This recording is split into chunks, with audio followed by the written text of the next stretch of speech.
Ooh, look. It's Monday. Yes, it is.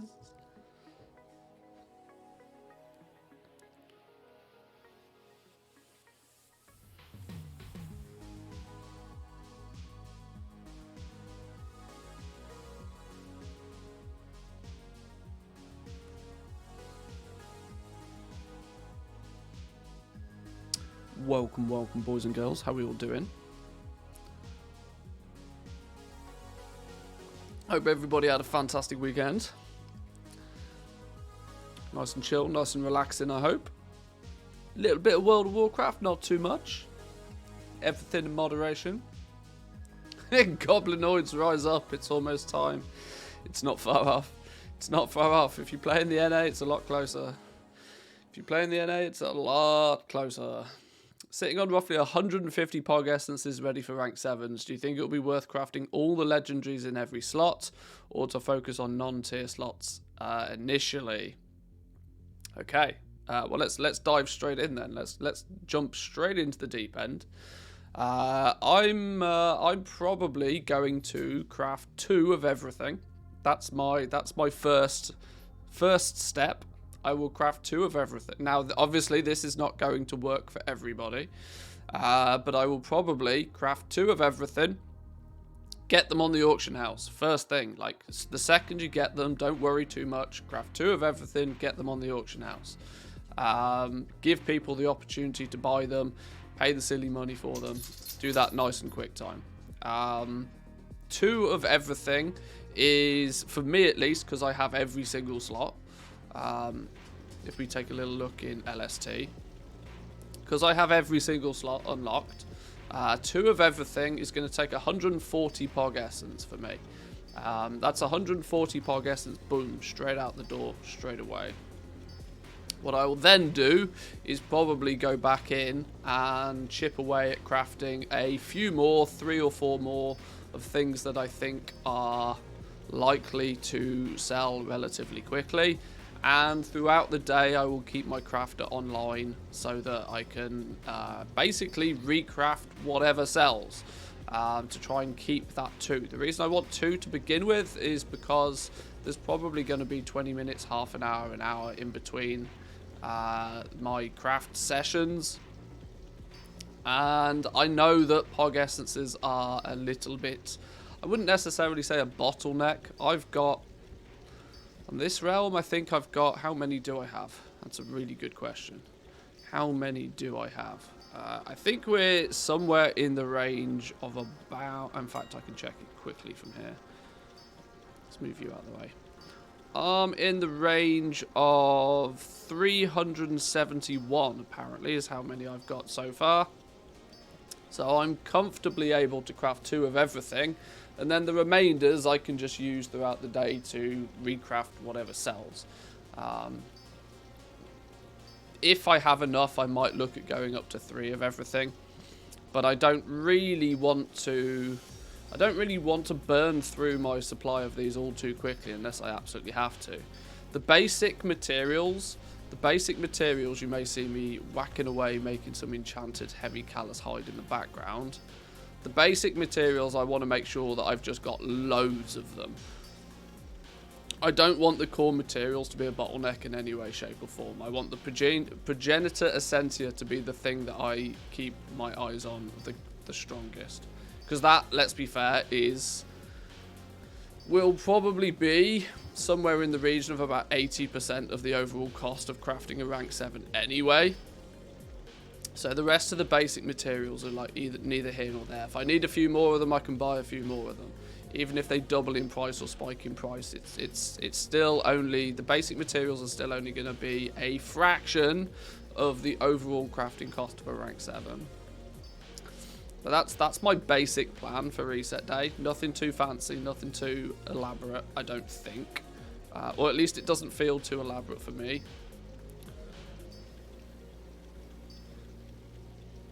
Now, of course, in many people's situations, many people out there, or I should probably go as far as to say most people out there, don't have everything leveled up and everything unlocked. You may just have like a couple. Now, of course, if you've only got a couple of slots unlocked, then you probably want to craft 3 or 4 or 5 of each of those ones that you do have unlocked, so that your crafting is done. Then you can focus your entire efforts on just selling them, and that should be it. Bit behind schedule, haven't finished watching the VOD from Saturday. Now there's a new stream. Sorry. I've been streaming 6 days a week the last few weeks, so I'm not surprised.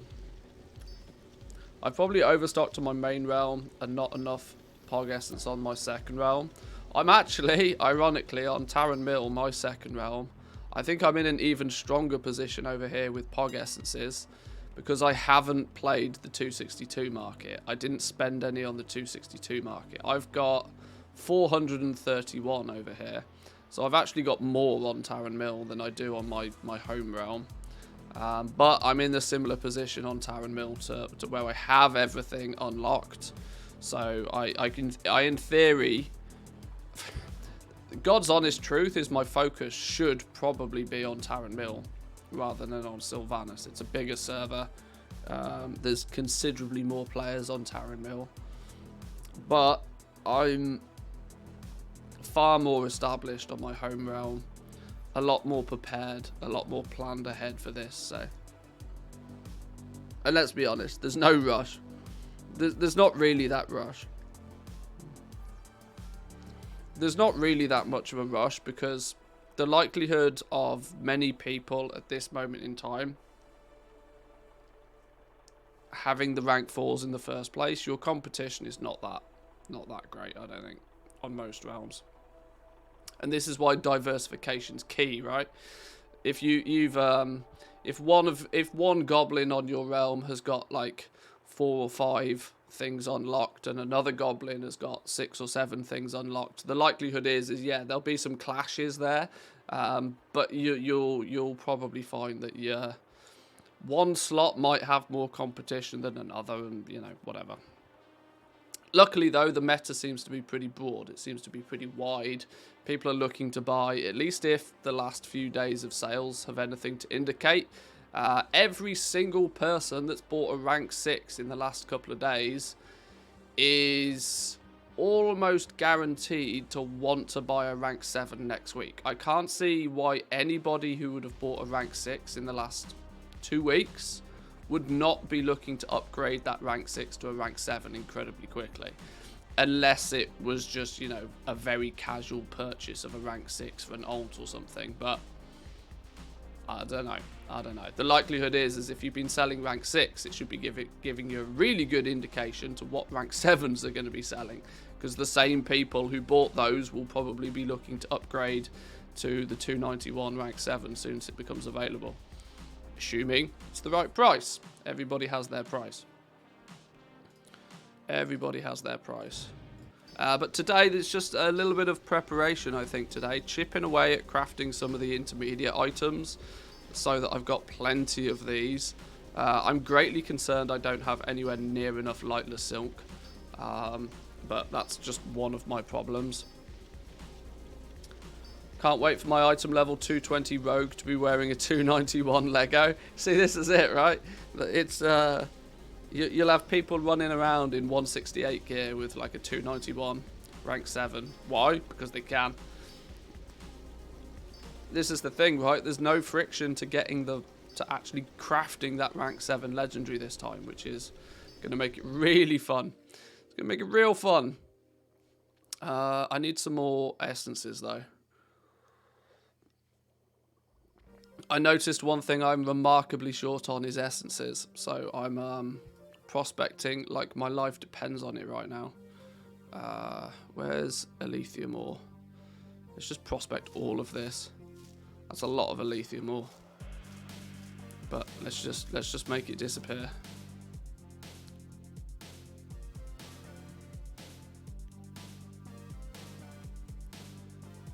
I genuinely don't think, though, that the Progenitor Essentia is going to be too much of an issue.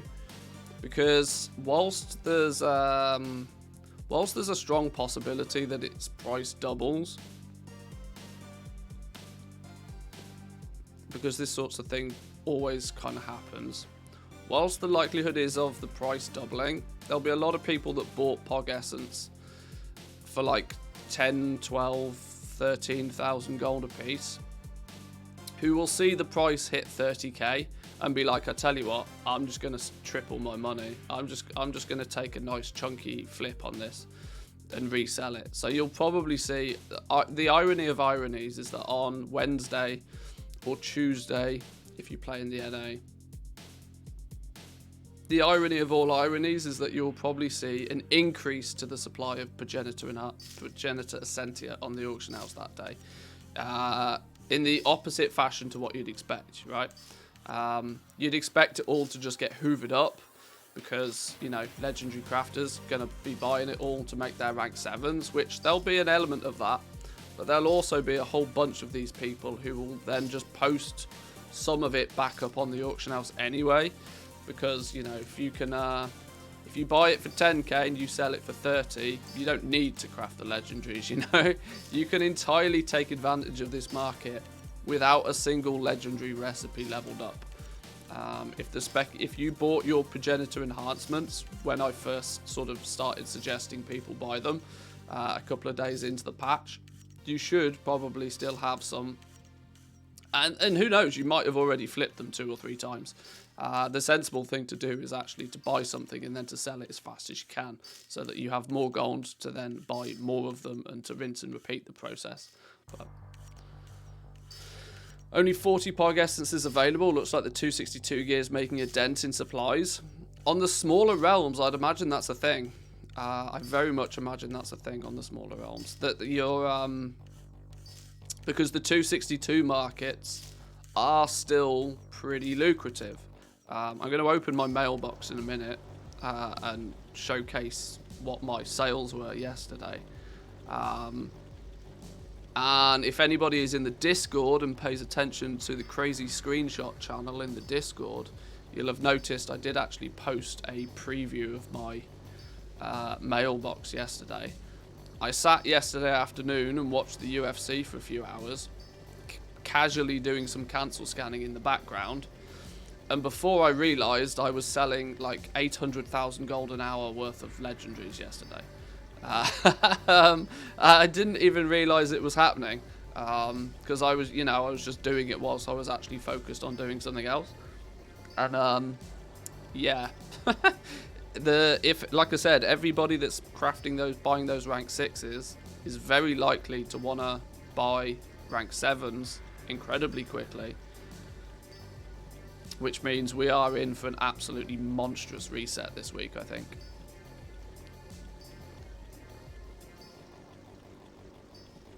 Been watching a few Race to World First Raiders this weekend. I think it's going to be a lot longer until Mythic is cleared this tier. Well, historically, the last tier of the patch, they tend to make sure that the raid is pretty aggressively tuned. I mean, Christ, take a look at Nazoth. Take a look at Nazoth in 8.3. Nazoth was gross. They tend to make the last patch, the last raid of an expansion a toughie. And that does usually mean that, yeah, the whole thing spreads on to at least the second week. I don't think we're expecting to see any, you know, I mean, these guilds are so good nowadays that nothing that you put in their way is going to really prevent them from doing it after they've had a reset's worth of gear. But I'm beginning to wonder if we'll get double Legos and the raid still not cleared. No, I put significant amount of faith in these guys at the top. These raiders that, I mean, like I said, there's almost nothing. The boss would literally have to be mathematically impossible to kill for these people to not do it. These players can play the game at 99% efficiency with their eyes closed. If something is possible, they will do it, given enough attempts. Meaning that, yeah, it's probably going to be a thing that, especially considering that there's a bunch of bosses that are still, you know, a bit of a mystery on how they're going to work in Mythic. I think it's going to be a fun race. I can't deny I think it's going to be a fun race. I mean, I'm looking forward to it, even if I mean, obviously I'm not competing in it, but I'm going to really enjoy watching it. But double Legos and the raid's still not good. Let's hypothetically assume that that's a thing. That would be crazy, right? That would actually be a little bit bonkers.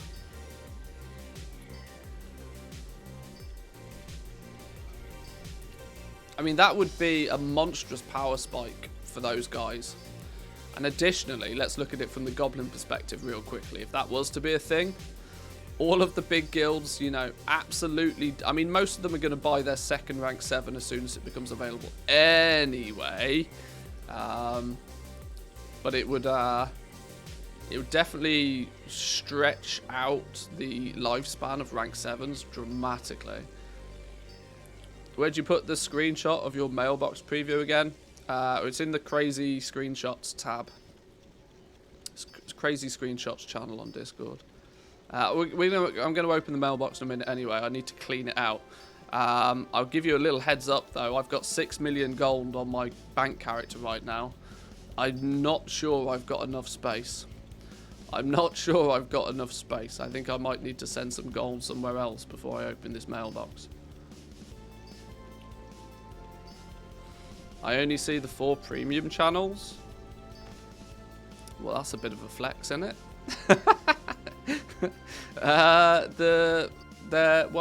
They're under the general chat tab.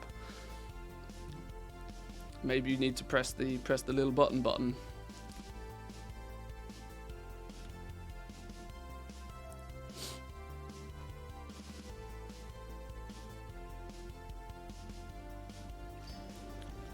Yeah, we're going to open that in a minute. 3 bosses being a mystery might slow them down. Maybe. It's an interesting twist. Let me just see what I'm doing here. Oh, regarding, yeah, I did check LST Discord, by the way. I've not done the mailbox thing yet, nor have I updated LST to show me rank 7 stuff yet. Mainly because in the next couple of days I want to showcase to people ways that they can also do it themselves. But those little bonus add-ons look pretty funky.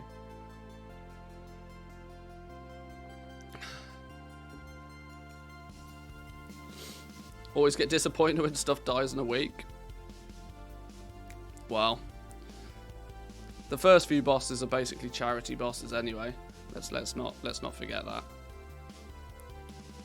Wow, did I prospect all of that Elysium and still not have enough essences? Oh dear. Okay. That's... Oh dear. Do I think I need to buy... My god, I genuinely did not believe that I might have to buy more Elysium. No, that can't be possible. I've still got a couple of thousand of this kicking about. Oh god, Elysium's disappeared. This becomes a distinct problem, doesn't it? This becomes a problem when there isn't any Elysium ore left. That was an eventuality I didn't foresee happening.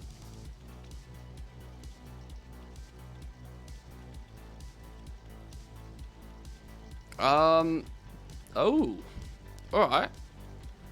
Maybe, just maybe then, I'm going to have to reserve some of this Elysium for blacksmithing and do the dirty and prospect a bunch of Leystrite instead, incredibly slowly.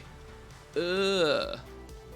This is the reason I don't prospect Leystrite, because it takes too goddamn long.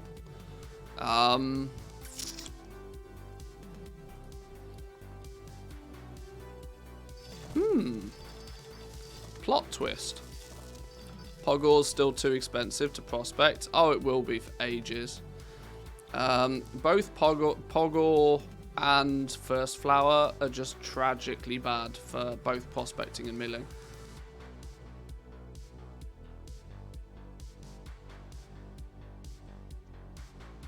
Stuff to add rank 7s is just what LST does when opening the profession. So NA will have it tomorrow and EU will have it in 2 days anyway. Just wanted the material shopping list before we unlock rank 7s. Yeah, that's quite clever. I like that. I can do it for you for a price, wink wink. Well, I've got a good 48 hours between now and rank 7 chaos. Well, not even a good... In 48 hours time, I'll be selling rank 7s. Theoretically, if I can get the campaign done quick enough. I'm just trying to make sure I've stocked up enough on things so that I don't have to be pissing around doing this little bits and pieces in between. The way I was doing it for reference, an easy way for some people to gain a guesstimate on how many materials they might need. LST has some fancy material shopping lists. Alternatively, if you're a big TSM user, which I know many of you are, and most of you will be, what I've been choosing to do is, say if I open leatherworking, is I've been choosing to simulate crafting 10 of every rank 4. Because rank 4 is obviously the base pattern that you're going to build upon. You're going to add your vestige on top of this. So if you just say, right, well, if I want 10 of every rank 7 on day 1, what that actually is the same as saying I want 10 rank 4s plus then a boatload of vestiges. So I was just saying, right, well, 10 of every one of these. Let's queue up 10 of every one of these and then use TSM's little gathering trick. You could arguably do the same in LST, I'd imagine, actually, for the rank 4s as well. Without even having the rank 7s unlocked, I think. So, whichever your add-on of choice is. Throw 10 of every in a craft queue. Obviously, don't press the craft button, because that would be tragically bad. Because these are rank 4s. But at least this will then give you a list of what you actually need for that. And maybe you can spend a little bit of time getting your materials in the right place. 6,500 arboreal shards. Holy Jesus. I mean, there you go. There's, what's 6,500 arboreal shards? That's 630,000 gold, right? I think. LST, set a negative profit. Set restock count to 10 and then done. Yeah. So there's it's a good indicator to just how much stuff you might need. But like I said, I don't think there's many people out there that are crafting 10 of everything on day 1. So, you know, most of this is kind of arbitrary to you guys, but I mean, to be honest, 10 of every one is arbitrary to me. I doubt even Hickons is crafting 10 of every one, let's be fair.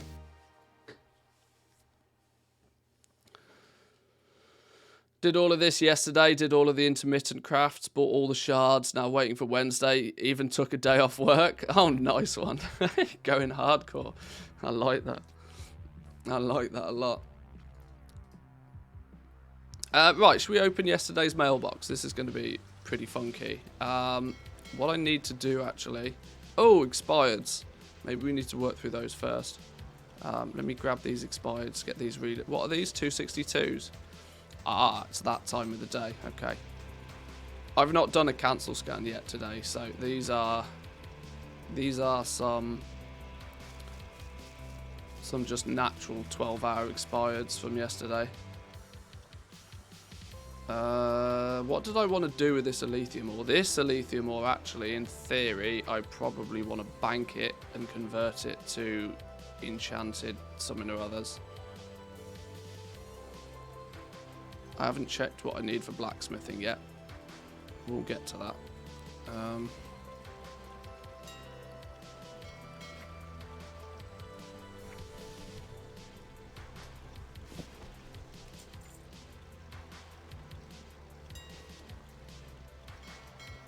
Don't forget to move some gold off your toon. Yeah, I will do. Why did I sell 1 pog ore? How did I sell 1 progenium ore? Who buys 1? Somebody must have been really desperate for that last one to spend 140 gold on it. Oh, hang on. For them to have even bought that, that must have mean that market's been reset. Pogor up to 140 gold a piece now. Oh, my days. Oh, haha. Maybe that's... Oh, somebody bought right up until where I'd listed mine, by the looks of things then. Okay. This is my flipping price on this stuff. I mean, sure, if you want to steal half of my Pogor, you lot go ahead. Hot diggity.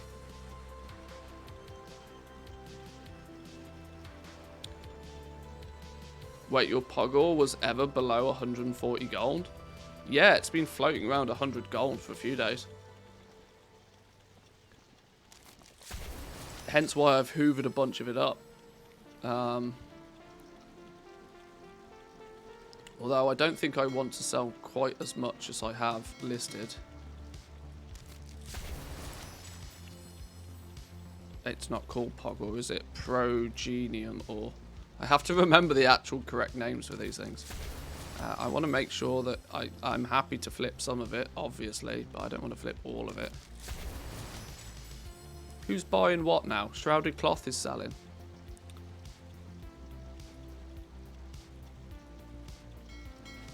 Oh, I broke TSM somehow. 300 gold a piece for me. Damn.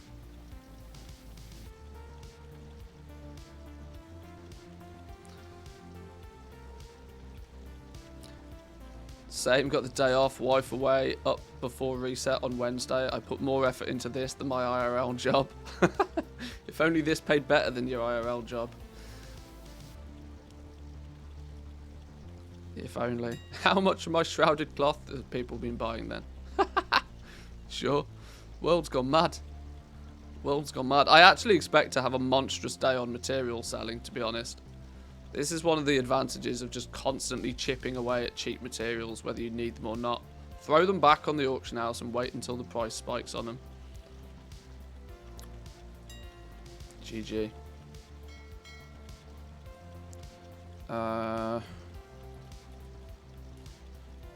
Where's my Progenium ore? Let's make sure. Okay, well, that what's on the auction house there can stay there. That's fine.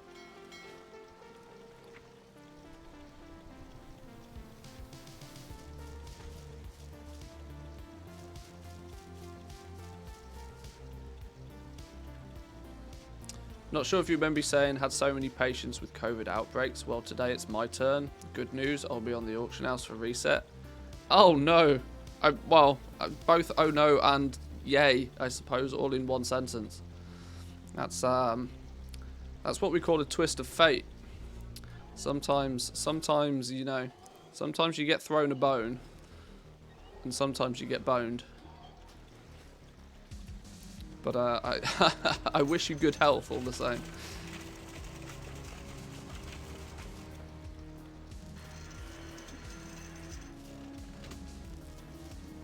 Right, let's put this Pogor in here. This is going to become remarkably useful to me in a couple of days. I don't actually need anywhere near as much of this than I've got, but like I said, it was one of those where I looked at the price of it and I was like, well, I'd rather have it than not have enough, so I can always sell the spares. Let's put that in there for now, so that doesn't get mixed up in the mix of things. Let's get these 260. Does this mean we've got a whole bunch of stuff about to expire? We do. Okay. I need to clean my mailbox before we get into that then.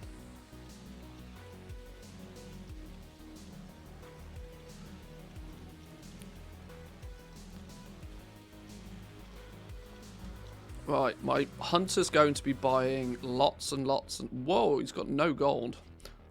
My hunter's going to be buying lots of arboreal shards in the next few days, so let's stock him up with some gold. Get him stocked with gold, and then we can open this mailbox and see what we did yesterday. 3 vaccines, hope it won't be too bad. So far feeling a bit shit, but not too bad. With triple vaccines, you should be A-okay. Couple of days of flu, couple of days of bed rest, you should be all good, hopefully. No Essence of Torment on my realm. Yeah, Torment's becoming a problem. This is why Sinvir ore has spiked in price in many places as well. But once again, I'm just happy to be selling it. I'm flipping bonus ones. But if my stock of essences gets too skinny... Whoa, there's plenty of them here, actually. There's plenty of them here, but they are the most expensive ones. Valor, Servitude, obviously, you know, just none of them. Rebirth is, interestingly, holding strong.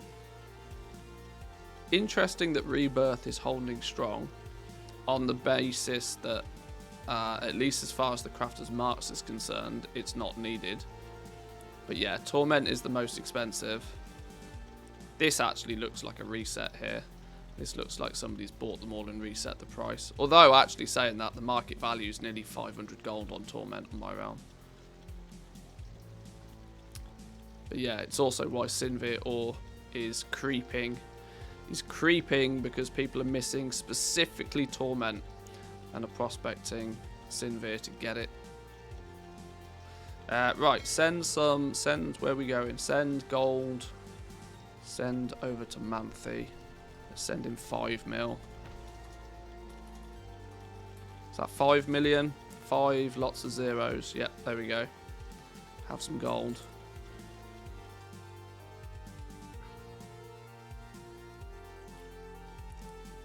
We're rich. For now.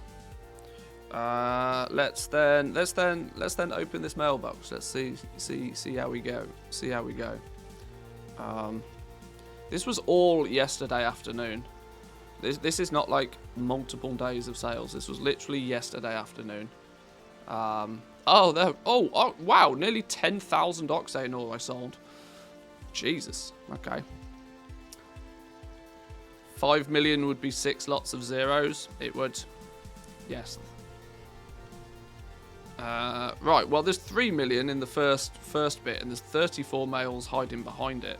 So let's just press go and see what happens.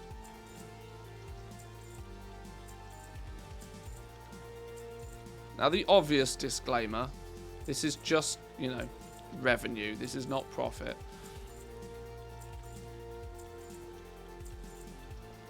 But it's equally safe to say that there's at least... I'd go as far as saying at least 25% of it's profit, if not even more. Because there's a bunch of legendaries in there. How much was that? Oh my giddy aunt. How you guys can't even see that.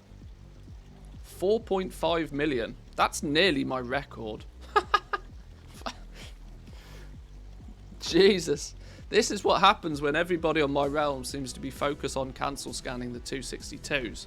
And I was like, oh, nobody's cancel scanning against the legendaries because they're using their throttle on the 262s. Fine by me. I'll sell rank 6s all day. 4.5 million just yesterday afternoon. I'm going to watch the UFC on a Sunday more often, you know. Holy smoke. That was a good day in the office. That was a very good day in the office. That's going to be very quickly spent though. I have a feeling that whilst that's nice to have had, I think we're going to end up spending that very quickly. What does that make the TSM graph do? Oh, the TSM graph hasn't registered it because I've also just sent a bunch of gold away. Well, let's do a reload. Little Uve, welcome in. Good morning to you. Welcome, welcome.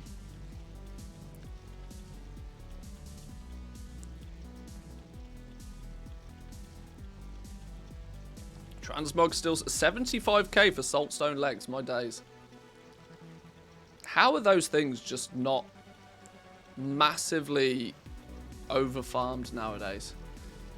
Literally, the Saltstone cave is what I mean. You just you put transmog in Google, and the top 10 results are telling you to go farm flipping Saltstone cave. How are those things just not completely a saturated market? I'll never understand. 75k for a transmog. Well. Did Saltstone cave farming in Qatar? Yeah, exactly. How do people not just have guild banks full of those by now?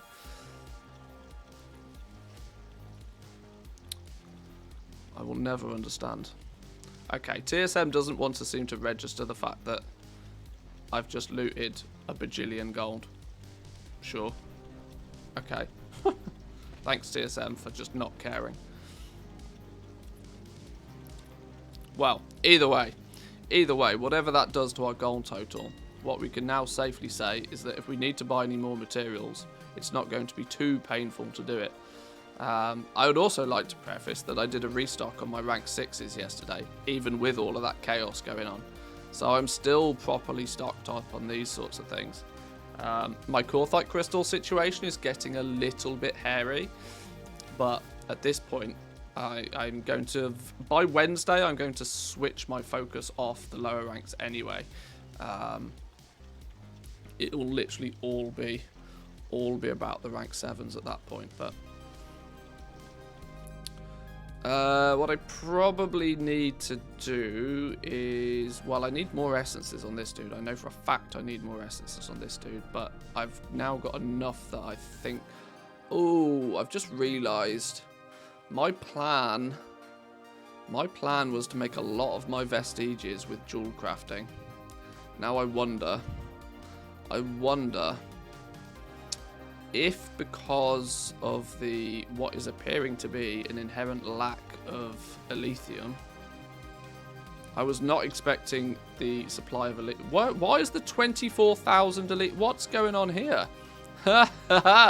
Okay, that's why there's no Elysium. Because somebody's hoovered all of it up and relisted it all at 90 gold a piece. I'm with you now. I see what's going on here. After me buying it for 60 gold a piece religiously for the last month, now I see what's going on. What if I go TSM? What if I go Elysium ore? Who's the one? You son of a bitch. Charlatan. Haha. What an absolute charlatan. Okay. Alright then. Well, they're not even on my realm, so I can't even whisper them and say, I'll buy all of it if you do it for 70. Because they're not on my realm. Alright, fine. Smart move, though. I like that. Well, in a day's time, I'll fix that problem. No issues now. I want to check what I need for tailoring, as I'm greatly concerned that I'm way off the mark with my lightless silk.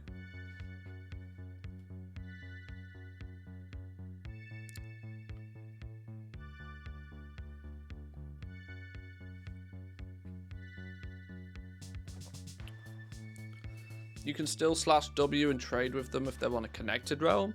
Oh, well, maybe I'll do that anyway then. We'll see. He might get bored trying to sell it for 90. We'll see. That's a lot of Elysium. 22,000 at... What did they pay for that Elysium? I'm intrigued.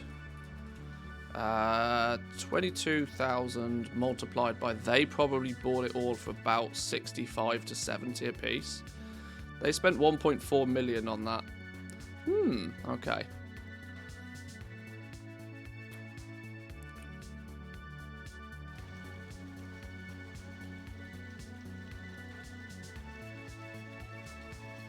Oh, what's going on? It's all, there we go.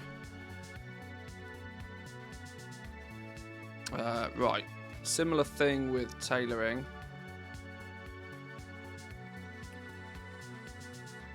90 gold is cheap. Ish.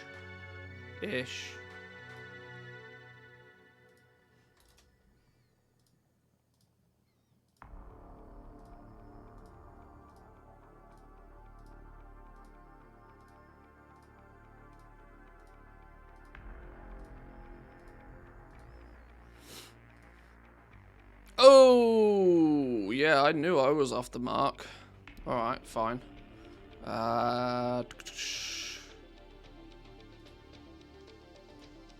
So, we need to take some of this. Where's my lightless silk.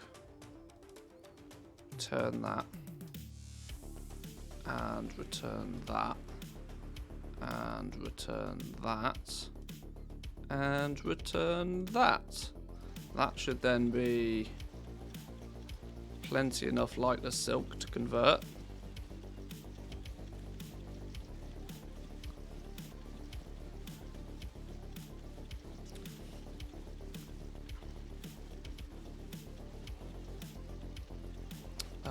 Do I have room for that somewhere? Probably not. Of course not. Oh, I don't want to put it in there, do I? Maybe I do. Mailbox equals the best storage in Azeroth. It does. There's only one slight downside to the mailbox. It being that you can't craft whilst it's still in the mailbox. It has to be in your possession for you to craft with it. This is all going to get converted into enchanted lightless silk. But I need it on hand to be able to do that. I'm building myself a big shopping list here. Can I go 5,000? This is going to crash TSM, I can almost guarantee it. Oh, it didn't. Okay, fine. Right, keep crafting you. You've got work to do. You've got 2.5 hours to do this. Right, okay. If only there was an add-on to fix that issue. I know. Right, next I want to check real quick. Let's check what I need for blacksmithing to do the same.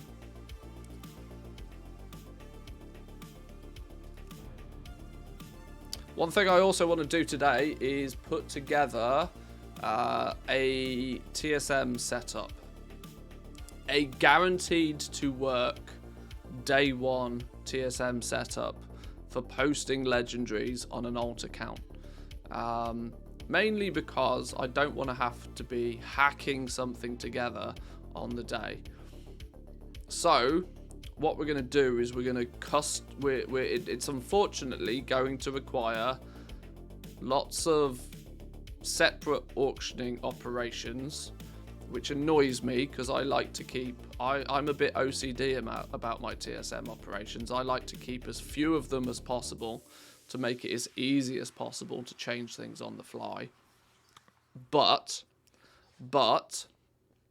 after small discussions with some of the people from TSM, I'm not entirely confident that the rank 7s are going to recognize the vestige of Origin. What was it? Vestige of the Eternal. In fact, I'm going to go out on a limb and say that I would almost guarantee that TSM is not going to properly understand the vestige of Eternal on day one. I have given them the heads up that it's a thing and that they might need to do some intervention their end to make it work. Just like how currently, if you are selling or attempting to sell 262s, if you look at my TSM crafting cost, I appreciate numbers are small, but if you look at the TSM crafting cost on the 262, it does not reference the crafter's mark needed to make it in the crafting cost. So in essence, crafting is just a write-off. It's a price source that you can't use right now because it's not reliable and it's wrong. So we have to hack together things.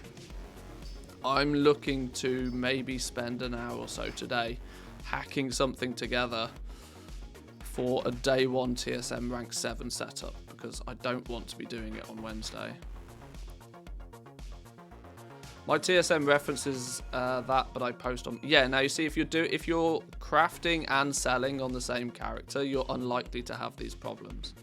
But soon as you transfer those items, the sync isn't reliable, and that's what I'm trying to get across. My TSM refers that on my crafter and also the seller on my other account. The sync might have been updated then. I might just need to rebuild my sync, but like I said, TSM sync is dodgy at the best of the times. It might work for some, but it's not reliable. I'm looking to build something that will be reliable day one. Because like I said, I do not want to be hacking something together on Wednesday when I'm trying to get characters through the campaign and I'm trying to craft things and I'm just trying to, you know, just go. 100% LST craft cost would be pretty cool. Yeah, if you could get TSM to reference external price sources, that would be quite clever.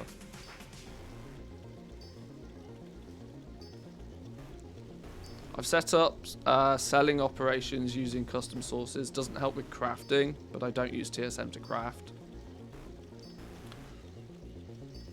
Yeah.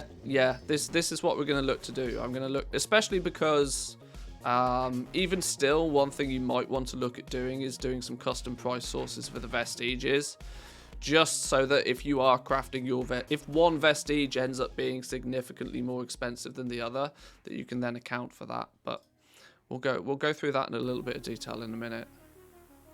One thing at a time. One thing at a time.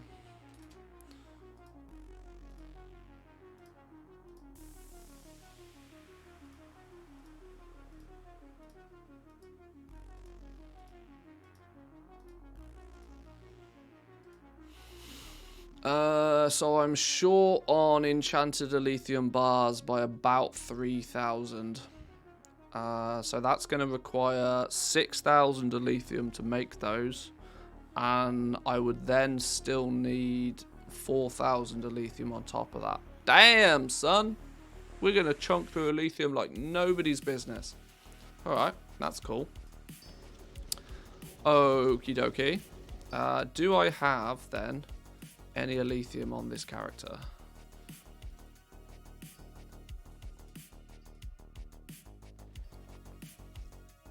What do we have here? God, that's hard to look at. Sort bags. Some, but not a lot.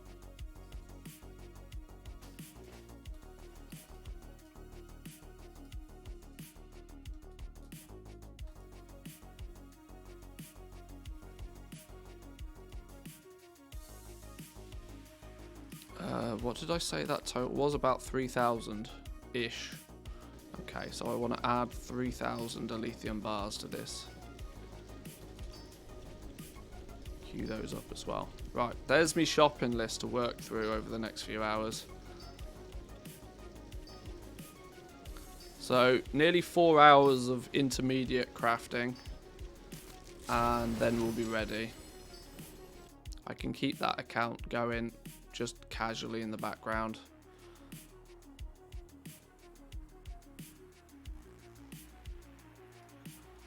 Why do I feel that this has got the wrong profile on? No, it has got the right one. Okay. Alrighty. That's one thing out the way. That's intermediates restocked up on.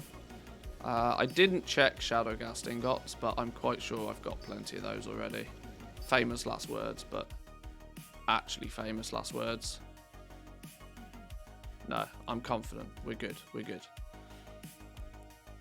At the moment, my tailoring vestige is the cheapest of all of them at 28k. Eh? How's your tailoring vestige the cheapest? How's that even possible? How's that even possible? Surely not. Or are we talking about the new vestiges? I could understand that being the case with the new vestige. The vestige of origins, though? Yeah, new one. Okay, right, yeah. Woo! For me, jewel crafting is the cheapest one by a mile, but that's also based on the logic that I can get my essences nice and cheap, which is not necessarily going to be quite as easy as I first thought. But even if jewel crafting is not so cheap, I will probably still utilize jewel crafting because it uses the least of the new materials. I'm looking at about 25k on my realm, give or take, for each of my vestige of Eternals. Okay, a little bit more than that actually, because my average buy price on Progenitor Essentia is higher than I've quoted here. About 30k a piece. Which is fine. It's this is the thing, right? It's still the lion's share. The literally literally 70, 80, 90% of the cost of these new vestiges is weighted on the Pog Essence, which realistically makes the cost of the rest of the materials so just meh. It just doesn't matter. That if you have to overpay because, well, materials spike on the day, it doesn't matter. Literally the only material that matters is the Pog Essence. And that makes the entire market incredibly risky. Because your Pog Essence drops 5k in price, and then all of a sudden you are just miles off the mark in terms of your actual costs.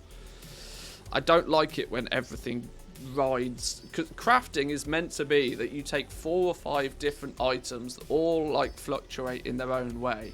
You take 4 or 5 different items and you build one thing out of them. It's not good for crafting when of those 4 or 5 different items, one of them contributes like 90% of the price. That means then most of the materials don't matter. It's all based on that one goddamn material, in this case, which is going to be the Pog Essence. But Bone Shatter Helm, rank 6 for 240k. That's borderline theft. I mean, congrats on that, but that is disgusting. I can't even believe you have your operations set to allow that to happen. Fair play, though. Fair play. We have sold some 233s this morning. We've sold some jewel crafting-y stuff. We've sold a rank 4 Grimveil braces. And apparently we're selling lots of shrouded cloth. Alright, fine. In a matter of minutes, a bunch of this is going to drop off the auction house. Okay. Let's keep on top of our legendaries. I sold a neck for 160 this weekend. I was surprised my max was that high. Yeah, this is it. I tried to keep my my minimum and normal price quite tight. But yeah, I guess every once in a while, that random 240,000 gold Bone Shatter Helm at rank 6 sale maybe covers the cost of everything else selling at 4% margin. I guess.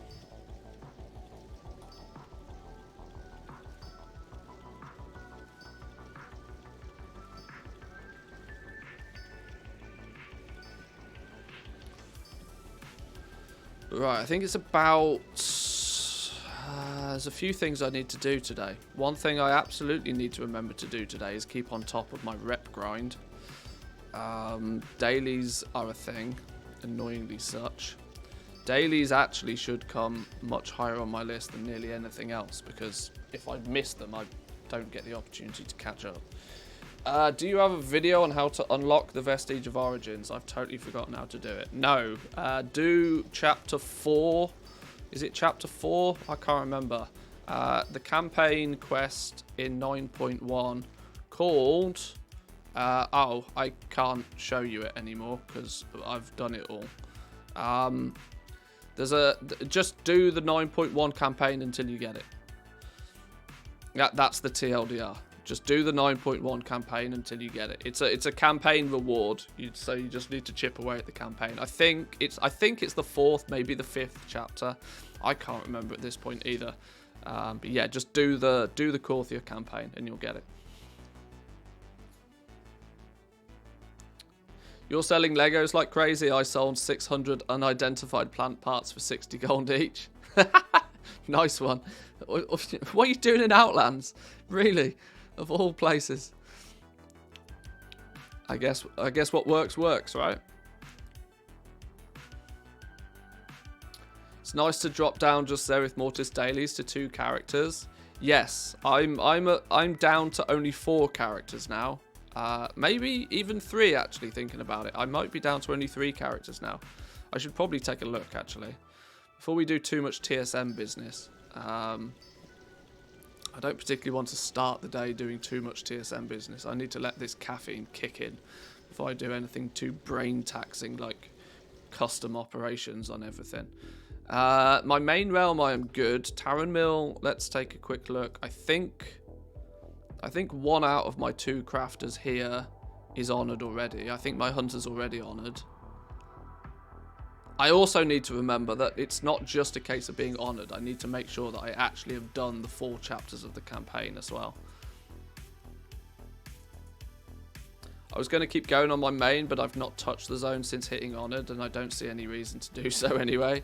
Well, once I've got the rep grind out of the way on all of my other characters, then I will go back to my main and continue, you know, to revered and to exalted and doing all of the stuff that Zereth Mortis has to offer. But due to the disgusting amount of time gating in Zereth Mortis, I'm happy to just let Zereth Mortis sit and rot for 2 months. Once we've unlocked flying, once all of the things are available, then I might take a revisit. I don't feel the need to spend twice as much time as I need to doing it, you know, super aggressively to begin with.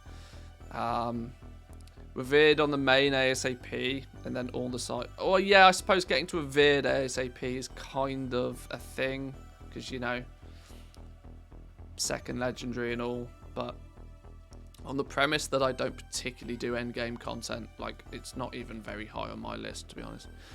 4 of 7 chapters and honoured. Right, so this dude is actually good. This dude is Gucci. He's ready. I thought he was. So this dude is good. That's my jewel crafting and my blacksmithing is ready to rock and roll on Taran Mill, at least from a reputation standpoint. What about my druid? What about my druid?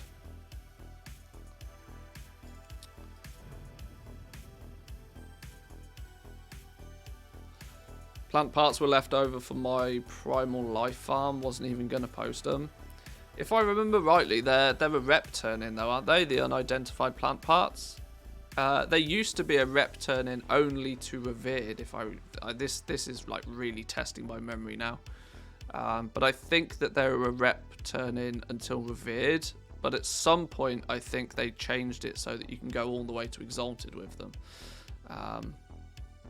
Which may be why you'll just, you know, you won't sell any for 6 months, and then you'll just go and you'll sell all of them in one go.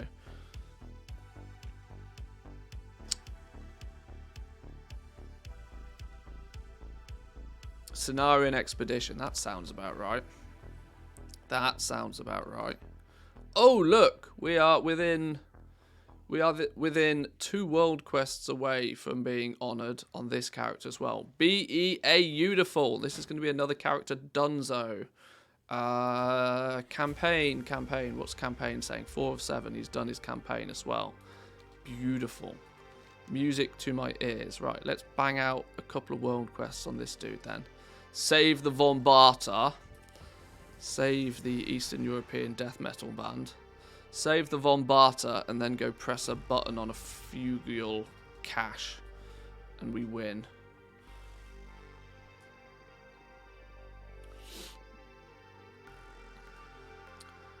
I keep up all of the BC rep items, the Dread Fang sacks, the Basilisk eyes, etc, etc.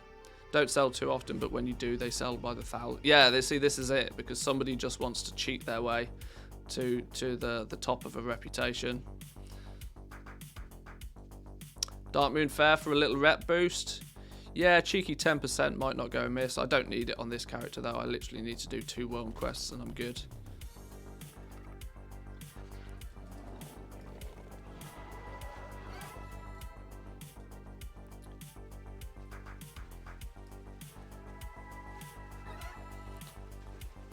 I make so much gold from... Well, see, this is it. Like, this is... That, and ultimately, is the fundamental of gold making, right? It's that if you could... You're capitalizing on people's laziness. Or not necessarily laziness, but desire to not do something.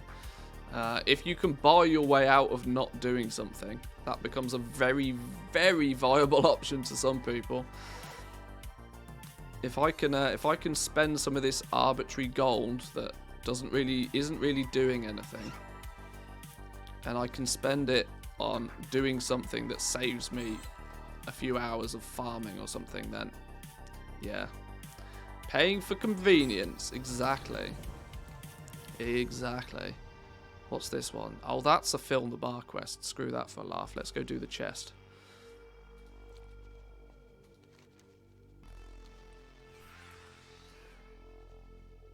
I need 30 rep. I could kill 3 rares, or I could just go press a button on this chest and we're good.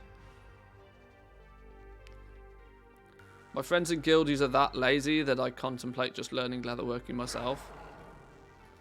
Well, that actually leads me to a topic of conversation that I think is these progenitor enhancements, these new progenitor enhancements that Blizzard have implemented finally. And I say finally because they were in basic form introduced in the Shadowlands beta, and then they were swiftly removed before the game went live. Only now in patch 9.2 have they been added on and made usable by crafters. The downside is, though, and Samadan highlighted this quite well in his little his weekly catch-up video. These progenitor enhancements, the fact that they are added to a piece of gear at the time of crafting, adds complexity. And complexity isn't necessarily a bad thing as long as you have the right tools to be able to deal with the complexity. And this is where the problem lies. That these progenitor enhancements, there's no way for a crafter currently, without doing excessive amounts of like manual auction house stuff, which Blizzard should know full well by this point in time doesn't happen. You can't easily sell your items with progenitor enhancements.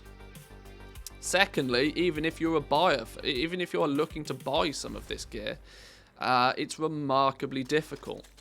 And you could actually go as far as to say that gear has always had this problem, and Blizzard has never really chose to overcome it. For the longest of times, when buying gear, you've had to hover over every single piece of gear to, you know, to find, say for example, let's look at it from the perspective that you wanted a piece of gear, you wanted to add some leech to your gear. Finding gear that has leech on in the auction house currently is nearly impossible. You have to just search for the gear and then look at every single possible listing. There's no filter for stats, there's no filter for secondary stats, there's no filter for tertiary stats. And in turn, there's no filter for these progenitor enhancements, which is frustrating because it means that, you know, it's difficult for crafters to utilize, and it's also difficult for the people who might want it to buy it. There's too much friction there, which is nothing but poor game design.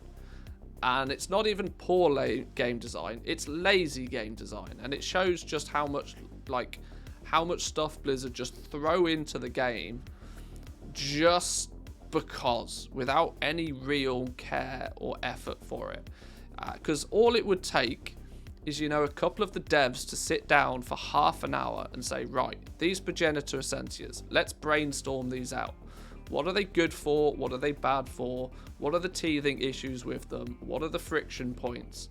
And how much of that can we bash out? How can we make this a fun system for players to engage with? And how can we make it easier for players to enjoy this? And none of that ever seems to happen.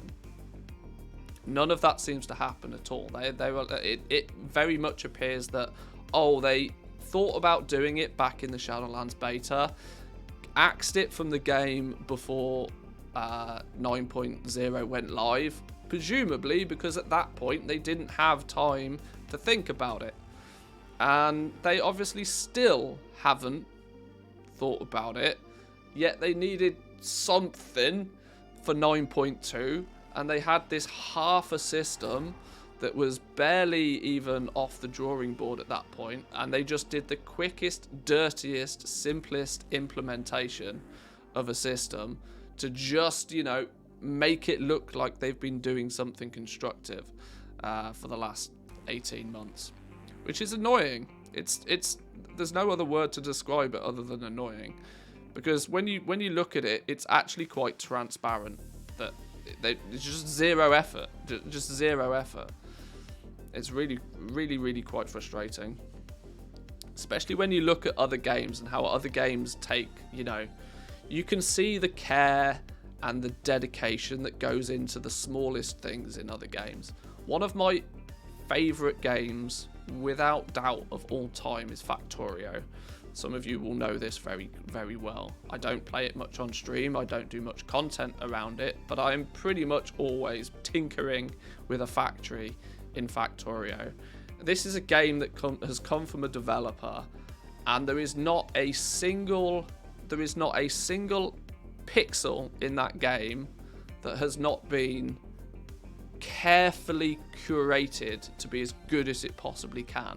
The amount of love that has gone into that one game is bonkers, and they're a considerably smaller developer with a considerably smaller team, but they've created something that is, you know, it's got so much love and care in it, and it shows, right? And it presents itself in the gameplay.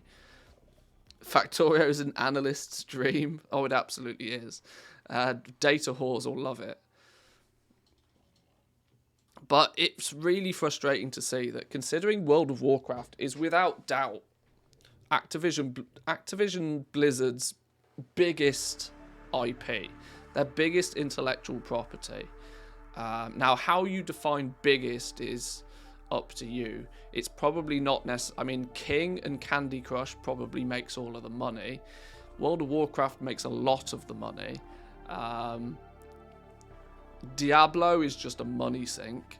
COD might beat it in revenue, possibly, but COD is just a cash cow for them as well.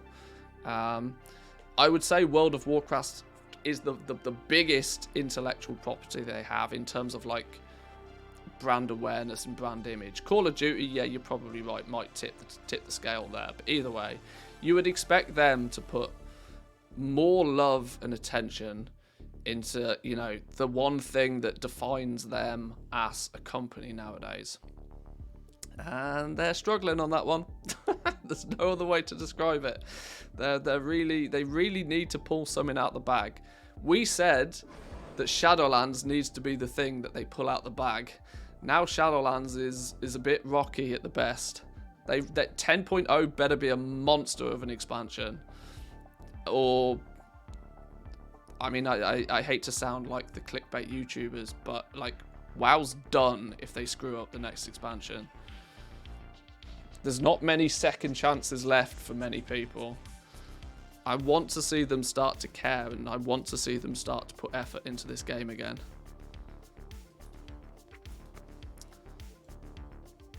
I know I sound a bit like a broken record, but... Right, either way, we are now honoured. Gimme my patterns. Not that I intend to really utilise these all that much anyway, but gimme my patterns. Do I need this? Did I ever upgrade my conduits on this fella? 226s across the board. Yep, appears I did. WoW will be alive as long as the servers are online. Well, that's entirely true. There are some people that, I mean, this game could literally just be a shell, and there'd be, you know, people engaging with it just because, like I said, in my opinion, it's the biggest intellectual property that they have. There are so many people that are so greatly invested in this game that short of sacrificing one of their children to play it, most people would continue to play WoW. WoW won't ever be done. There's always a constant stream of new players that enjoy the game and don't know any different. Yes. But churn in an MMO can only last you so far. You need a foundation of players in an MMO. You can't have all hardcore players. You can't have all casual players.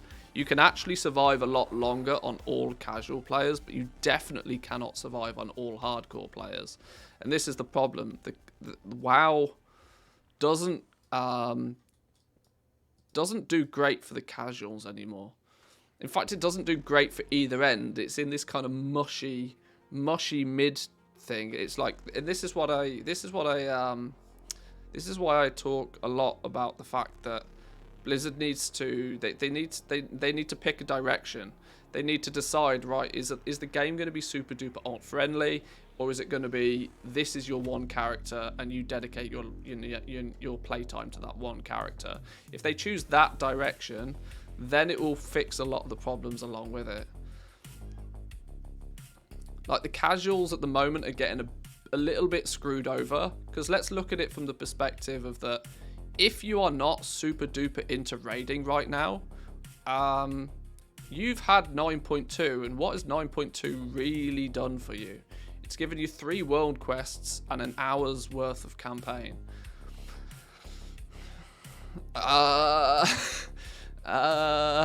There's not a lot there. It's pretty hollow.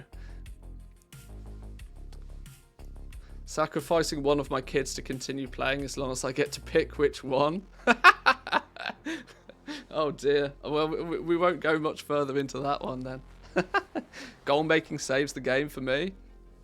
Yeah, I live in the same position. My desire to, you know, collect patterns and make gold and that sort of stuff in the game is what keeps me active in it, for sure. They did pick a direction. They chose to develop a game around the top 1% competitive raiders, and it hurt the games bad. No, they absolutely didn't. They couldn't care less about the top 1%. And that's blatantly obvious. They couldn't care less about the 1%. Never mind the 0.1%. There is nothing that they've done to appease the 0.1%. Not even close.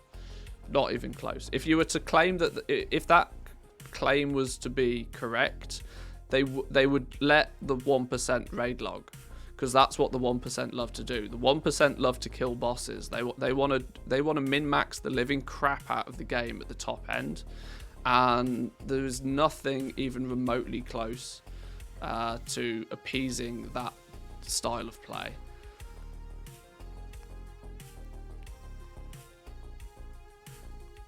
Not even close.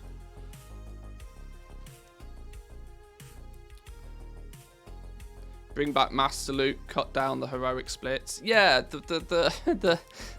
if they were appeasing the top 1%, the game would be completely different to what it is now.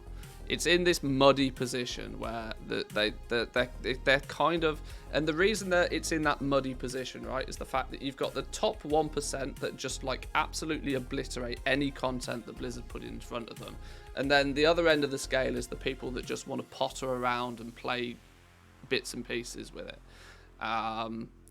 The muddiness in the middle, and the muddiness in the middle, the reason they don't pick a direction is because the muddiness in the middle is the valuable bit, right? It's the middle, it's that muddy middle section that generates all of the money, and that's the direction that Blizzard went. And if you follow the money, then the problem is you're cutting off everybody else that actually loves the game, and you're appeasing to the ones that just want a pay to win situation. That's gross.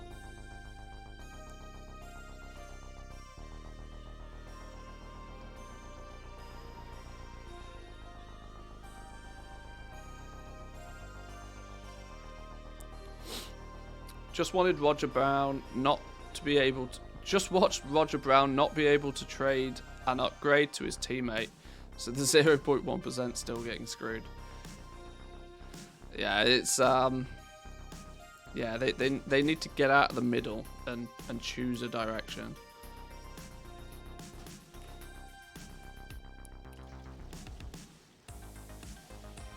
Have we been selling anything, or have we just been gassing for a while?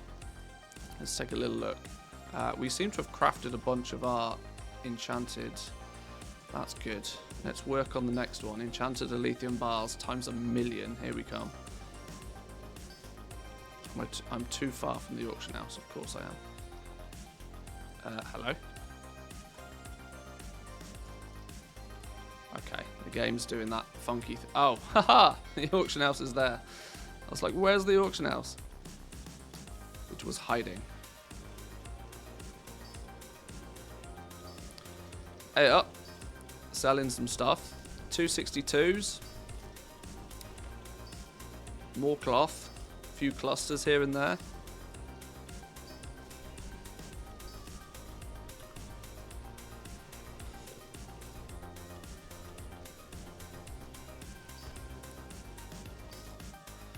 So actually, that's my second realm completely ready for legendaries then, by the looks of things. Apart from actually having the materials ready. Outside of having the materials ready, that realm is done. That's good to know. What I need to then maybe take a look at is Draenor. Now, I'm not aggressive on legendaries on Draenor anyway. I've only actually got Jewel Crafting leveled up over here. But it probably means that I should at least have that up and running, or as close to up and running.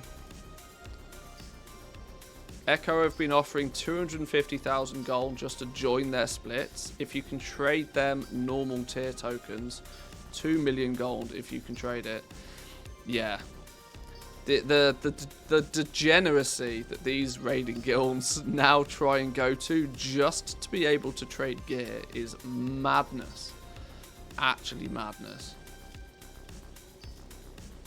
EU guilds are now competing for the people who can trade them the gear. It's crazy, right? Liquid are doing 1 million for joining, 10 million for a trade. That's wild. That's wild.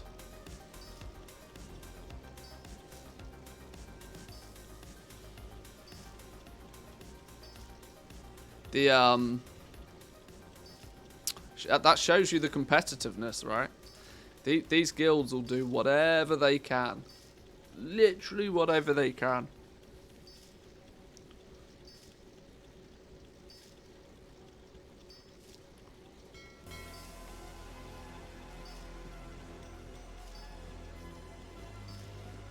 Only for specific items where you need to loot the heroic item to get the normal item in their tiers, in their split. Yeah.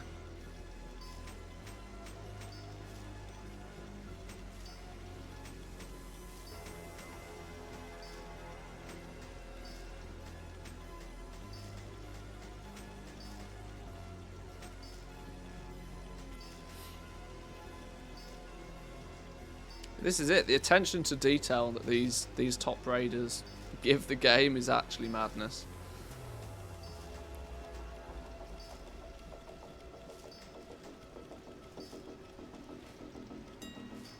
And to claim that Blizzard are creating the game to directly facilitate their needs is wild.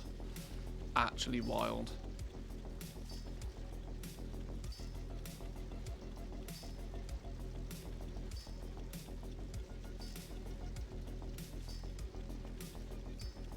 And like with most things, there's arguments for and against most arguments. That's, you know, that's why creative discussions become a thing. But in this scenario, I think I do agree that they're tailoring the player base to the more competitive a player, but I definitely don't think that they're tailoring it for the 1%. Now, I mean, that might just come down to, you know, what individuals consider to be, you know, the more competitive players. Where's the cutoff on that? But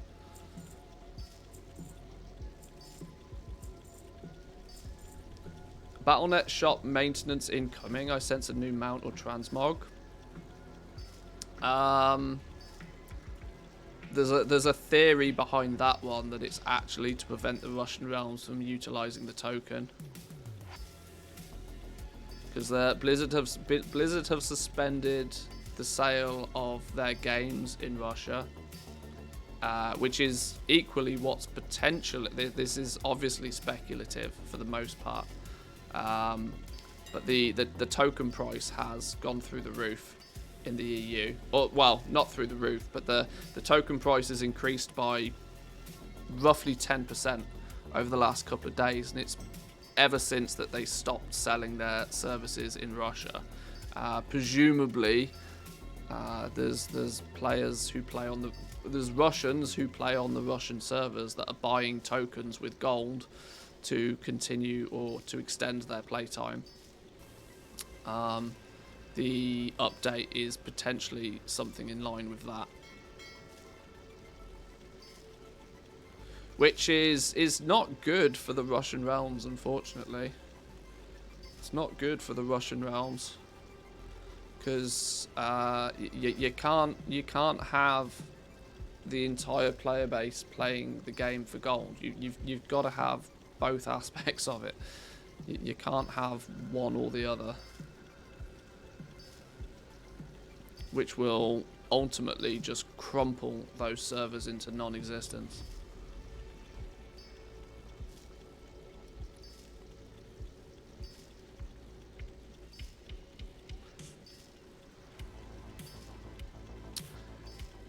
No one said they successfully facilitate their needs, but the focus and systems of the game are created for the hardcore competitive players and not for casuals. Yeah, the focus is definitely more so on the more competitive end. This is apparent by the fact that they put a lot more time and effort into the top end game 3. You know, the raid is always really good, but this is the one thing that Blizzard have always been very good. The raid has always been very good.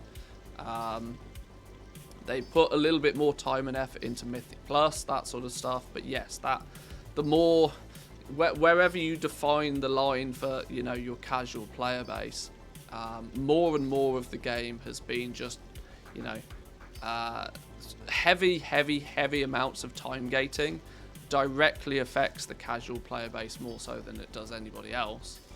If you're not engaging in a competitive fashion in the end game raid, your focus in the game is often on the world zones that they produce for the expansion. And to be given Zereth Mortis and to be given literally an hour's worth of story questing and then 3 world quests and everything else you have to unlock and is time gated away from you is real gross. I've not been a fan of that at all.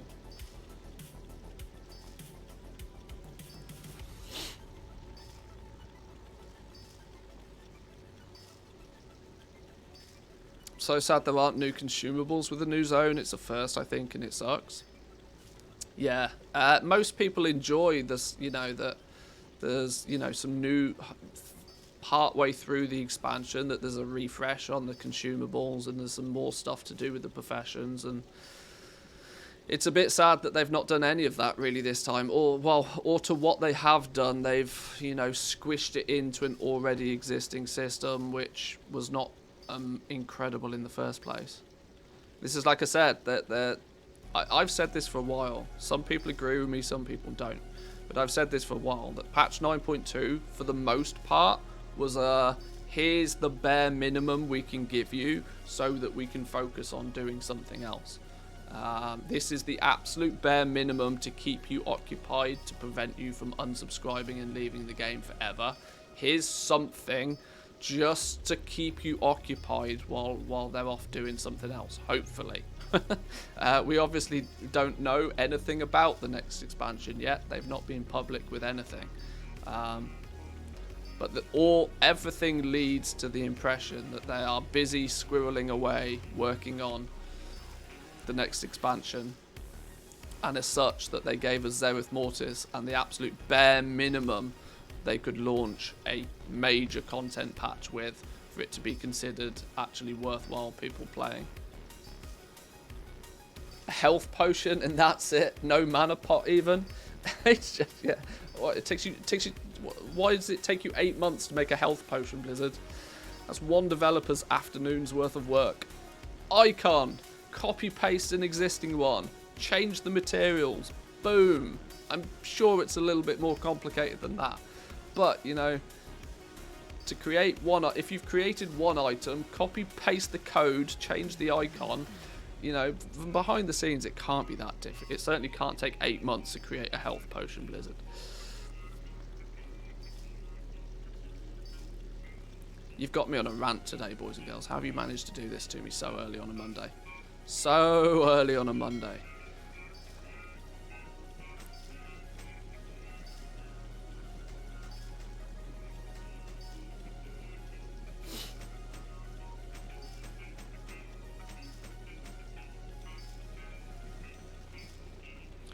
I literally just do my mount runs and my auctions whenever possible in dailies. Then I go play Lost Ark. This is something that Blizzard need to wrestle with. Some game developers out there have fully embraced it, but Blizzard don't seem to have embraced it at all. They need to embrace the fact that gamers nowadays are far less likely to dedicate their entire playtime to one specific game. You know, the new games come out and people want to drop whatever it is they're doing and go play the new game. And if they drop World of Warcraft to go do something else, even if it's temporarily, they want people to leave on good terms. If they leave the game on good terms to go do something else, if they're still enjoying playing World of Warcraft and they're having fun and they're progressing in a way that they enjoy in World of Warcraft, but something bigger and better and newer and shinier comes out, then if they jump ship to go do that new shiny thing, go play Lost Ark or go play Elden Ring for a week, or heaven forbid go play Final Fantasy 14 for a month or two, then if they leave on good terms, they're absolutely definitely going to come back the second that Blizzard release something substantial that's new. But if you just, you know, if you can only achieve that if you look after the players that you currently have. When you charge a box price for the game and you charge a monthly subscription to the game and you have a cash shop in the game, you're monetizing from 3 separate angles. And if you do the maths on it, over the last since Shadowlands is launched, this is only the second bit of new content we've had since Shadowlands launched. We had 9.1, which brought about a new raid and whatever. We went the best part of, how long has it been now? Shadowlands came out in November 2020. We're now in March. So it's been 16 months since the game came out. And we're only just on our second new bit of content in 16 months. Yet we've paid a monthly subscription every single month to play the game. They're not really upholding their end of the bargain anywhere near as much as they used to. The justification to pay monthly for the game always used to be that there was always something new, you know, on, if, you know, and this is where I don't mind a content release schedule. I don't mind things like the campaign chapters being, you know, 1 week at a time, as long as it's a constant. Every week there's something new. That is fair. But to give us 8 weeks of campaign quests, one quest a week for 8 weeks, and then 6 months with nothing, well, what was the point? Just give us the campaign then, if that's the case. What's the point of staggering it out if there's still going to be a 6-month gap in content? That's one thing that really, really grinds my gears. If you couldn't tell, just in case you couldn't tell. But I'm going to stop ranting because nobody wants to sit here listening to some dude on the internet rant. Or apparently 80, 90 people do. But yeah. I don't like to bash on the game, but it comes from a place of passion. I enjoy the game and have enjoyed the game greatly for many years.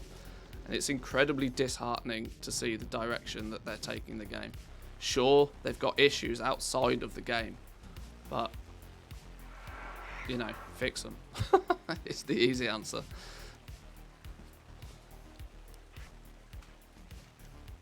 What do we need to do on here? We are still... Wow, okay, we're still neutral with these guys. We're not even friendly yet. We got bits to do. This is the character to where I do actually have jewel crafting leveled, meaning that it would be greatly sensible for me to get honoured on this character as quick as possible. How much of that do I want to do today? I've only got I've got like 48 hours less than to get patterns done. I don't even think I can get patterns done easily in 2 days without grinding rares. I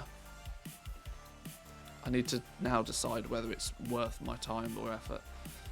Rep grind is done. You finished it? I've got 2 characters to go. 2 characters to get to Honoured, and then I'll be happy. I'm concerned about a content drought, to be honest. We're either having 9.2 for 14 months and then a decent expansion, or we'll have 9.2 for 8 months and a rushed expansion. Or maybe a 2 to 3 boss raid in 9.2.5 to keep the subs stable. My bet is a rushed expansion to get the holiday sales. Yeah, I still think they'll try and release whatever the new expansion is. I still think they'll try and release it in November. I would imagine, you know, in the office at Blizzard, that's on the whiteboard in the office at Blizzard, that new expansion launch in November. That I still think that's their goal, because it's tragically bad from a business perspective to launch a game in sort of January or February. Terrible. It's literally the worst time of the year that you could, from a business perspective, launch an expansion. You want to be launching it in the holiday season. You want to be pushing it out there.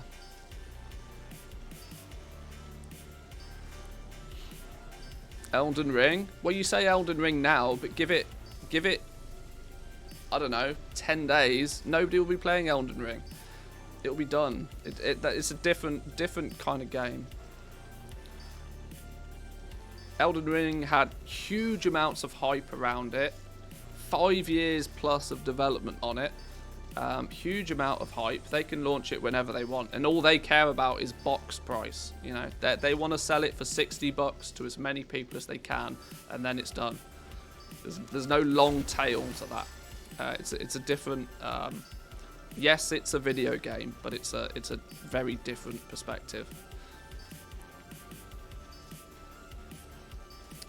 Do you know, will you have to do the campaign on all of your crafters to unlock the Vestige of the Eternals? Yes.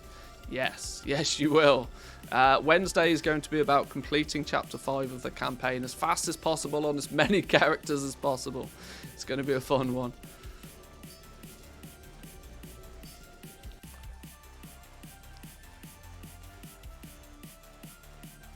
Let's go grab our daily quests. Let's see if we can bang out patterns.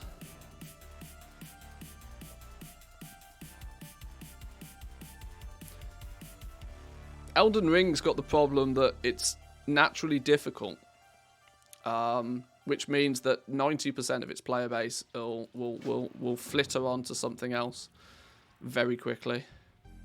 Look at Lost Ark. Only 2 weeks ago, people were saying Lost Ark is the next big thing, and now, you know, Elden Ring pops its head out from around the corner, and now all of a sudden Elden Ring's the next big thing.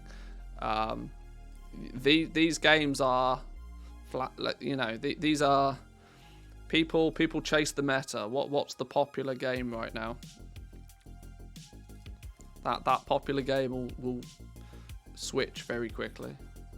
Don't you worry.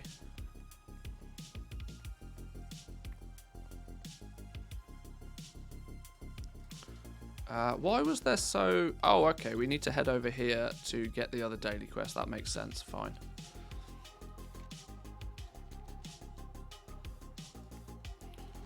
Where are we going to go to first then? Vombata first. We've got the world boss still to kill. Let's go. Let's get the dailies banged out first. Get the dailies banged out first. That will give us 10, 20, 30%.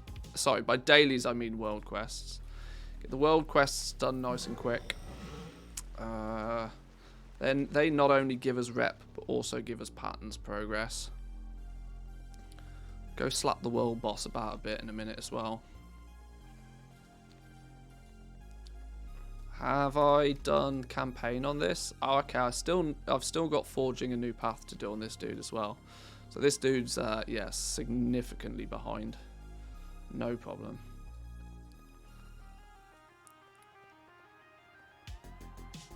Even though it's difficult, you can get better, unlike Dark Souls. It's not a genre of game that I've ever really played much. It's one of those games that people either love or despise, and unfortunately I fall in the category of despise. But I've never liked that style of game too much, so I've never really been a big fan of the Dark Souls series from the word go.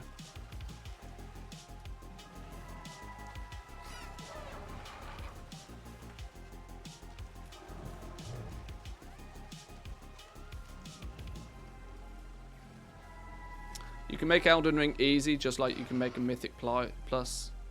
Yeah, if you outgear it, then it's easy mode. Stupid ball, get out of it.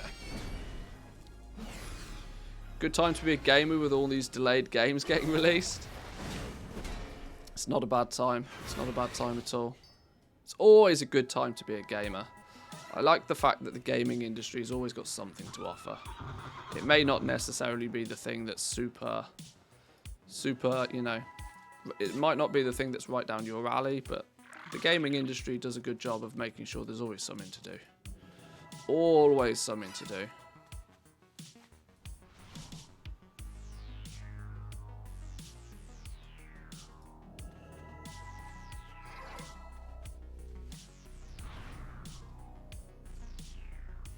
And hey, if you enjoy making gold in World of Warcraft, there's absolutely always something you can be doing.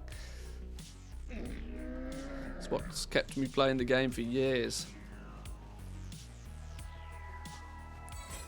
There's 8 of 8. That was nice and quick. We've got... what have we got? That's a daily quest, I think. Let's go do that one next. Guess it's sort of close. Fruits of the Bloom, is this a daily quest or is this a... this is a daily quest, yeah. That's good. That will give us patterns progress as well.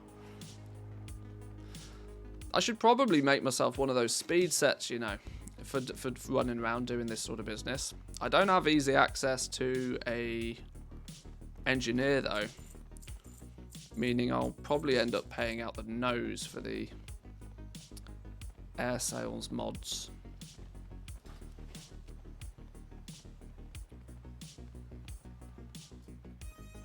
What do we think about the them nerfing the flying ability on the air sails? Do we think it's fun detected, or do we think it was actually a little bit too powerful?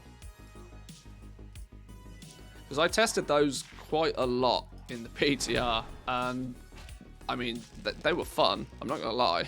It's definitely fun flying around at like 500% speed. And I think considering it was contained, the flying speed even before it got nerfed was contained to... it was contained to Shadowlands anyway, I think, the flying. It's only the basic run speed that's sort of, you know, semi-global. So I'm not sure if it's if it was really all that necessary. I don't see quite how much of a bonus flying speed can have. There's the argument that from a PvP perspective, having greater flying speed, but I mean, if you're engaging in war mode, then maybe it's just one of the... if you've got war mode on and somebody chases you down and you know, then isn't that part and parcel of the war mode experience? That, well, if you want to chase people down, or more importantly, if you want to get away from PvP engagements, then maybe you need a speed set to do that. Maybe that just becomes,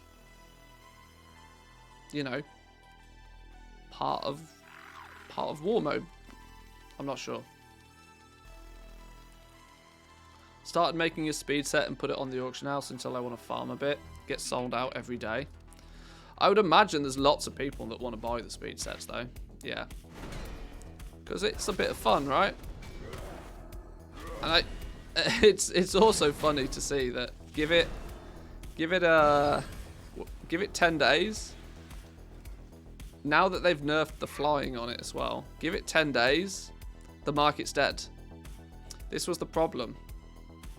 This was the problem.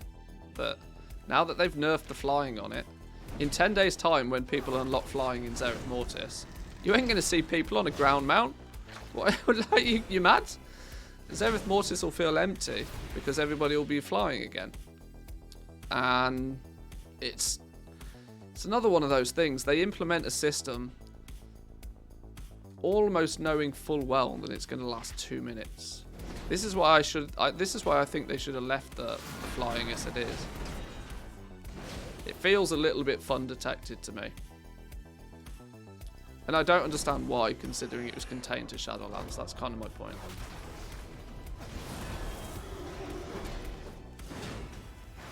Sure, you probably don't want people taking that extra power into the next expansion. But this is the last major content patch of the expansion. Everybody is very aware that everything that they have gear-wise now is ultimately going to be completely replaced at the beginning of the next expansion when we, you know, inevitably level up another, presumably 10 levels and, you know, go on our merry way.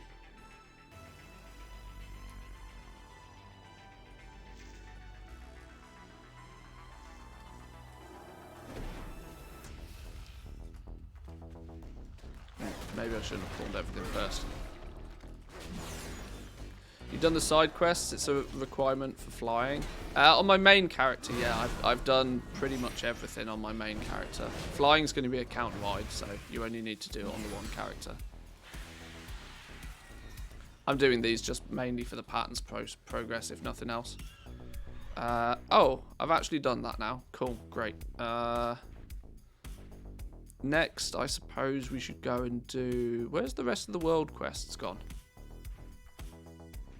Am I blind, or is that... Oh, there's one up here. We'll go do that one then.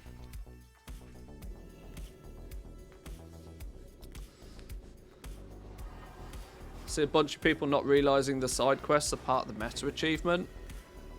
It's not too much of an issue. If you get to the point where you realise it's only 20 minutes banging out a few side quests, it won't slow people down. Shouldn't cause... What's going on here? Shouldn't cause too much problems. Why is that got a... Okay, sure.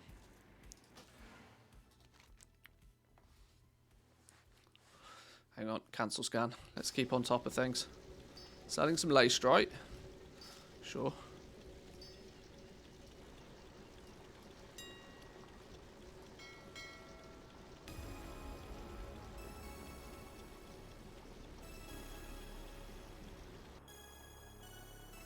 Been logged out on Draenor. No biggie.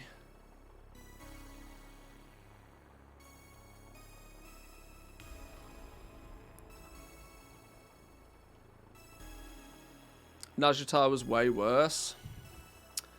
I can't remember what you had to do in Najatar to get flying. Didn't you just have to get revered though? Wasn't flying basically entirely locked behind getting revered in Najatar? Did you have to do other stuff as well? I can't even remember. I remember it being gross though. Exalted? You had to get exalted to get flying in Najatar? Did you really? Damn.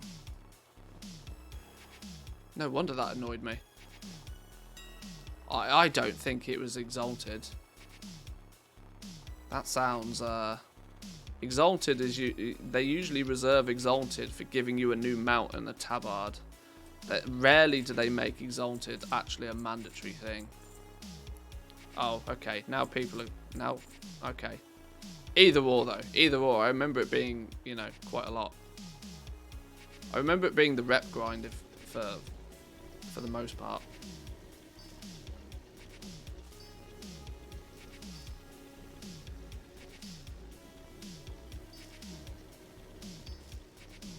It was revered. Okay. Not as much as the Maw. The Maw. Wow. I was lucky. I basically just ignored the Maw. Even to this day, I've still, for the most part, ignored the Maw. I probably will go on a limb and say that there's rares in the Maw that even to this day I've not killed. There's treasures in the Maw I've still not... There's entire zones in the Maw that I've just not even bothered going to. Being not only, you know, being not only grounded but also on foot was just a mind-blowing decision. To come out of expansions where we've been flying around, zipping about all over the place, to then slow you down to a snail's pace in the Maw. Now I know the design concept of the zone was meant to be an eerie, you know, unnatural place to be, but it should have been fun. you can have a dark and dingy zone as long with still some fun. Good fantasy aspect, not so good on the gameplay side. Yeah, exactly. Oh my god, was the Maw a swing and a miss? And the funny thing is, right, the Maw, it's not like people didn't tell them. The second Shadowlands alpha and beta was kind of a thing, everybody said they hated the Maw. There was not a single person out there that said, you know what, I really like this zone. And then they made it mandatory content for like everybody for months. They've made some tragic errors in Shadowlands, you know. Please don't get me onto a rant again. It's far too early in the morning, but woo, the eye of the jailer business. Yeah, I'd almost forgotten about that because I just didn't bother with it. I was like, nope. Min-max the rep gains. Yeah, you had to try and work out how quickly could you do enough stuff. How could you gain enough? And there was groups out there that worked out how to not only get the Eye of the Jailer to max, but then cheese their way through staying in the Maw even once they had max Jailer Eye on them. Oh god, it was disgusting. Funny to watch from afar, but I understand why people didn't enjoy it, because there was very little to be enjoyed about it.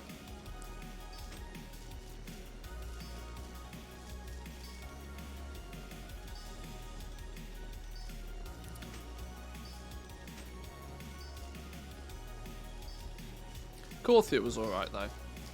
Looking back on Korthia, they could have done more with Korthia for sure, but you could probably go as far as to say they could have done more with any of the zones. But Korthia wasn't that bad. We had Korthia for a little bit too long, but realistically, Korthia wasn't that bad. It was a smaller zone than I think people expected. And from testing Korthia initially, Korthia gave the impression, very early days, it gave the impression that it would expand. You know, it would level up, kind of like how we saw with, well, what was it back? The Isle of Thunder back in the day, that, you know, new sections would unlock, but instead of an entire area, let's make sweet profit together. That you just couldn't get to. Reminder yet. To viewers on mobile. Go to web version Twitch to find your bosses button. Innkeeper, thank you very much. Appreciate it. Thank you very much for the prime. Yes, mobile viewers, jump onto the web version. Click that sub button. Maybe you got some Bezos bucks lying waiting for you to spend. If you have a Twitch Prime, I will be more than happy to take it off your hands. Thank you. But yeah, what I was saying is Korthia gave the impression that it would kind of scale up and level up. Just how like the Isle of Thunder back in, what would it have been, Missa Pandaria, you had like you had hard locked off sections for a while, until certain things had been achieved in the zone. Korthia kind of looked as if the same thing would kind of happen, that you'd have like layer 1 of Korthia, where it would all be, you know, a basic amount of rares, and you start to understand the zone, and then as you unlock more understanding of the Archivist's Codex, that you would be able to go into different variations of Korthia, and they could have even layered like 2 or 3 variations of the zone on top of each other. It never happened, but that's the impression that it was, that, you know, when you first got to test the zone, that's what it looked like. There was even maps that were data mined of variations of Korthia that never became a thing. Whether they were still left in the game files as like previous versions of the zone or something, I don't know, but it was another one where I kind of worry that, you know, they have these grandioso ideas, but just not enough time or manpower to implement them. And they waste they waste far too much time developing systems to slow people down, and then have to develop additional systems to help speed people up after they've artificially been slowed down. If they stop doing so much of that business and just focus on actually, you know, the good stuff. At least Korthia was a huge improvement over the Maw. Zereth Mortis is a slight improvement over Korthia, so maybe things are moving in the right direction. For now. Yeah, for now. I'm going to be interested to see just what people's opinion is of Zereth Mortis by the time you get to actually explore it and do all of it properly. I worry that with them time gating Zereth Mortis so aggressively, people do Zereth Mortis when there isn't something else to do. Soon as the raid is a thing, I mean the raid's already a thing, but now that the raid is a thing and the Mythic Plus season opens and PvP kicks off again, you know, I worry that people will leave Zereth Mortis having only seen like probably less than half of what the zone has to offer, without any, you know, real desire to then go back to it. They kind of like, they had this week-long opportunity, the first week or two of a patch. They had this great opportunity to go, here's a new zone, here's loads of stuff to do, enjoy yourself.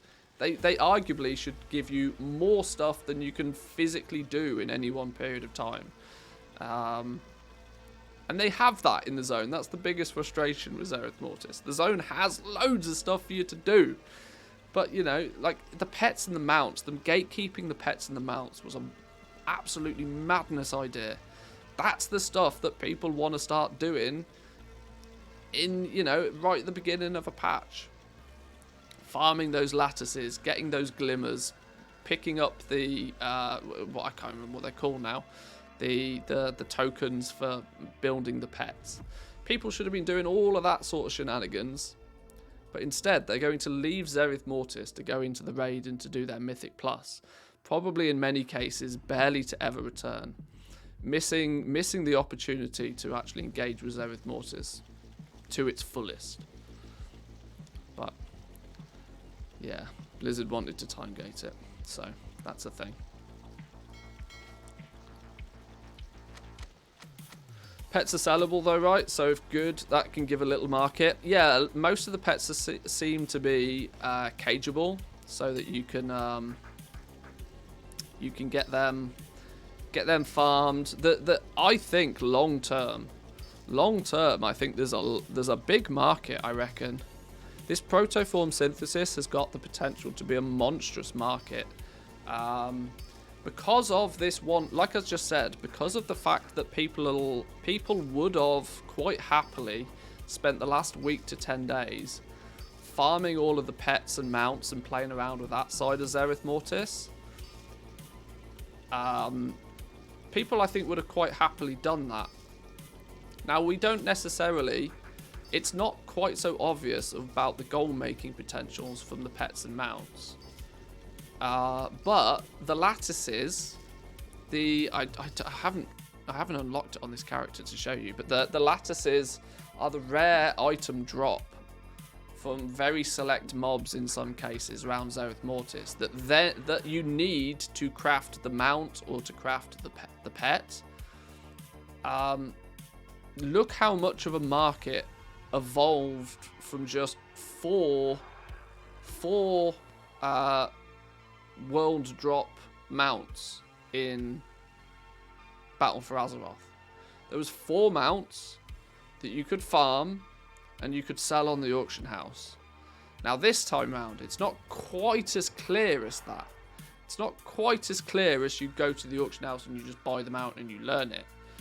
But I think what may very well happen is these items that you have to farm up to then go and make the mount, which the mount is then bind on pickup for you. As the expansion rolls into the next expansion, those lattices may become super valuable because nobody's going to be farming them. People will still want the mounts. People collect mounts.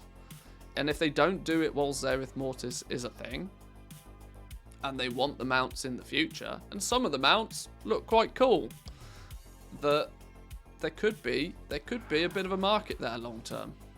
Not just during the patch. During the patch, obviously they'll sell because everybody's trying to get them. But Boz looks all, yeah. There's a couple of mounts in there that are pretty funky.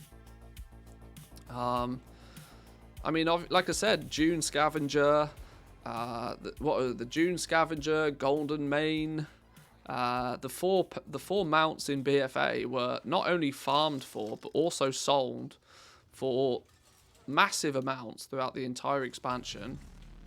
And even to this day, those mounts sell for like disgusting amounts. So there's a bit of a long tail on this market that I don't think's been fully realised yet.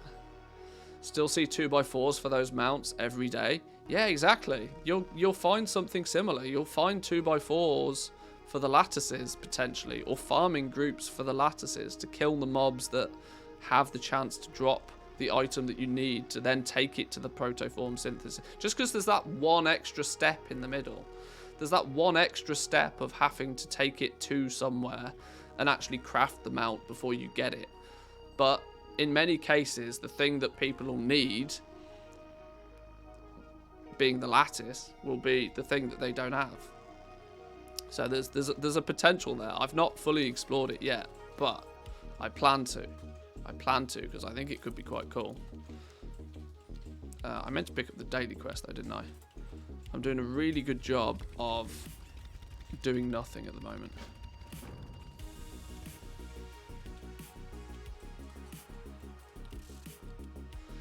I'm exploring it right now since my vault is stacked for Wednesday. Yeah, I mean it's a good time to pay attention to it, I think.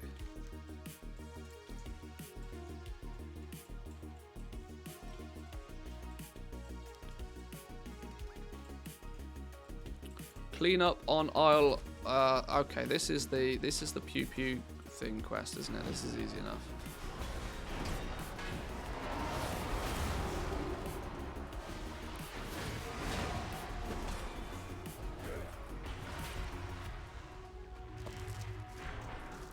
This is a, not only is it a fill the bar quest, but it's a fill the bar with a kill the big dude at the end. So if you just go kill the big dude at the end, and then come back and fill the bar, it's much easier.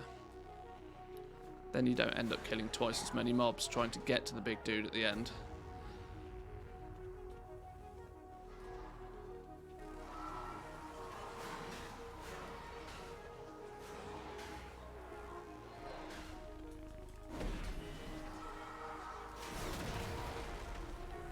If I remember this quest right, of course.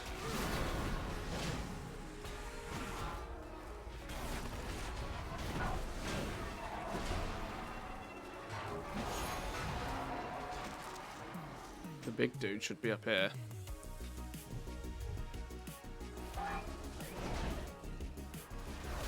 There he is. There he is.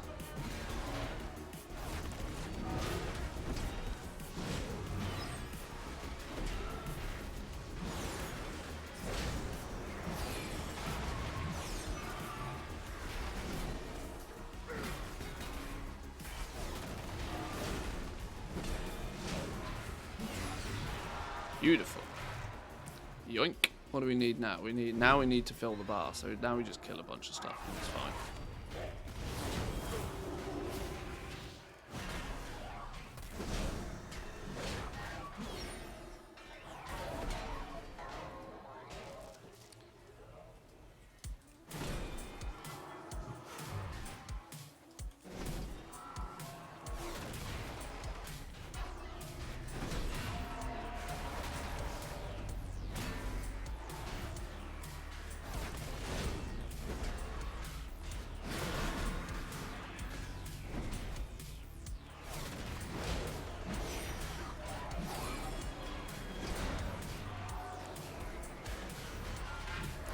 Click a bunch of stuff as well. You're right, I didn't notice that these things had an outline. You are very right.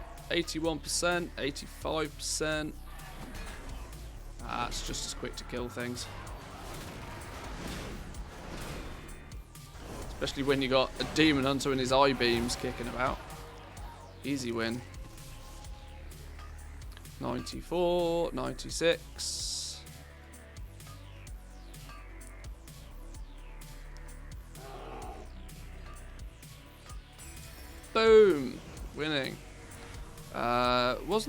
Oh, have I missed? Oh.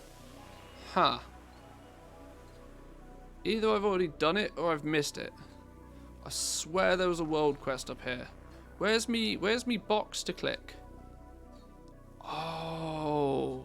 Have I not unlocked that yet? Have I not even unlocked the third? Oh my god, am I complete noob mode? I think I am, you know. I think I've made a tragic error.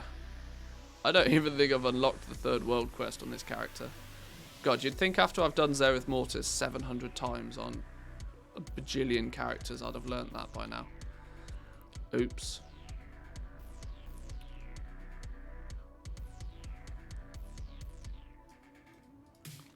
We'll come back to that in a second. I don't know why I've not done that, because you get it for free. If you've done the campaign, you basically get it for free.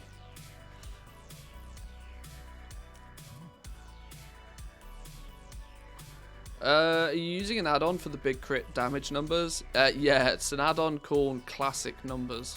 Is it called Classic Numbers or Classic Damage? One of the two. Classic Numbers. Yeah, Classic Numbers is what's giving me the big damage numbers all over the screen. Vespoid honey. Let's go get some honey then real quick. We can get plenty of honey real easy.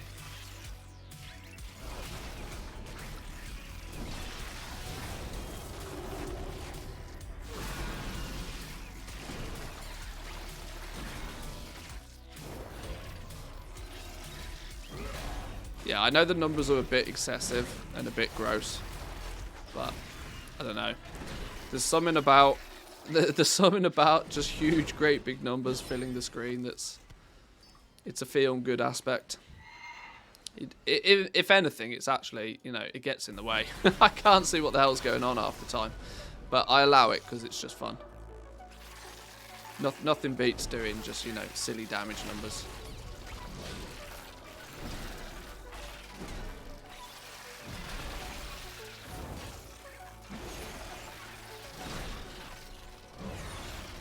Press Divine Toll and your screen just lights up. There's a feel good feeling about it.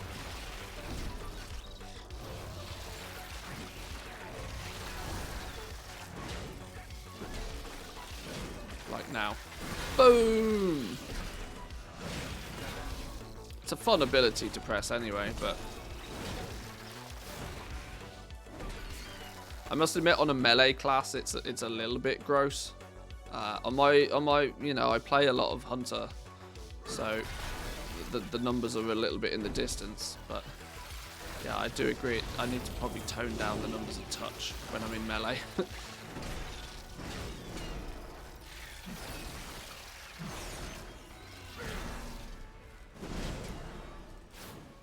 Oh, I didn't mean to hit him. Right, whatever. Divine Toll's amazing. Yeah, it's one of a few abilities that when they disappear in the next expansion, it's going to be a bit of a sad face.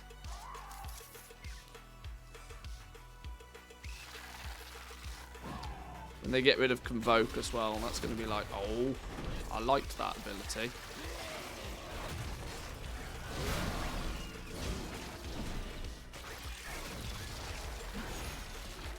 I was thinking of the numbers just clutter the screen. It's not as if seeing the numbers is going to change how I play. Yeah, there are some people out there that just straight up turn off damage numbers completely. They don't care what their damage numbers are. I'm just I don't know. It's one of those things. It's a UI thing. If you like it, use it. If you don't, turn it off. Could they add those abilities as a new talent row?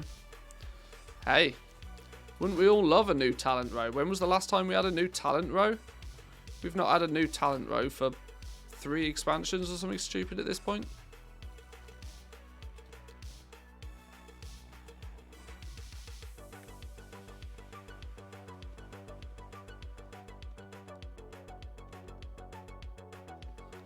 Give us back skill trees. It's funny, right? People see, this is what I don't know how much of it is, how much of it do we think is actually just wanting something because we don't have it? Because when you look back at it, when we did have When we did have skill trees. Let us spec wrong. Yeah. When we had talent trees, do you think it was just a case of the fact that we were less against the talent trees, we were more against the cookie cutter build? I don't know. Was it maybe a case of that we didn't quite know what we had? You don't know how good you've got it until it gets taken away from you. Is it maybe that sort of situation, possibly? Hang on, you've got a quest to offer me. What do you want me to do? Oh, we'll get to that in a minute. I'm just trying to bang out daily stuff for now. Do I have any daily quests? Which one's this one? Choose your fighter. This one. I want to do that one as priority.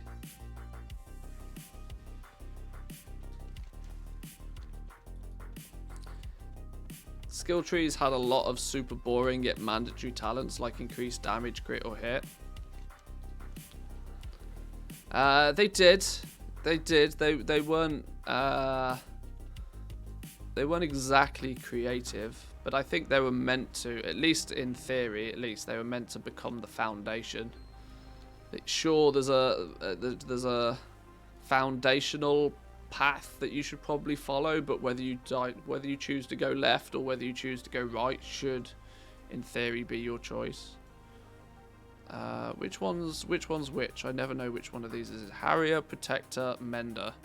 Well, I'm a tank. I don't need either. Just do damage.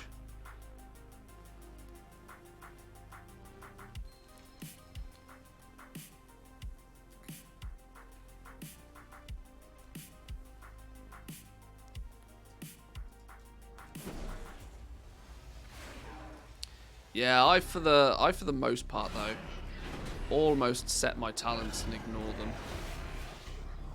It is an aspect that I think I don't know. I think there's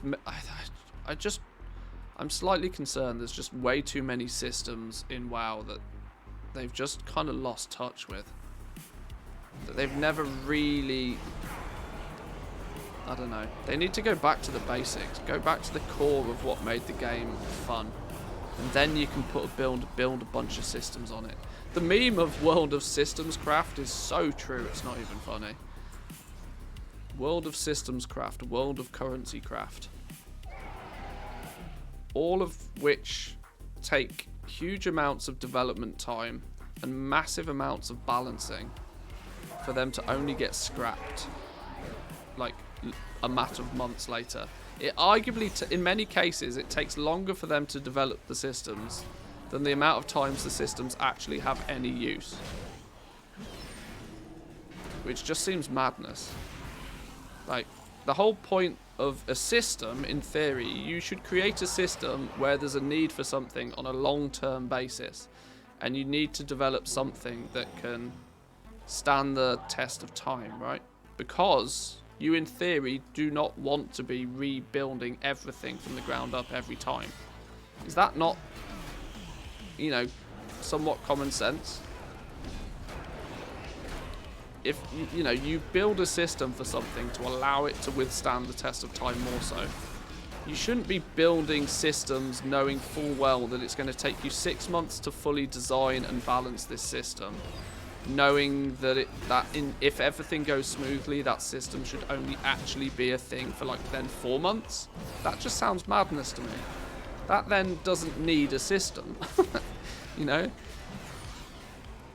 What that needs is a solid piece of content in the first place that's just simple at its core but fun to do. If you're going to scrap it and delete it 6 months later anyway, then I don't know. It just baffles me.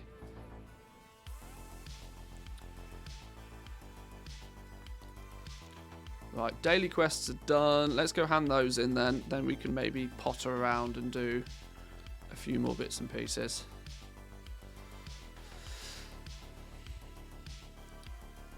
As a rogue, there were 47 mandatory locked-in talents and then 4 points to spend on utility. Yeah, I guess. Yeah, maybe that was a little excessive. Maybe, you know, maybe 20 or 30 ones that defined the ability of your the core foundation of your class, then a little bit more choice in other directions. I don't know.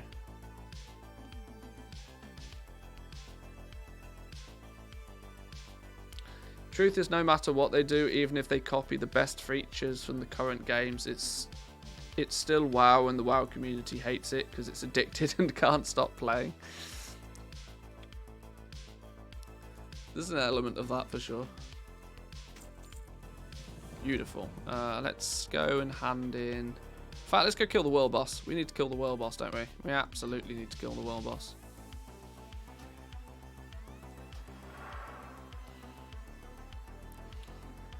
.02 drop chance on the Vespoid Lattice from the most farmable mob. Time to cry.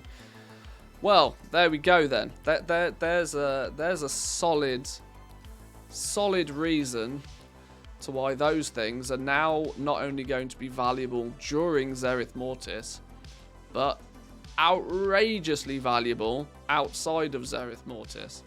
So give it 6 months when we're all about to step foot. Well, 6 months, you know, is wishful thinking, I think. But give it a few months when we're all planning on stepping into the next expansion. Those lattices, I think, are going to withstand the test of time in terms of their value. Because if it's the bottleneck item to craft a cool mount, just because there's one step in the middle, you have to take an item and then take it somewhere else. Then I think they will be valuable for time to come. Good little opportunity there for either farmers now, or potentially even for buying some up and flipping them in. You know, throw them in a guild bank, worry about it, sell them again in a year's time.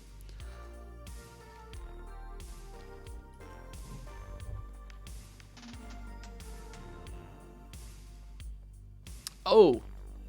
I need to check I've actually unlocked the third world quest. I don't think I've unlocked the third world quest. I think I've done a noob move.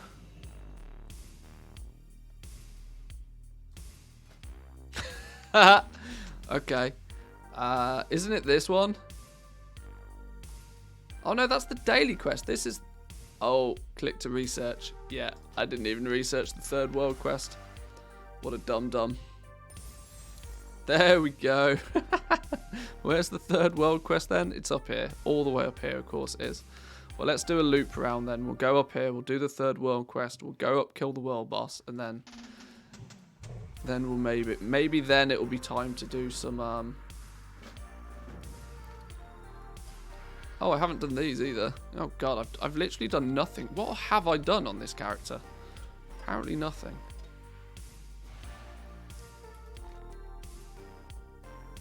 Do these give me patterns progress, maybe? Possibly?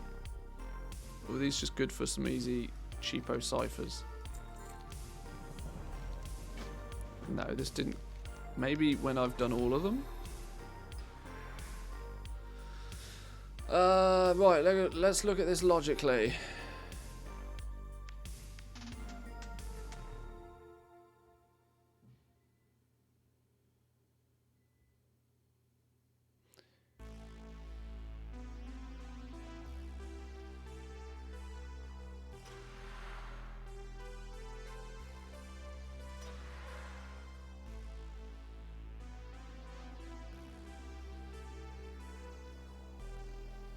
I need to get rid of that one. There it is. I can see those like the Matrix now. I can't eloquently describe how to do those, but my brain just kind of sees the right path on those ones now. My brain has built the links it needs. These though, these can fuck off. Right, well this one is 1 square, 2 square, 3 square. That's a thing. 1 square, 3 squares, 2 squares, 1 square, all different. Should be a thing as well, which means these should then be a thing, and I don't know why. These because they're all triangles in the middle. There we go. Whew. That one wasn't too bad. That one wasn't too bad.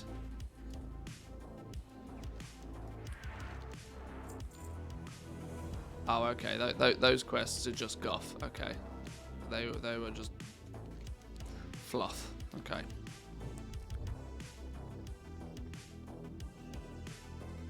That probably counts kills done by characters that can't even get the lattice, though.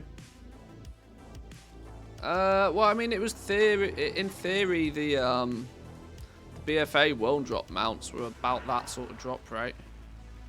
You had to kill quite literally thousands of any given mob to get the BFA world drop. I mean, they were called world drop mounts, but they weren't really. You could target them.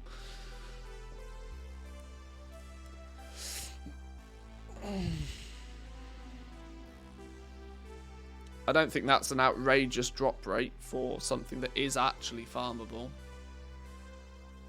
For a mount, anyway. It's good to have some rare stuff. Rare stuff, you know, gives people a bit of self-achievement when they get it. If they get it. B, it creates value in an item in the game. It's good for the economy. We need more rare stuff in the game. Everybody being able to collect everything within 10 minutes is half the reason people run out of things to do.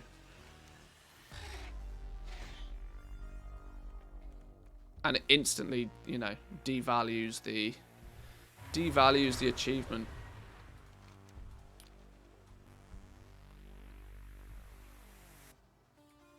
Right, let's go click this box. Do we think we should do the puzzle on this one? I reckon we should actually do the puzzle, you know. Which is this, a frugal one? Is this one of the ones I hate? I don't even know what this one is. Oh, it's one of the ones I hate. Okay, well, there's lots of little squares. That one, and that one is a thing. Meaning then we can make something out of... Oh, I feel that was a bait. That feels very much like that was a bait. Because now nothing else matches. That felt like a massive bait. If that was a bait, then how do we utilize the things that we... So, one square... Have we got 2 squares? We haven't got 2 squares. We've got 1 square, we've got 3 squares. We haven't got 2 squares. Meaning the square on the outside is not the thing. It's got to be the thing in the middle then. Unless they're all the same. What? How? What? Unless unless we make everything different. Everything different could be that one. We then need 2 of something in the middle. 2 of something in the middle, 3 outer lines. 3 of something in the middle, 2 outlines. No? How? Oh, because it's the same thing there. Then that one, and then that one.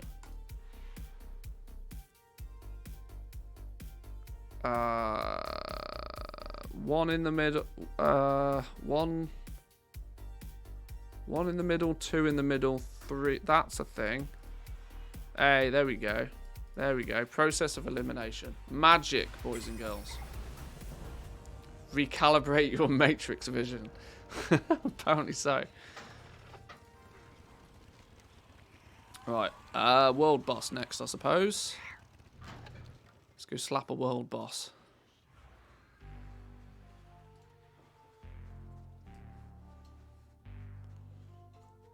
It's either all matching or none of them matching. Yeah. Everything the same or nothing the same.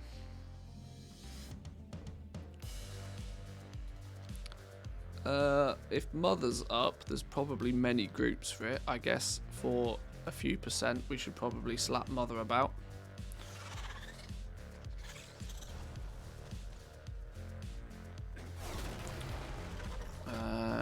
Let's take a little... Oh, no, relax. Is there significant groups up already? Looks like there is. Beautiful.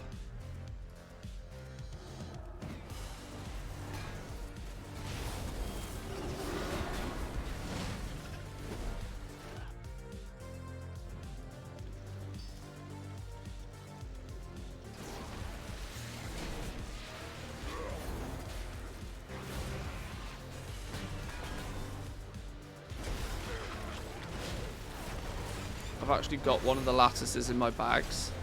Now don't go too crazy just yet. Some of them are not rare. Some of them are super rare. Some of them are not rare at all. Some of them drop very frequently from mobs that people are frequently farming.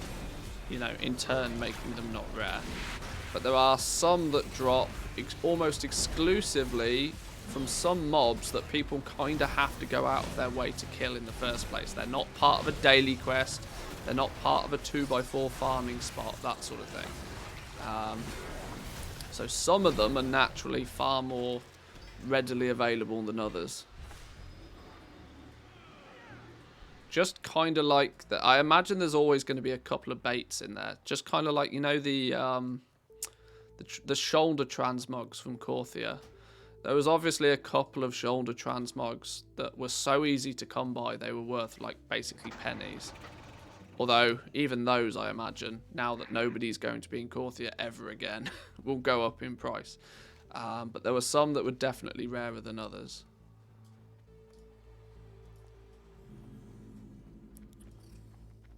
Hey, we might get another rare on the way to the world boss here, look. Another cheeky rare. If we can get to him. He's doing his burrow. Let's do some dodging.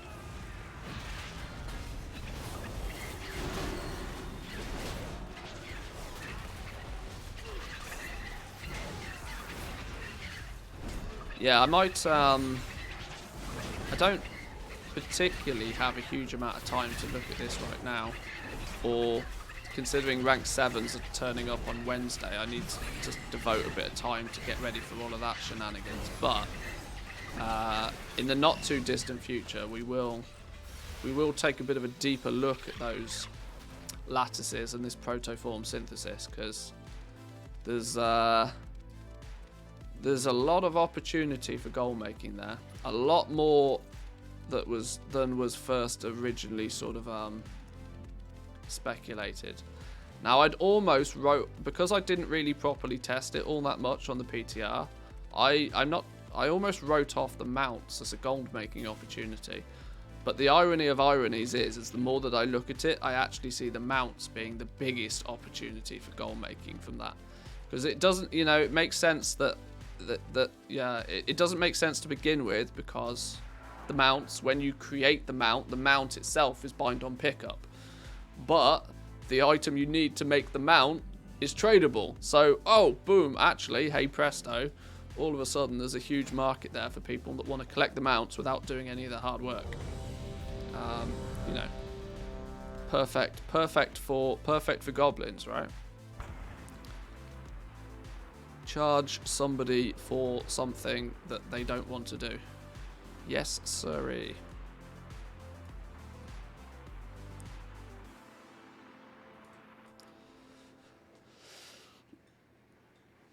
Alright, world boss, that's going to give us, what's it? Is this thing 25% nowadays? That's going to put us just short of 60% on patterns.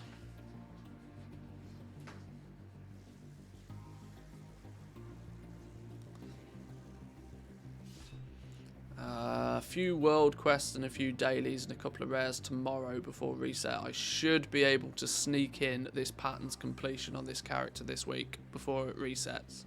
Otherwise I miss out on a turn in, which I'd rather not.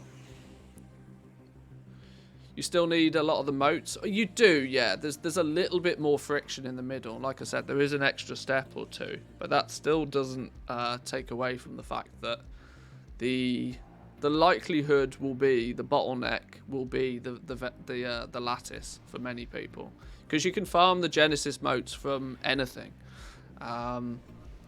Even if later on in the future, even later on in the future, you can very quickly go to, well, quickly-ish, or easily, I should say, go to Zereth Mortis, kill a bunch of stuff, get the Genesis motes you need, but then still be missing the lattice. That'll be your friction. That'll be your bottleneck to get that mount in the future.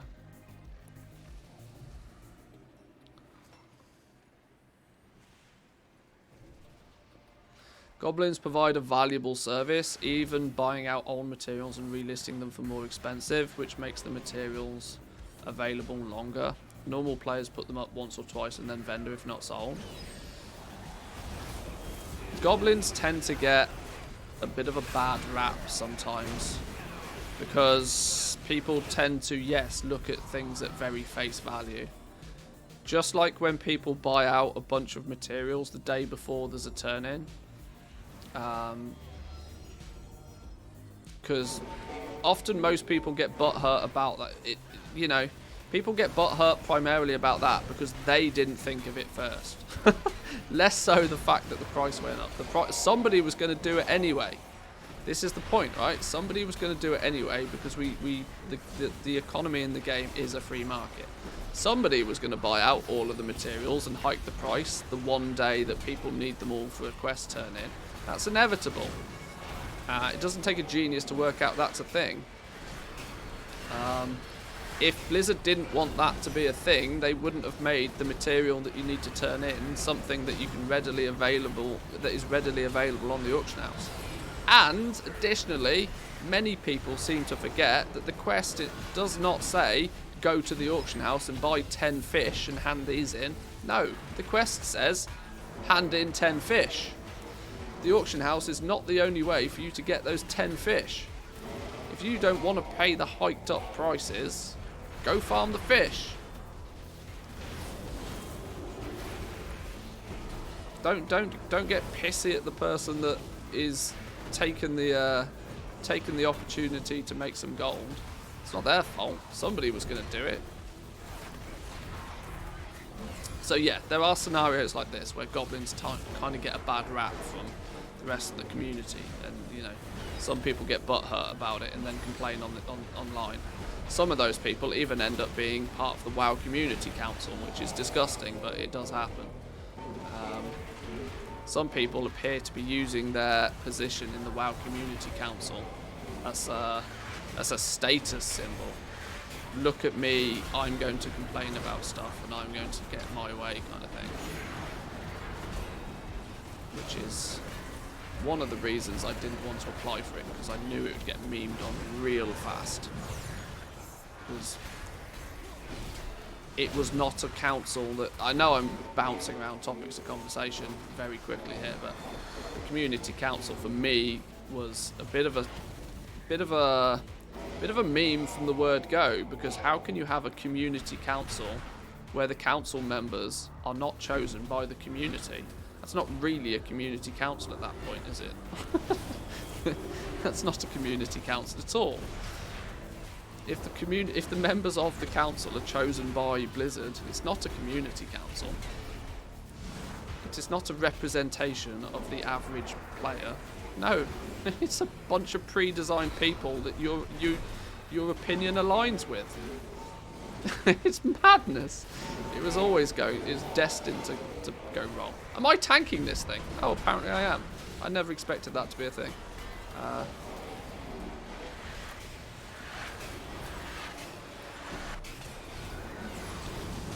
I know I run around in tank spec, but I usually expect an actual tank to be doing the actual work. I'm just here to look pretty.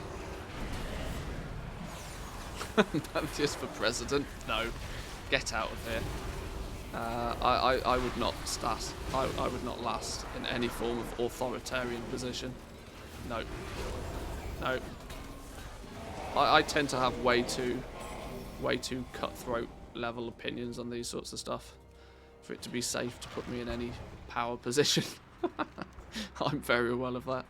Very aware of that. 54% on the patterns though. Progress is progress. Is there any hint that the Pog Essence drop rate will change? I'm a little scared to buy all of them. there's passive buffs to it coming. Hang on, what's going on here? How did lay on hands not work? Did I have somebody targeted? Did I lay on hands somebody else apart from myself? God damn son of a bitch. Pog Essence, there's some passive. Blizzard don't really need to buff the drop rate on it because it's passively kind of happening anyway. There's a few subtle things that go unnoticed by some people because they're not so direct as this thing now drops more Pog Essence. But they've recently, literally recently in the last couple of days recently, increased the respawn rate of the treasure chests in Zereth Mortis. Now, the reason why that's a passive buff to Pog Essence is because more treasures, more people opening treasures, because they're spawning more frequently, will naturally lead to a greater supply of Pog Essences without them touching the drop rate. So that's a thing. More people, and not to mention the chests are considered to be one of the better ways to get the Pog Essences anyway. Outside of that, we are soon to be getting flying. Flying will equally be a massive buff to the drop rate, simply because herbing and mining will then be frictionless, or far less frictionless than it is now. You won't have to be fighting mobs all the time. You'll feel as if you'll be able to do it quicker, and in turn that will generate more of them. The raid opening and more difficulties of the raid opening will allow more and more people to naturally get Pog Essences from the raid. I think they will be scarce for a while, and they were designed to be scarce for a while. In turn, they will also slowly but surely drop in value as less people need them and more people get them.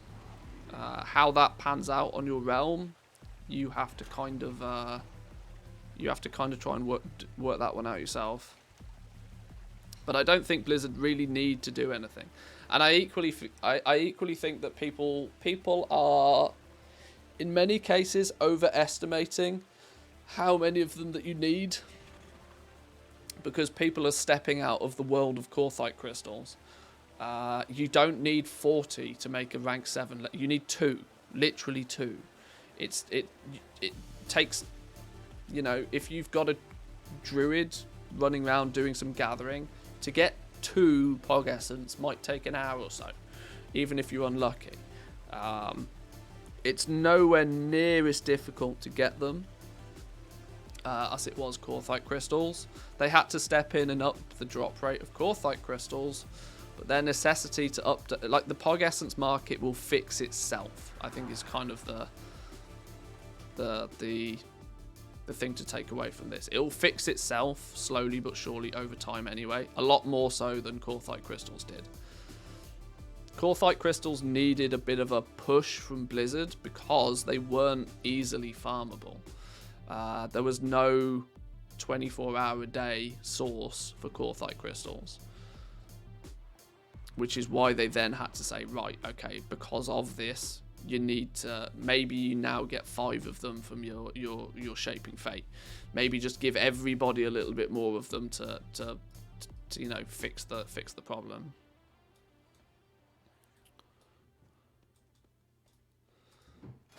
Right, this dude, I think for the most part, I could do a little bit more on him, but I don't think I really need to right now. What I do need to do though is turn this in. We got a 252 conduit from somewhere. Is it one we're even using? I mean, I'm not using half of them. I don't care. Genuinely don't care. Speed sets are another thing. If farmers, you know, if farmers really want to farm Pog Essence, there are min-maxy ways they can go about increasing their success rate. And it takes people time to learn those. you absolutely, if you want to min-max your farming, you want a full speed set with as maximum movement speed, as maximum mount speed as possible. You want to learn where you need to unlock the progenitor enhancement buffs. No, sorry, the Pog Essence buffs. You then need to practice maintaining that buff. All of these things mean that, you know, in the first week or so, nobody was really that good at getting them. These speed sets now being a thing is a passive buff to the supply. Yeah. This is my thoughts on it. That I don't think Blizzard really are going to need to step in. The demand for them will only be short-lived anyway, until there comes a point where there's just plenty of them and there's no problem anymore, and the price will start dipping. This is why I haven't bought too many. I've bought enough to get my crafting done for a couple of days, but that's about it. I've not tried to stock up with weeks worth of progenitor essentia, because I don't think there's really much need for it. They'll peak out in terms of price for a few days, but then they'll very quickly start to dip, because those crafters, they'll make their rank 7s, right? And you've got to remember, making the rank 7 is the easy bit. Selling the rank 7 is the difficult bit, and that's the bit that people get stuck at.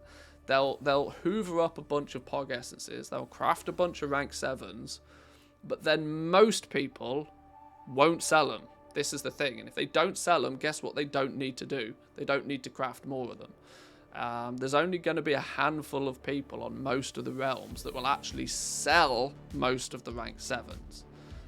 And of course, if they don't sell their rank 7s that they craft, they don't need to recraft any. And if they don't need to recraft any, they don't need to buy any more Pog Essence. Yeah. So it's a problem that will fix itself. An estimate for a rank 7 price on day 1, 200, 250k should be where you start at. Other goblins on your realm will have more of an effect on that than any thought process you can throw at it.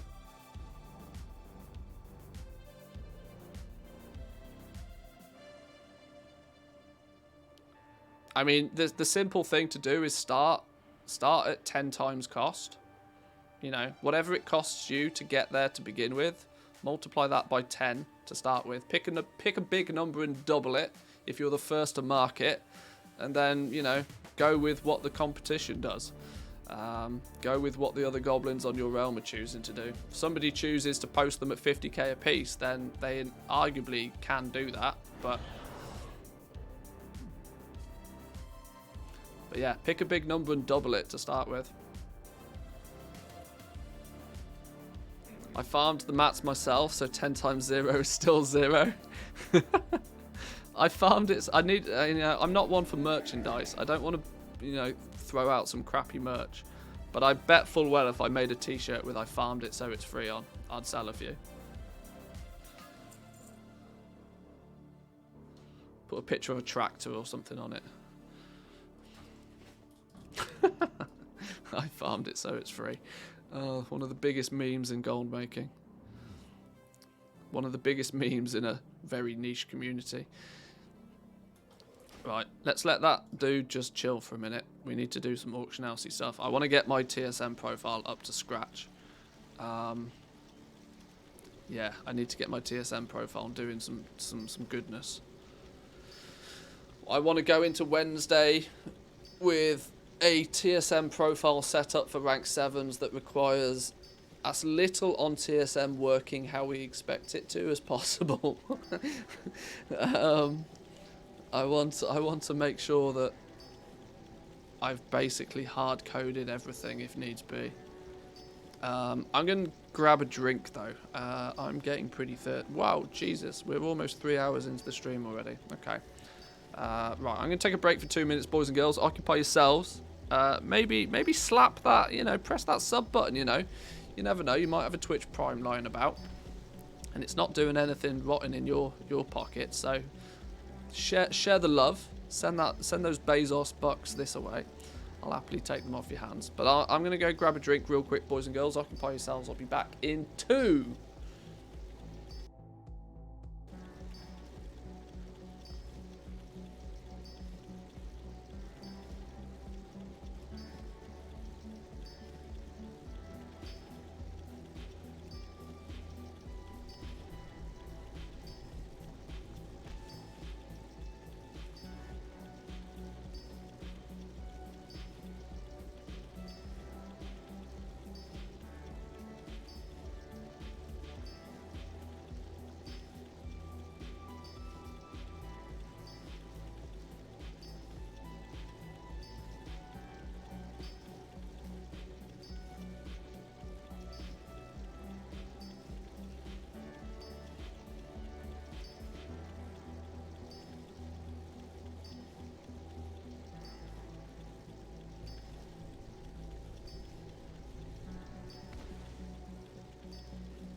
Okay. Got everything set up for rank 7s. Just need to go through, put the items in the groups. Yeah, that bit's the easy bit. That bit's the easy bit. How do I want to do this though? Right, I need to, hang on, where's my, I've got a document on the go already, I think, somewhere, possibly. Ah, fuck a doodle, what did I call it? 9.2 custom price sources.txt, that sounds about right, doesn't it? So what I was doing, I did a few things to start with. Let's start at the beginning actually. What I want to do, my TSM groups, I have all my base legendaries in one group. I actually have the rank 7 groups already. I've even got the items in there. The 291s are in there now. I hope these end up being the right item IDs. What I want to do now, normally I will use some variation of crafting costs to dictate what my auctions do, but I have a distinct feeling that TSM crafting as a price source for legendaries may not work as planned. All that said, even if it does work as planned, what I probably will still want to do is do some wizardry to make sure that the prices are based upon the correct vestige that I'm using. I have, on this realm at least, I have 3 crafters. One that has got both jewel crafting and leatherworking. One that's got tailoring and jewel crafting. And my blacksmith is by himself. So my blacksmith is easy. My blacksmith always makes his own vestiges. If they're overpriced, they're overpriced. There's nothing I can do about that. My other 2 characters, though... Excuse me. My other 2 characters, when it comes to making the vestiges, have a choice. They can choose between the two. Choose 2 professions, and they just pick whichever's cheaper, obviously.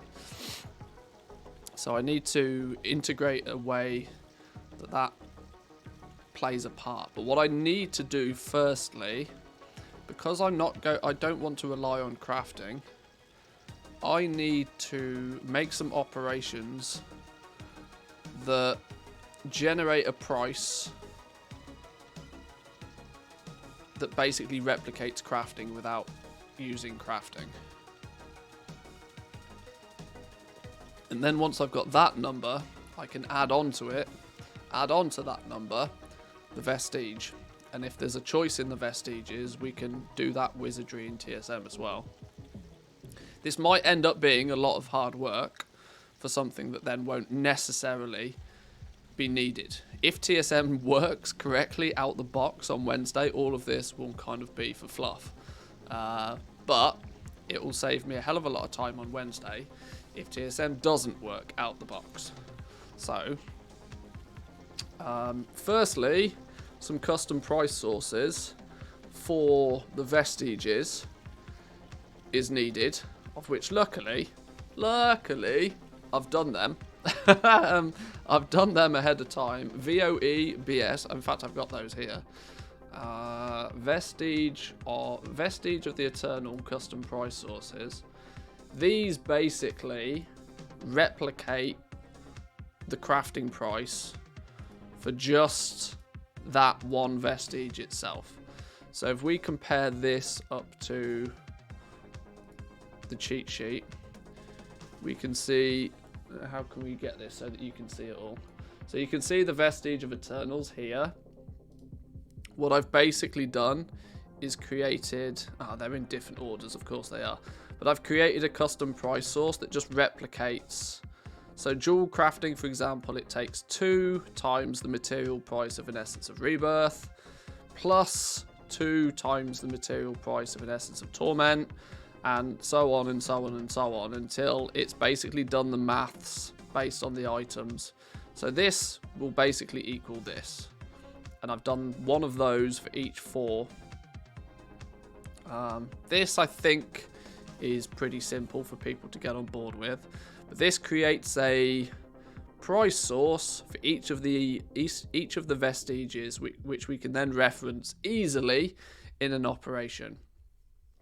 Now, the reason we make these as custom price sources to begin with is so that we can reference this quickly and easily in operations in many places. So we don't have to type this out all the time. We can just type this into TSM, and TSM will actually just do what this is, which is nice. Do not rely on hope, be a man of action to be prepared for the worst. Yeah, that's kind of it. That's kind of what we're doing right now.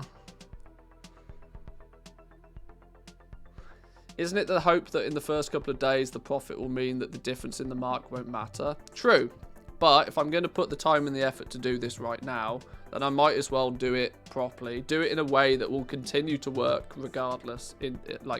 This will mean that the same system can be in place for the rest of the expansion then, and it's just done. That's kind of my plan. You are 100% right that the difference in price between the vestiges in the first week or so should not matter.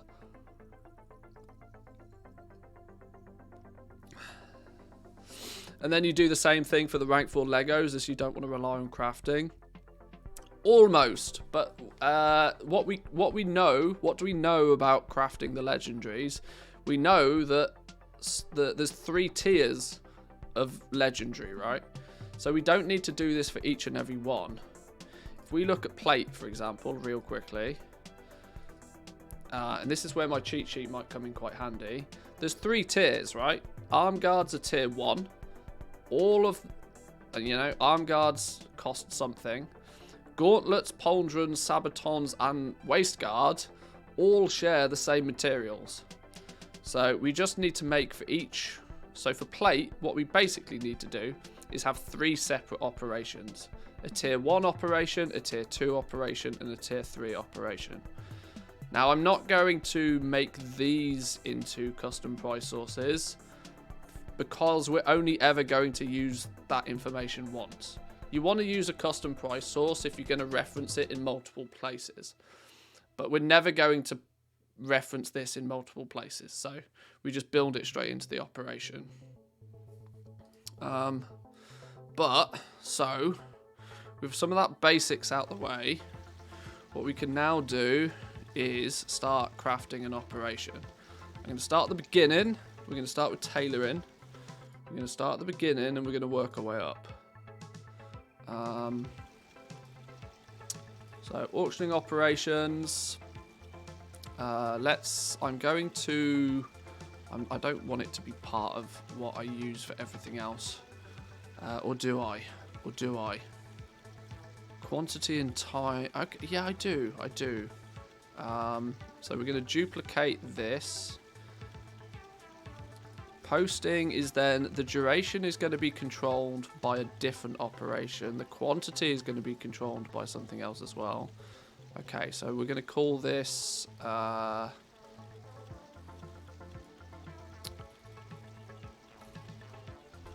rank 7,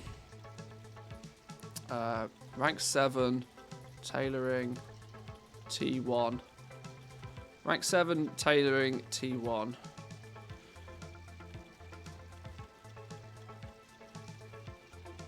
So we're going to end up with lots of operations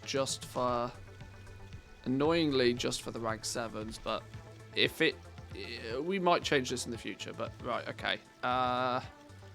Let's look at what we need to do to begin with then. So we need... this is actually where having multiple accounts is going to make this process a bit easier as well, I think. Let's log on to the tailor just real quick.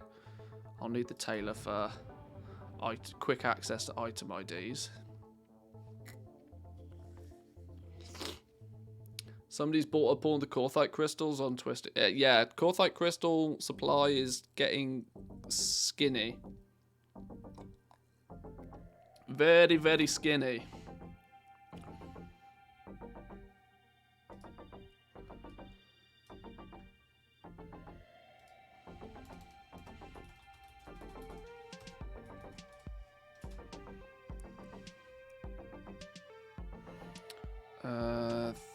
So we need the rank 4 patterns. So it's 130 times map price of this. I'm actually going to build these in a notepad, just for the very simple reason if I build them directly in game, it makes it difficult for me to then share this information with others as well. 130 times the map price of something plus 50 times the map price of something else plus 30 times the map price of a boreal shard. Now I could hard code a boreal shard, because if there's anybody that's not paying 100 gold for an arboreal shard, you're doing it wrong.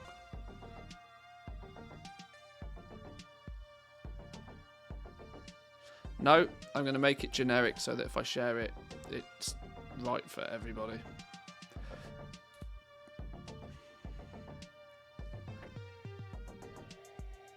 So, what is... Oh, I used to have these in my cheat sheet. Damn, that's annoying.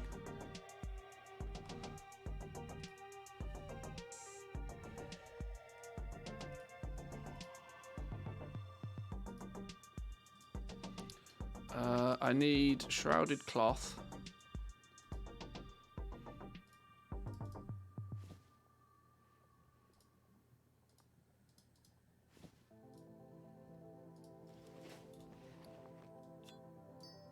And arboreal shards. So we have shrouded cloth is, of course, it's in the wrong place. I'm trying to do this so that you guys can see it at the same time. 173202. 173202. The enchanted is, of course I can't see it. Enchanted is 172439, and then your arboreal shard 178. 178. What was it? 178. 787. Alrighty, so that's our core. We need to add vestige on top of that, but that's our start. What we should be able to do, tailoring T2. We should, in theory, be able to copy, paste, and just change some values. Tailoring tier 3. So it steps up from 130. You can see we go from 130 shrouded cloth, we go to 175. 175, 65, and then 40. And then finally for a tier 3, it's 220. Tell you what, the amount of materials we're going to burn through is going to be gross. 220, 80, and then 50. So that's our 3 core operations. This is basically replicating nothing but crafting, so that we don't have to use crafting as a price source. It's what crafting does, but it's just in case crafting doesn't work.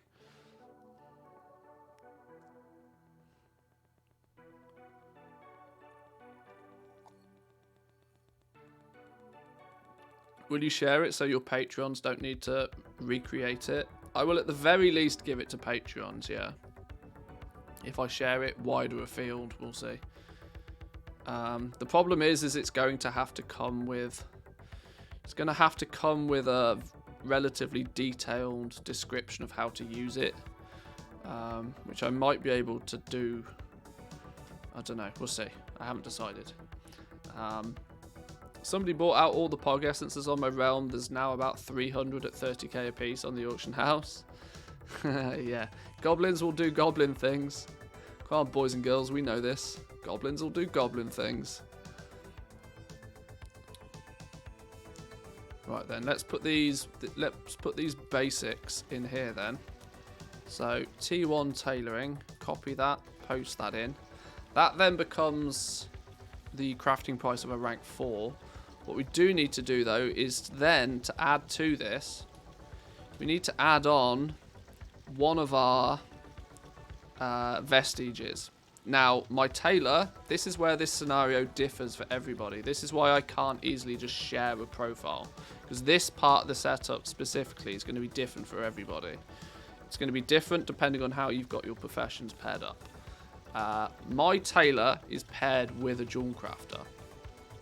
So what I now want to do is choose whatever is the cheapest of two different vestiges. So the cheaper of either VOE, Vestige of Eternal Tail, or VOE JC.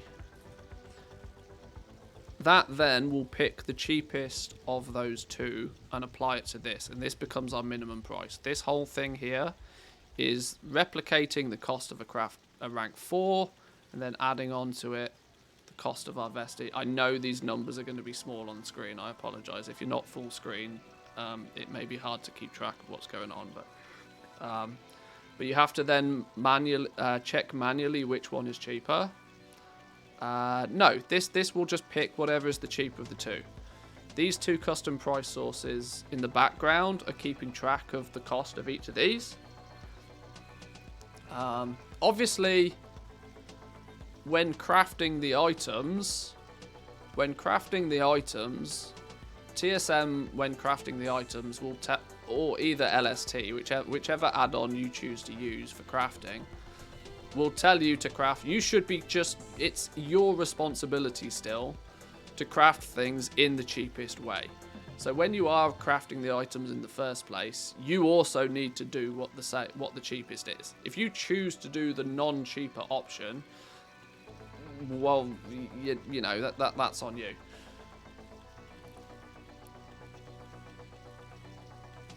But this very last section, like I said, this very last bit is going to be different depending on how you've got your professions paired up. If you've got them paired up at all. If you don't have them paired up, you just put whichever your profession vestige is on the end of this. But what we also want to take into consideration is we absolutely definitely don't want our minimum price to be exactly what it costs us to craft. So we're going to slap this whole thing in a bunch of brackets. Let's put the whole thing in a bunch of brackets, and we're going to go 1.2 on a multiplier there. Multiply the whole lot by 1.2, which is the equivalent of saying like 20% profit. We're not going to worry too much more about it than that.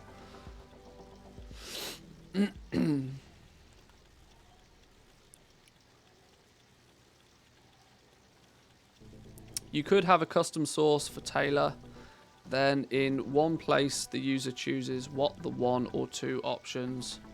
All the operations could just be vestige tailor.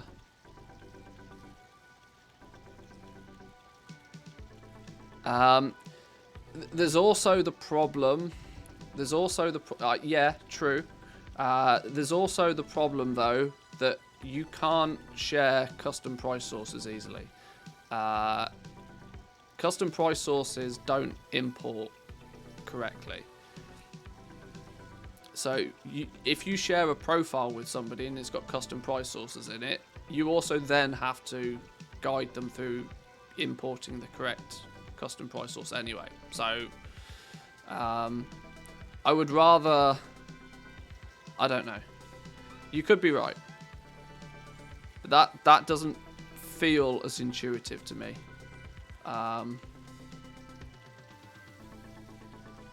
No, because you want your vestiges to be the reason you put the vestiges into a custom price source and not build it into the operation itself is because you might reference it in other places. I can then use Vestige of Origin tailoring or Vestige of Origin jewel crafting, and I can use that in multiple different operations, and it will always be the same thing. I knew something felt wrong about doing it that way. Yeah, you want the Vestige of Origins to be the custom price sources to be something that you can reference in multiple places, which is why we do it in the first place. So that will be our minimum. Now, in theory, normal and maximum prices You could just take this whole shenanigans and paste it there and then change the multiplier. Change the multiplier. So normally, instead of, you know, being 20% minimum profit, you could say if you happen to be the only one posting, it's at this point you could just say like 3 times whatever the cost is if you wished. Some people just do it this way so that they go right, you know, okay. These will create ludicrous numbers, but they'll work. I'd be happy to get the text with just the tier 1 to 3 strings. Yeah, this is always the difficulty.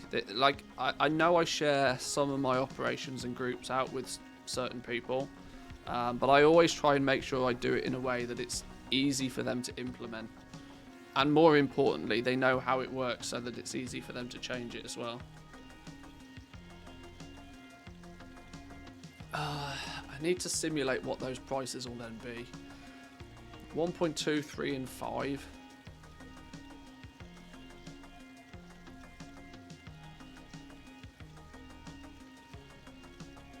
What's the actual crafting cost going to be?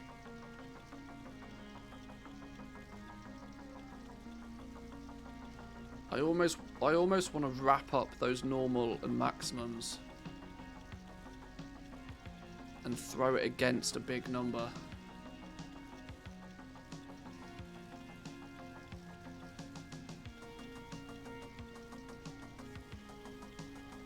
It only goes and makes it more complicated though.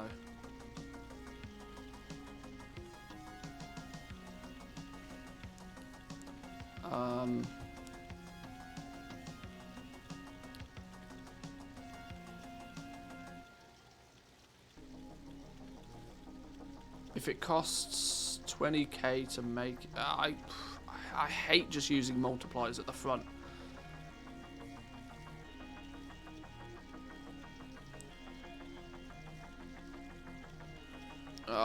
Fuck it, we'll do it that way. We'll do it that way. These are going to make some monstrous numbers. I usually prefer my operations to be much tighter, but this will do for now. If it goes below minimum, I want to post it at my normal. I always have that as a thing.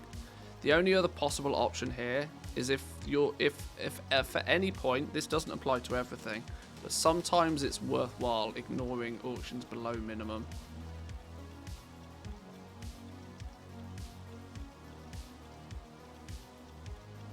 I'm saying having a custom price with vestige made by Taylor and vestige by Jawncrafter, but then have a vestige used by Taylor price. And then each user inputs. Oh, so yeah, then you're nesting custom price sources.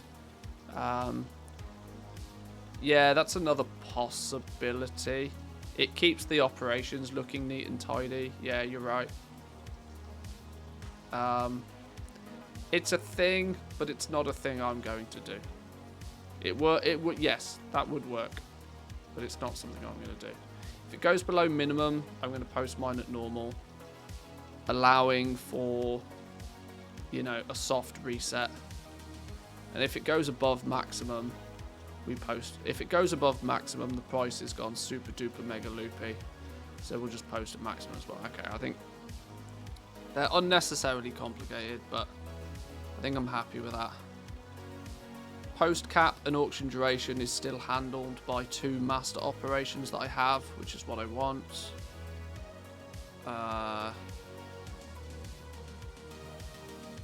Yeah. That'll do. Okay. So now what I can do, the sensible thing for me to do here is actually to duplicate this and go tier 2. And change a few things here. So it goes up to 175. Hang on, let's change everything in one first. 175, 65, and 40.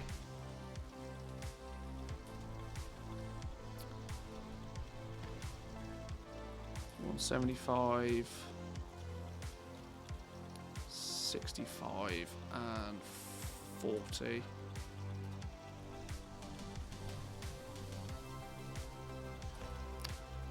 75, 65, and 40.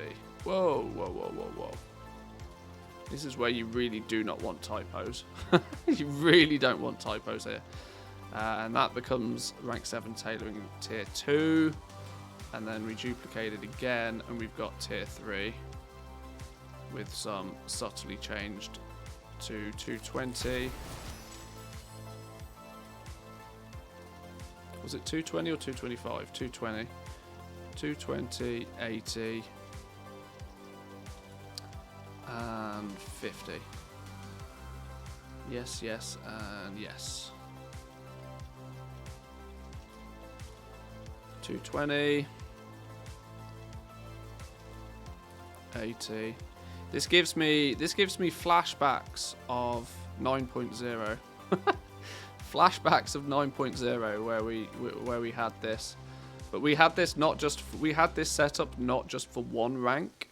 We had this set up for 4 ranks. That was the problem in 9.0, which made it gross. I'm happy to do this for 1 rank of legendaries because my setup that I have normally will continue to work. Boom, magic. That in theory is tailoring done now. That in theory is well, I suppose we need to apply. What we do need to do also is then subcategorize. We need a tier 1, a tier 2, and a tier 3 group. T1. Item level. Tier 1 is arm guards, right? Arm guard, cape and braces? Is it cape and braces? Tailoring, braces and cape, yeah. Cape and braces are tier 1. They need the auctioning operation. Shit, what do we call it? Rank 7 tailoring tier 1. Tier 2. Which is, tier 2 is belt, gloves, boots and shoulders.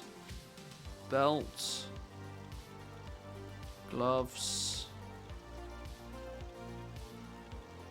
boots and shoulders. Wow, I really should have named those the right thing in the spreadsheet, shouldn't I? Let's call these the right thing. Which is belt is right, mittens, not gloves.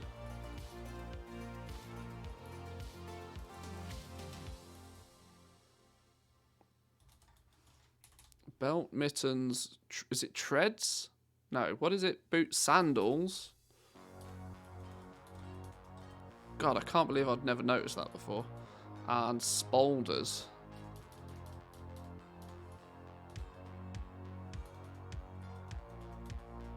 There we go. Belt, mittens, sandals, and spolders.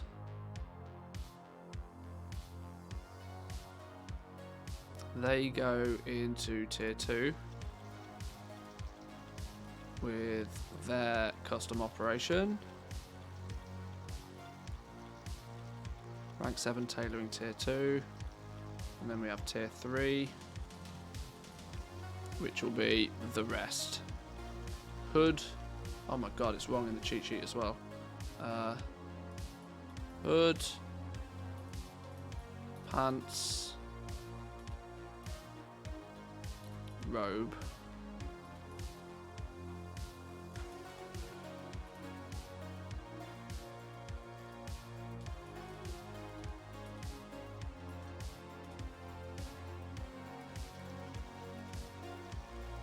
In you go, Sonny Jim. Operations, custom auctioning operation. That one. Oh, it's got a stupid name. Why is that one got a stupid name? How did that become a thing?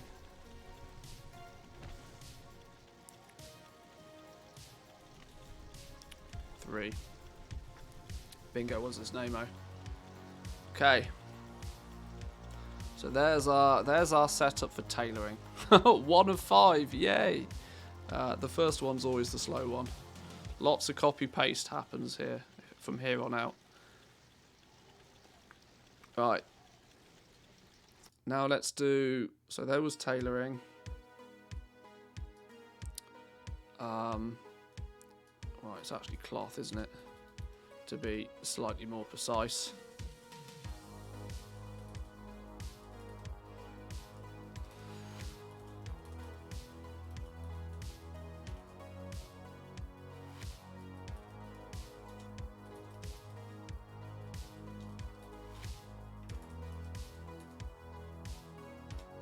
Right, okay.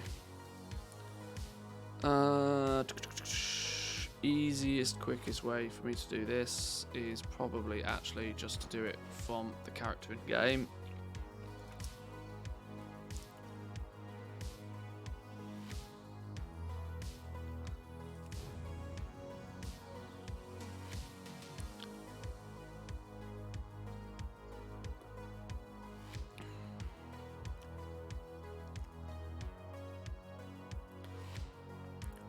I absolutely know this 90% chance this will be overkill and unnecessary, but we'll see. I'd rather have it set up properly than have to try and hack it together on Wednesday.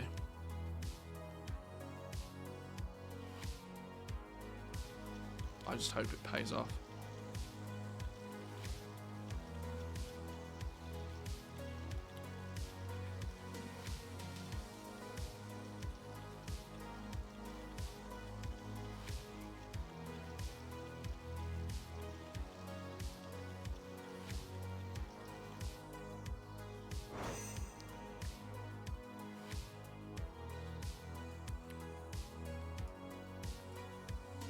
Okay. Leatherworking. Umber hide. Umber hide arm guards tier 1. So we need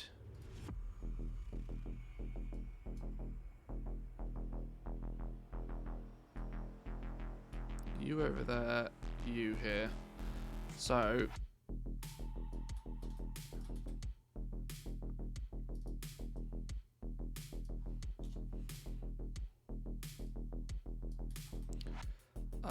Umber hide arm guards at rank 4 is 12 times enchanted heavy callous hide. Oh, hang on, what's going on here? Plus 12 times heavy callous hide, plus 30 times heavy desolate, plus 130 times desolate leather in the first place, and then plus 30 times arboreal shard. God damn. That's 1, 2, 3, 4, 5. 1, 2, 3, 4, 5. Yeah, cool, great. Enchanted 172 438. Heavy callous hide 172 097.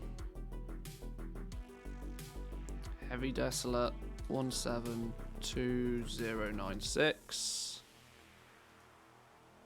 Desolate leather 172089. And we know what our arboreal shard one is, 178787. Wonderful. So there's our core tier 1. We can in theory copy, paste, and copy paste and just change some values. Arm guards are tier 1. Gauntlets, pauldrons, treads, and waist guard are tier 2, which changes the quantity to 15. 15, 15, 40, 170,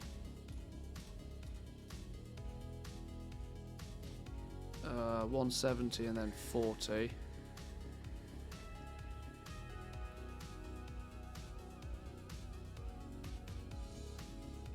Mistype on the first bracket of leather.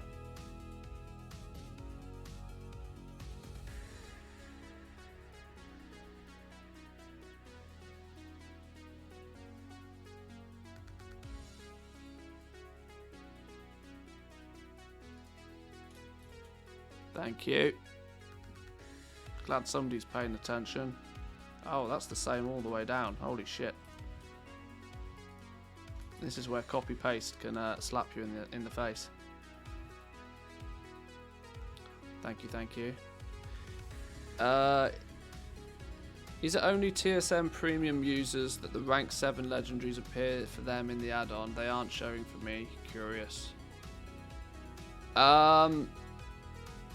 I don't know why or how I have them, but I do.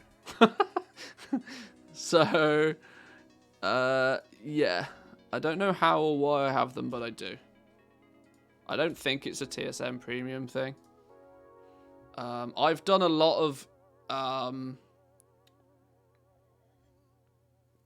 I've done a lot of testing around importing groups, doing a bunch of things. So somewhere along the lines, I've done something that has meant that I can see them. I'm not 100% sure what that thing was, though. But realistically, that's the quickest and easiest bit anyway. Once you've crafted it, you'll be able to put it in a group within 3 seconds.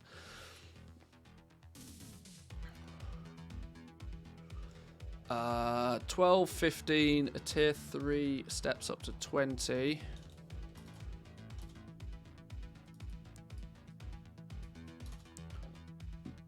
$20, 50, 225. This is where all my desolate leather comes into play. And then 50 of these. Lovely stuff. Right, so that's the core leather ones in place as well. Now let's get those in game. Was it the info from Stro and LST? Not sure. Maybe. Possibly. Although I haven't actually done all of that. I don't know. I honestly don't know what it is I've done. But somehow or at some point I've done something that's meant that I can see the 291s in game already. I don't know.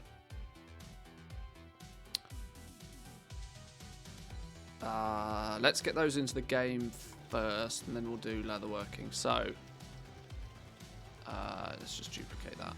Let's go. Actually, I've now decided that these should be called cloth.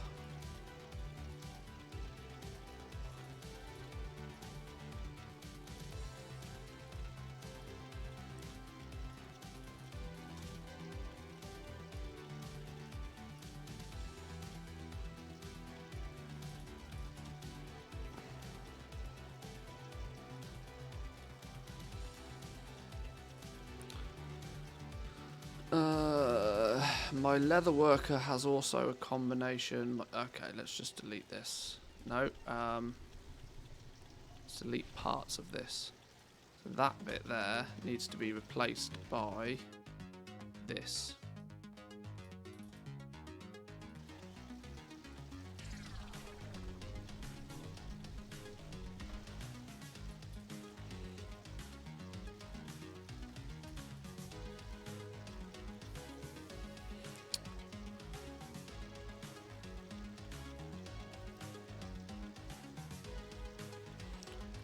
And then for me, my leather worker is a combination of jewel crafting and leather working. Bingo.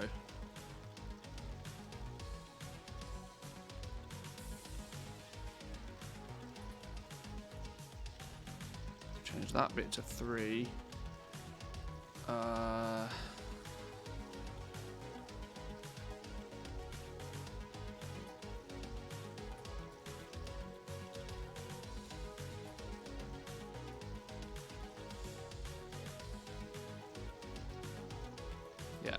That's tier 1 leatherworking.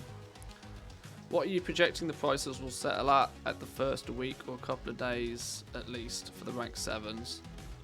think people will buy in the 600 to 900k range. Seems a little excessive, but some certainly will try and list. No, they definitely won't. Well, no.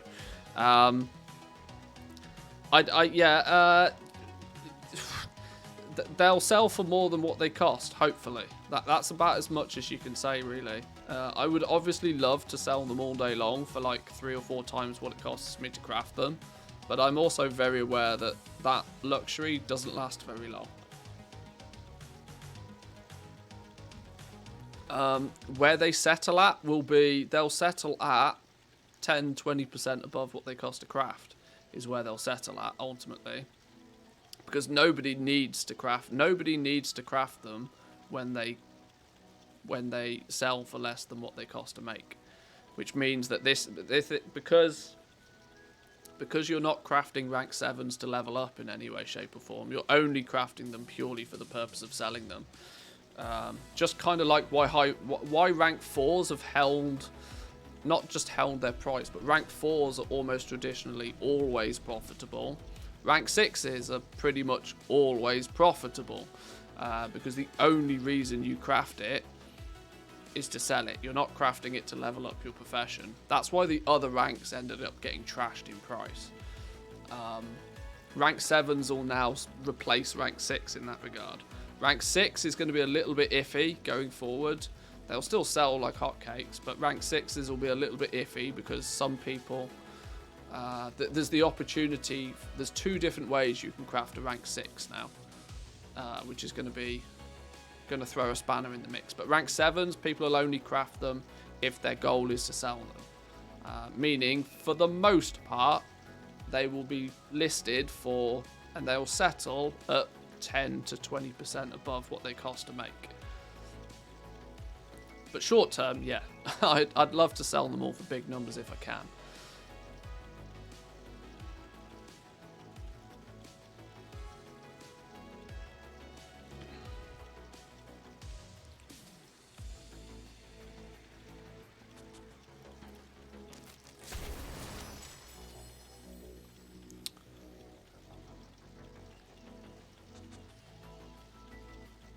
Okay, now we can duplicate that one. At this point, I'm wondering if it's easier to duplicate these or to... I suppose, yeah, sure. Tier 2. We then need to replace it with this.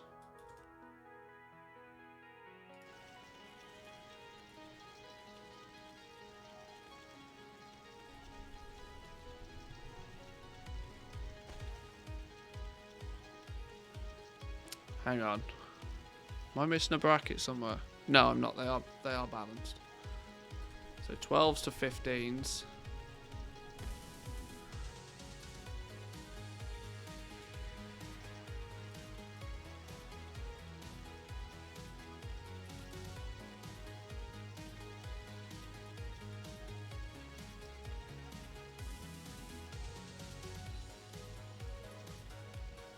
Right, there's tier 2. Duplicate again for tier 3. Replace the code with this one. Luckily, TSM's good at telling you if your operation is guffed, or at least if there's a misbalance on brackets or something. Like there.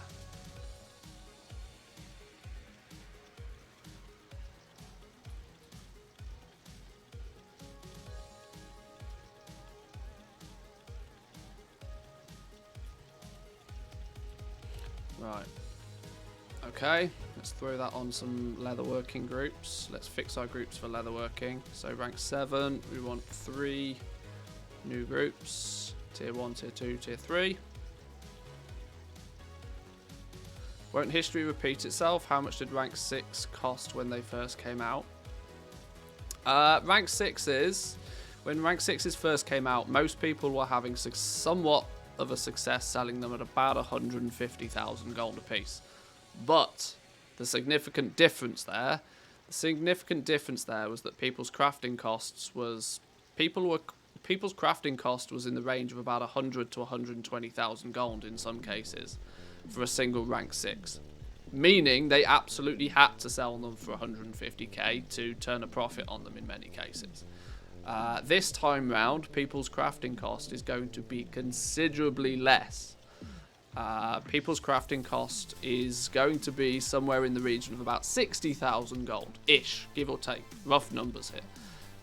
Meaning that the chance for the price to come down maybe a lot quicker. Now, you could argue though that because people are somewhat conditioned to be paying 150,000 gold, that they might stay at that price point, and it might just be super duper lucrative for people for a while. But you can't guarantee, you can't rely on that being a thing. Yeah, the actual crafters costs initially is going to be significantly less, unless on Wednesday the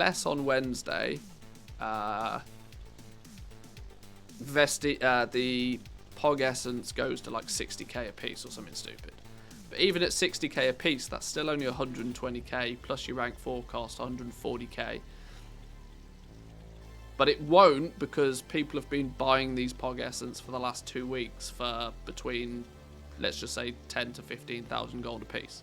So most crafters have only got a cost of about between 40 to 60,000 gold for their rank 7s, for however many they've bought materials for to stock up for. So yeah, sure, people would like to sell them for 150, 200k a piece the first day, but the likelihood is they'll drop to sub 100k quite quickly, just because crafters will undercut each other because of course undercutting gets the sale faster, right?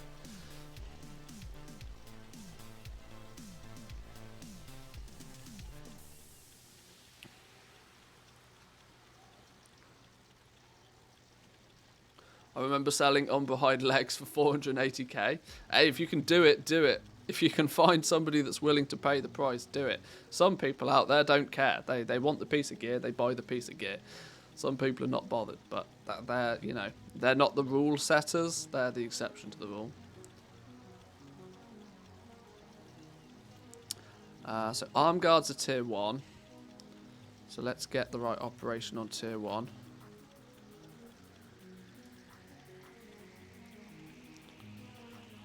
We have, what is it? Gauntlets, pauldrons, treads, and waist guards.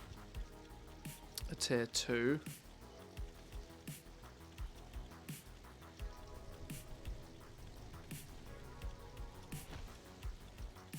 And then finally, the rest is tier 3.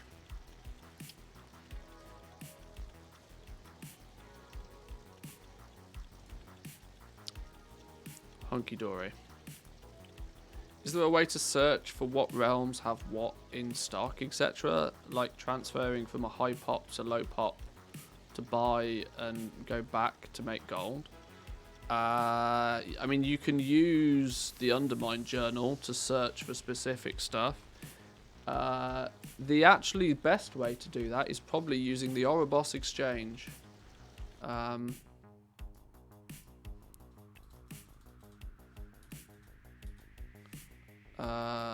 Is it just Ouroboros.exchange?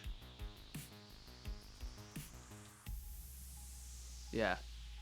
You can use the Ouroboros exchange. This simulates your... This is basically like the Undermine journal, but it simulates the auction house on any given realm.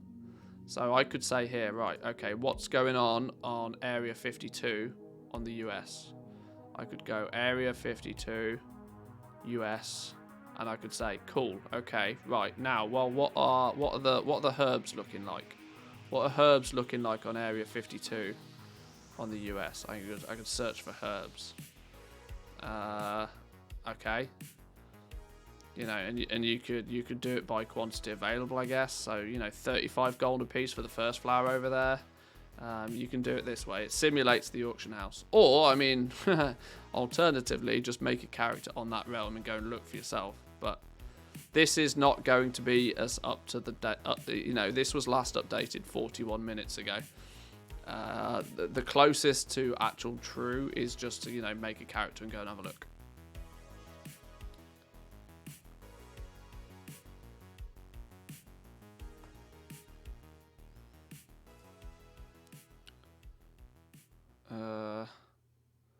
Oh, I know what that is.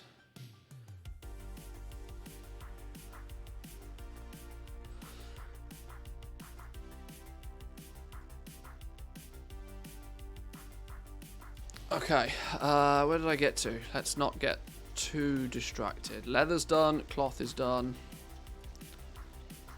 Let's do mail and bone shatter.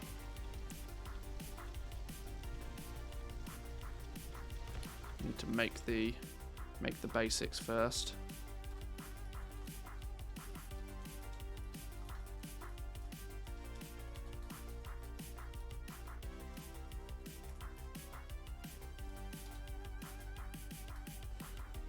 Okay.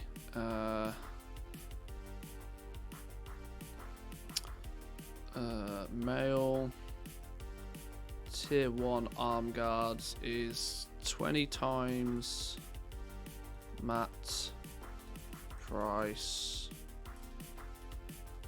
of something. 20 times the matte no, it's not 20 even. There's me reading off the wrong script to begin with. 12 times something plus 12 times something else plus 30 times something plus 50 times something plus another 30 times something. Okay. Now let's work out what these summons are. Bone shatter.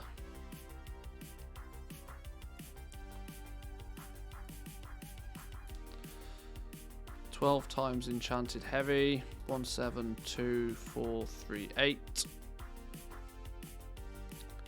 12 times regular heavy, which is 172097. 30 times heavy desolate leather, 1720996. 50 times the map price of a pallid bone, which is 172092. And then 30 times 178787 for the arboreal shard. Copy, paste, and paste. Let's change the quantities. We go up from 12 to 15, 15, 15, 15, 15, 40, 65, and 40. And then finally 20, 20, 50, 80, and 50. Bingo.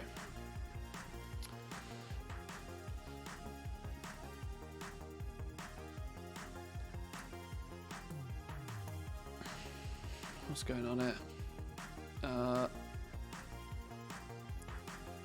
Worried I won't be able to wake up on Wednesday before noon. Do you think I'll miss out on a lot of Lego sales by not logging in straight in at 8 AM? I mean, it depends how much you want to min-max it. I mean, let's not forget that people don't log straight in and get rank 7 straight away. They still have to do the campaign. They have to get the Tome of Origins. Then they have to craft everything. Then they got to list everything. Arguably, yes. There may not necessarily be that many people, you know, waiting for their rank 7s at that point.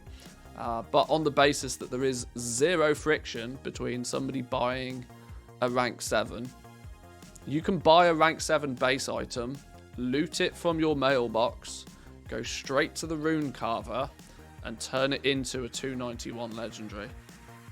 Like nearly nothing prevents you from just doing that straight away. Which means that, you know, soon as people want their rank 7, they can get it.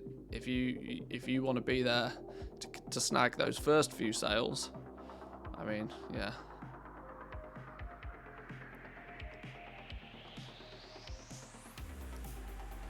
Do some exercises, go for a walk, go to bed at 12, wake up at 8.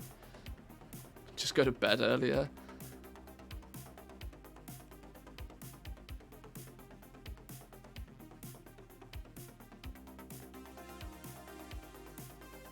I mean, hey, if you have trouble sleeping, just do an all-nighter the night before. I don't know. I'm not your doctor. I'm not going to tell you to act healthily. You do as you please. You do what you need to do. This is not medical advice, but do what you need to do. Right, let's plug this into the game then.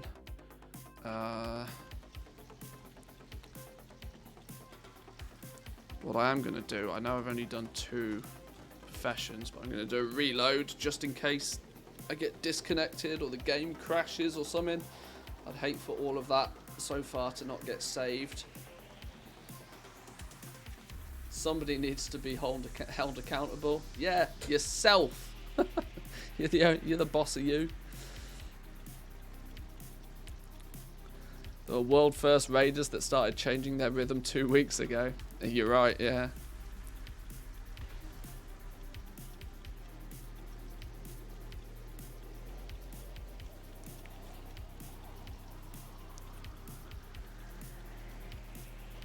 Right, okay. Next. Oh, look, our TSM graph's updated itself. TSM graph's updated itself. Our week now looks remarkably profitable. Remarkably profitable. Even after spending 11 million gold in the last week, we've still done 16.3 million gold of sales in the last 7 days. That's more than 2 million a day as an average. That's pretty wild. That's pretty wild. 2 million a day is an average. I'll take that. Especially considering I didn't Zerg honoured. This is not like I was printing 3 million gold an hour with early crafters marks. This is just a combination of rank 6s, a few crafters marks here and there. Damn. Let's see if we can keep this trend going. I need this trend to keep going because it means now for the month we've nearly broke even for the month. We haven't quite, but it means we've nearly covered the costs of. We've nearly recuperated our costs for prepping. Not quite though, because if we look at the last 3 months, which is realistically the time span that we've spent, actually it was at the peak of 9.1.5 was when I started stocking up on things. We're still about 7.5 mil in the hole. But in the last 3 months, we've done 72 mil in sales, but we spent 80 mil.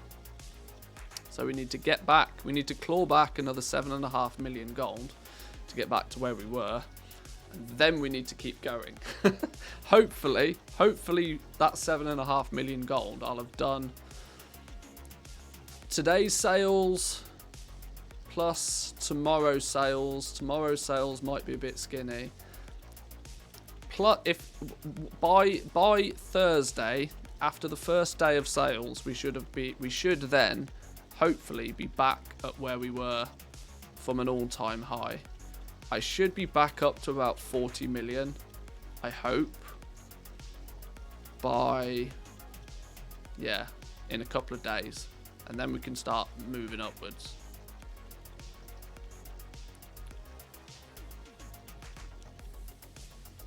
I don't know. We'll see. I'm just pissing about at this point. Right, let's get these mail operations on the go though. Let's duplicate that one. We call it mail, and it's tier 1. What is it? Mail tier 1 is this. It actually has the same... yeah, it goes in here. Mail is the cheapest between leatherworking and jewel crafting, yes.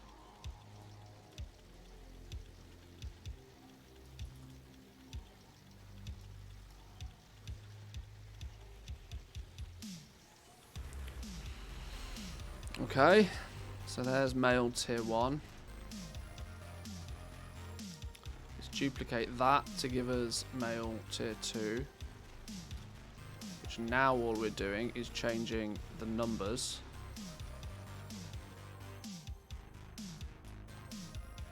Actually, we'll just do the same thing. It's easier than going in and changing numbers. 15s.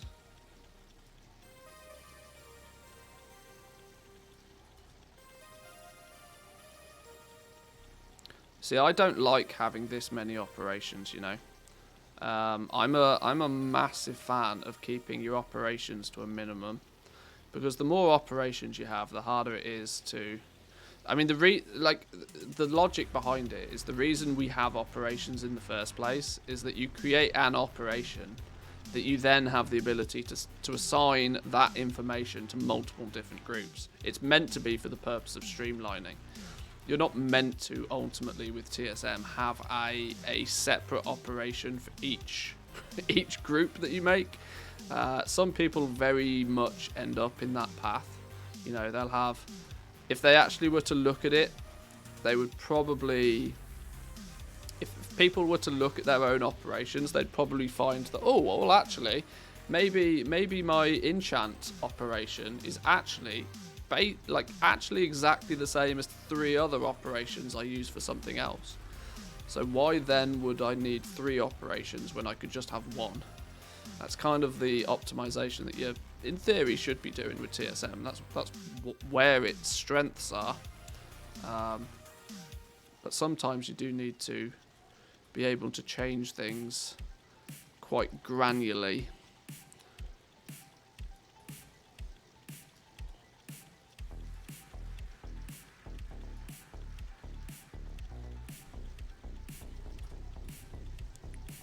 Right, that should be mail. Did you share your price sources for the Vestige of Origin somewhere? No, not yet. Not yet. It's all in my text document here right now.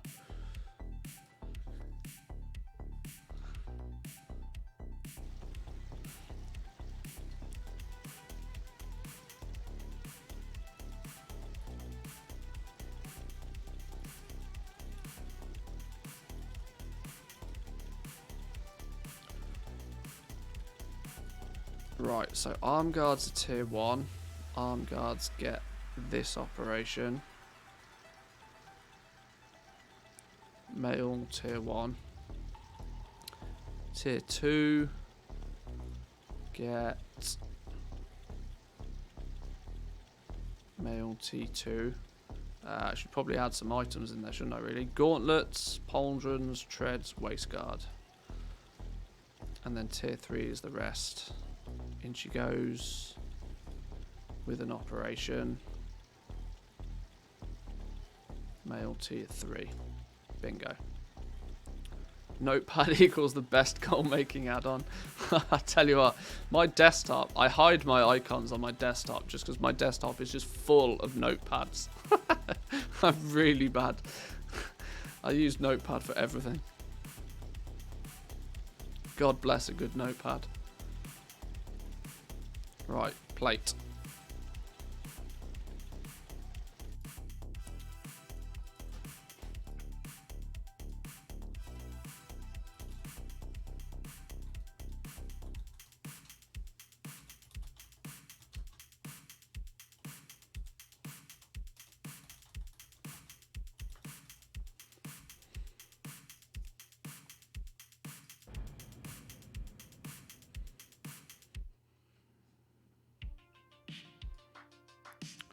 Right, so plate is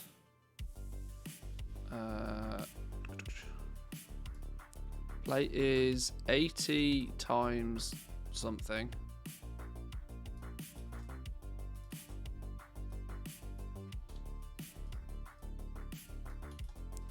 (80 times something plus 30 times something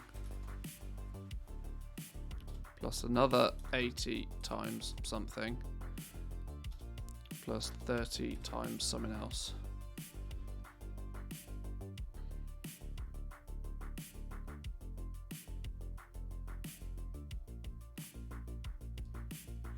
So I need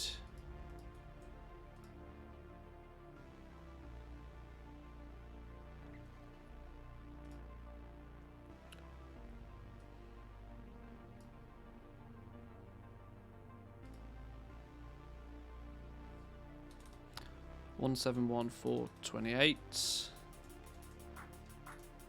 30 of these things. 172437. 80 fluximy doodahs. Ha! My material cost for flux is 9 gold. That's wrong. Oh, I don't care on this account. I don't sell on this account. That's why it doesn't matter. 180, 733. And then finally 178787.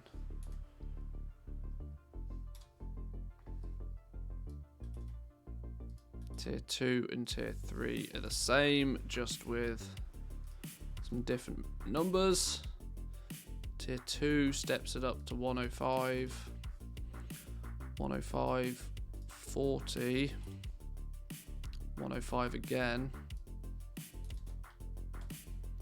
And then 40 again. Really? Is it really? 105, 40, 105, 40. And then 130, 50, 130, 50. Oh, it is a pattern. It is a pretty little pattern. Okay.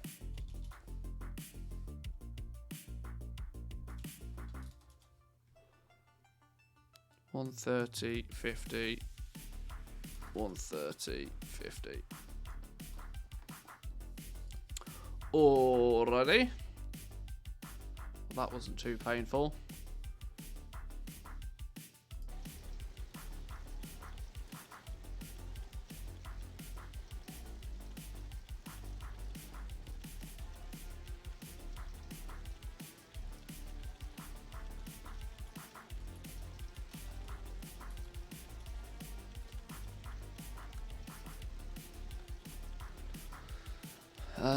Plate. So we need to replace this. Oh, I need to do a little bit more with this one. In fact, this one's actually a little bit easier. This one's a little bit easier because we haven't got. I personally don't have any profession pairing. No profession pairing. So all I need is plus. Vestige of Origins blacksmith, because I have no profession pairing on my blacksmith. So 1.2 becomes 5, and that becomes 3.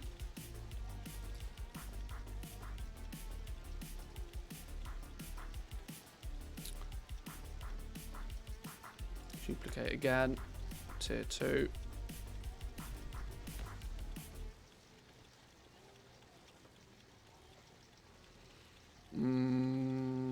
Brain think. Is that still? Yeah, that is right. So I know this is like probably not the most engaging of streams, but this goes to show what it takes sometimes to get your TSM in order.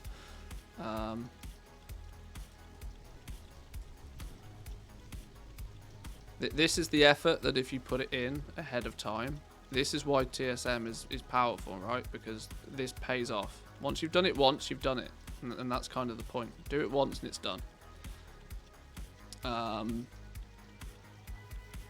Yeah, do it once and it's done.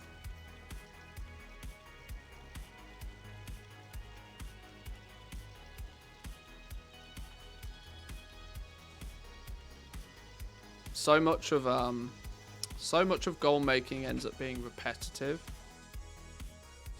Hello, dog. Hello, wife. Oh, you're not allowed on the bed. You're complaining because you're not allowed to sleep on the bed. Because dogs don't sleep on beds. Dogs have their own beds. Yeah. Go get in your bed, Goose. Good girl.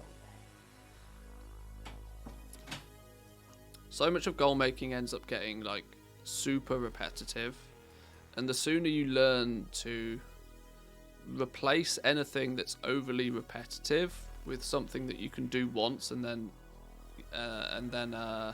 cash in on multiple times, goal making becomes so much easier. This is why very quickly people realize it takes a while. I mean, it doesn't matter how many times you tell some people, it takes a while for some people to realize that, hang on, this farming malarkey, this is a sucker's game. Farming's a sucker's game. Zero risk, but it's a sucker's game. No offense to anybody that enjoys farming, but if you're farming for the purpose, if you're farming because you enjoy farming, then you enjoy farming and you keep doing it. I'm not going to tell you any different. But if you farm because your goal is to make gold, then farming's a sucker's game. Because it's not scalable. Doing this once, what is it going to take me now? Like, I don't know how long we've been doing this. I'd have done this, I'd have probably finished this by now if I wasn't streaming. But farming this, like doing this now, getting this set up now, will pay dividends because it's then done.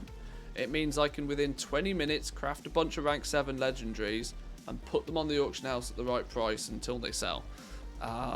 It's done then. Like, all this effort is designed in a way so that I can just rinse and repeat the same process very, very easily, very quickly. It's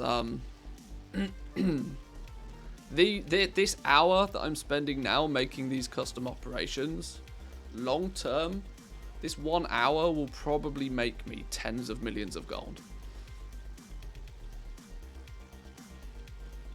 Or just wait for Manthe to do it and then reap the benefits. Well, there is that, yeah. There is that. 160 glow caps sold for 680 each. Yeah, somebody's going hardcore with Burning Crusade reps. Damn. It's Mr. Pandaria week as well, though. That doesn't make any sense. You usually, I would imagine you'd sell a bunch of that sort of stuff if it was TBC, if it was Burning Crusade time walking or something, but you sound like an investor guru on TikTok. Sure, whatever. There's a crossover. Do you have a video for rank 7 legendary TSM setup? No. I have many videos on TSM, but not specifically. I mean, I haven't finished doing this myself yet.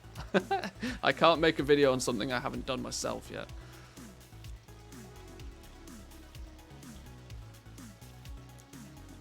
The group side of things is easy. The groups, you know, make a group, put the items in it, done.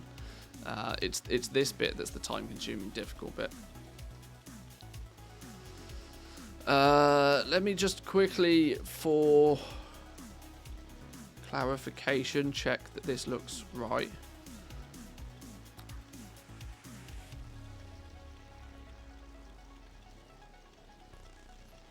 Yeah. Okay. Now we need to add those to the groups. T1, T2, T3. I know full well in a couple of weeks I'll want to change this, though. This is the problem. Because this is what I consider way over-optimized for what it needs to be. But the problem is I have to, because I can't rely on TSM to actually work to begin with. Once TSM works, and I can prove that everything works, then I can go back to my ye olde system that trusts TSM to do what TSM does best. T1 is just the arm guards for plate, right? Yeah.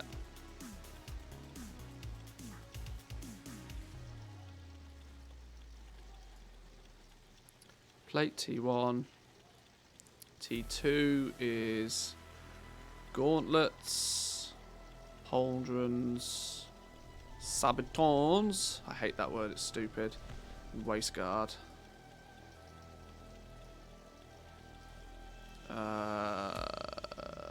Plates T2.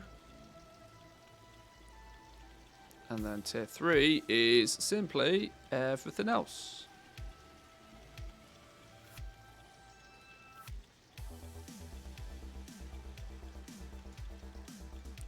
Bingo. Bingo was his name-o.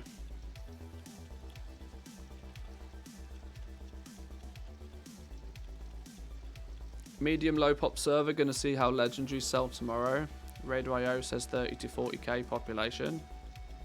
Loads of people. Loads of people. Problem is I want to wait until TSM not only works on a crafter but will successfully sync with the bank ult. Yeah, this is my problem, right? If I craft things and I sell things on the same character, TSM usually does an alright job at that. It's only because that we have auction house accounts that you send everything to and they deal with the selling of everything. And that you rely on TSM sync to do what it should do. This is the problem, right? Even 262s right now. You can list 262s just using crafting cost if you wish. As long as you're crafting them on the... Sorry, as long as you're selling them and crafting them on the same character. It's only when you start sending those items to other characters you have problems. So this is an entirely... There's a very easy solution to all of this, and this is to sell the items on the character that you craft them on. But that doesn't work very well when you have multiple characters crafting multiple things and you want to cancel scan all of them at the same time. So, yeah, needs must. Right, so finally, jewel crafting. Now, jewel crafting's a bit different because we just need ring and neck. We only need... do we? Oh, we do need it to be. We do need separate operations because they are technically different crafts, aren't they?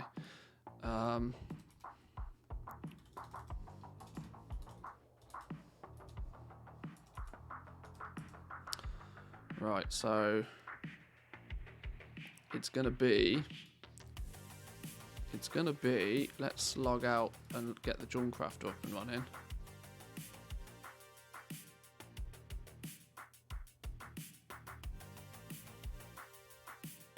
Have you found that an auction house alt on the same WoW account has less problems than sending the items to a different WoW account? Same battle. I haven't found that because I don't do it. I've not tested it to find out. In theory, it cuts out the need for the TSM sync, so it removes one possible cause for an error. But without going into too much detail about how items in the game work and how crafting works, there is still the possibility for it to not be perfect, because as soon as you send an item from the character that made it to somebody else, that somebody else has to go by the information that it can read from that item to determine what it is. So it's sometimes items are made up. There's an item ID, which is a unique number to that one item. But then there are bonus IDs that are also attached to that item. Those bonus IDs tell you what are for things like the secondary stats, tertiary stats, whether it's got a gem socket on it, what the item level of the bit of kit is. These are, if not all of the bonus IDs are interpreted correctly by TSM, even when you send that item to another character on the same account, it may still not get it right. This is why we're seeing a lot of problems currently with people crafting things and them not They're not undercutting where they expect them to undercut and this sort of stuff. So, yeah, the system's a little bit more complicated the further you dig down, but it makes it also pretty difficult to explain how it works. But yeah, the safe option, right now is to do a lot of it manually until we can rely on TSM to do exactly everything correctly. But it's a little bit problematic. See, this is the thing, right? You can Trade School Master is the tool. Trade School Master is you know, it's the hammer. If you hold the hammer at the wrong end, you're not going to do very well at bashing in nails. You know, it's like if you're using it, if you're either using it wrong or it's, you know, it's the tool. You still need to be in control of what's going on. But I appreciate sometimes when you think that something is going to work in a certain way and then it doesn't. That's not necessarily anybody's fault. It's just a thing you've got to learn to live with.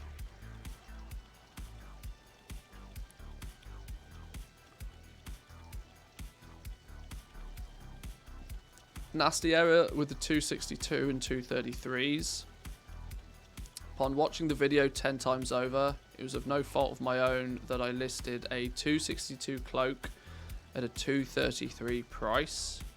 80k down the drain. Okay. Yeah, that's a bit gross. I mean, I'm going to be honest, that sounds like you grouped the items incorrectly, but because if you grouped them by item level, that shouldn't be possible. But if you've grouped it by anything other than item level, it is actually still technically possible for that to happen, because you're not grouping by item level. This is the thing. It's not an easy add-on to get your head around, and I think this is what makes it a little bit difficult for the devs to fix these things quickly, because the devs don't necessarily see the problem with the add-on because they made the add-on. You know, if you make a car and you make it so that when you turn left the car goes right, and when you turn right the car goes left, if you've made the car, you know that it does that. But it's not intuitive to somebody else that then gets in the car that's how, you know, anybody else that gets in the car is going to crash it. This, I think, is the problem with TSM. It's very, very complicated for average Joe to get their head around sometimes. But it's not so obvious where these errors are sometimes to the devs, because they made it, they know how it works. They didn't read the instruction manual, they wrote the instruction manual, so it's there's challenges there for sure.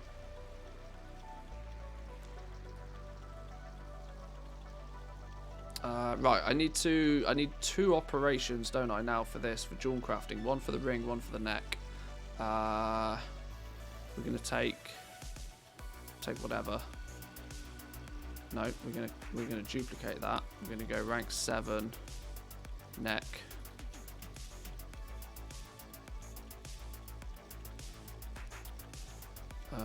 We need, okay, ring and the neck are going to look somewhat similar. It's going to be 20 times a thing, 20 times a shadow ghast ingot, which is actually that ID. That's perfect, isn't it? 20 times that, plus 10 times of each of the essences.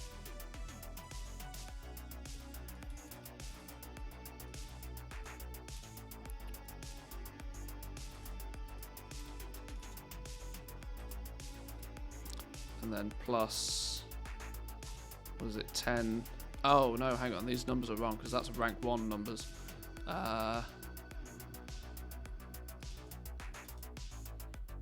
It's actually a lot more than this, isn't it? It's 80, 40, 40, and then how many arboreals is it? 40 again. Right, so that's the That's actually the same for both.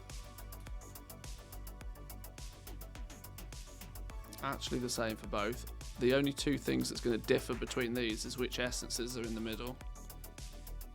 I need quick and easy view on the essence IDs. I've got them here. Good. So the ring is Rebirth and Torment.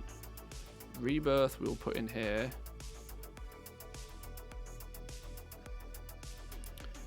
Rebirth, which is 173, 170. Rebirth and Torment. Where's my Torment essences? Here. 173, 171. The neck is Servitude. 173, 172. And Valor, which is 173, 173. Right, there's the core.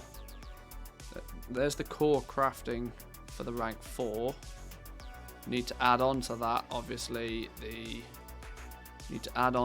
cost of our vestige. So what we're doing here, we're changing the neck. Did we take the? I did copy the neck. So we want this bit to be that.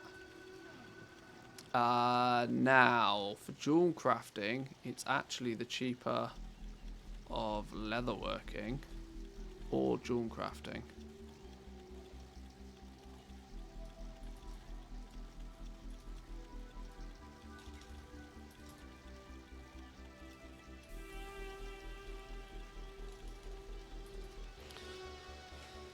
Okay, yeah, that's the neck. Now, I'll tell you what, the easier thing is if we duplicate that and we say ring, what we can actually do, which is a little bit easier, is just change these 70 and 71. 70, 71. The rest of it stays the same.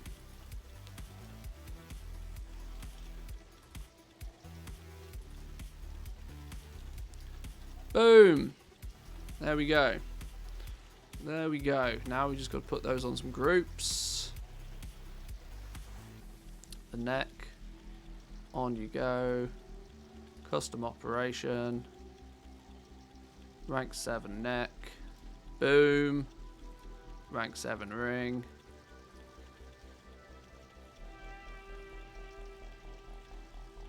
Boom. Done. Yes, boys and girls. Done. There's rank 7s prepared and ready. In theory, I could leave this like this now for the rest of the expansion. I, in theory, need to never ever change this ever again.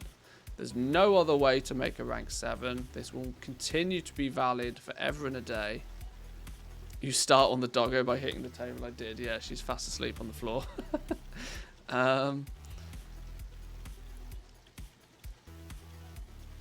Okay.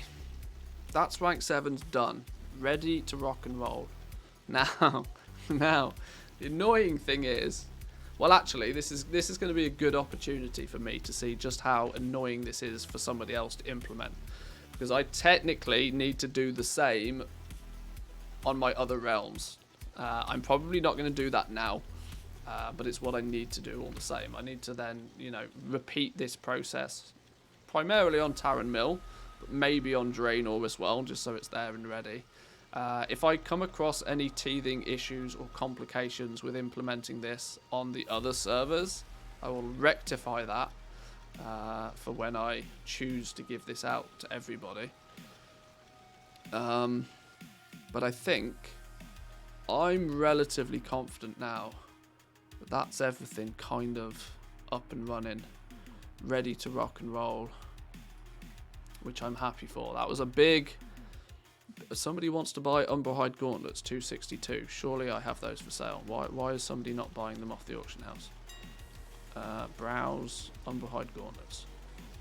Why are you not buying Umberhide Gauntlets at 2? There's loads of them on the auction house and they're basically free. Stop being a scab. Just pay the price. They're literally listed at 48,000 gold. As far as most people are concerned, that's pretty much crafting price. Stop being a scumbag. Sorry. Got distracted. Have we been selling anything during all of that madness? A few bits and pieces. Nothing to scream home about.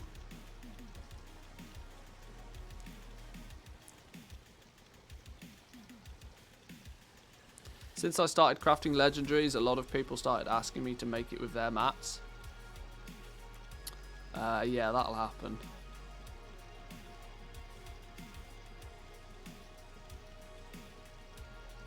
If I see another arboreal shard after 9.2, I'll punch my monitor. Yeah, I don't think I will miss the arboreal shard. I'm not going to lie. I don't think I'll miss the arboreal shard. Oh, no, that's exactly not what I wanted. That's exactly not what I wanted. Hang on. Hang on. That's definitely not what I wanted. That's potentially going to play havoc. This is why you always do a reload after you make any significant changes. Don't worry, we'll have draconic shards instead. Yeah, or dragon shards or something, yeah, depending on what the expansion ends up being. Quiet you. Rein it in, woo. Let's chill now.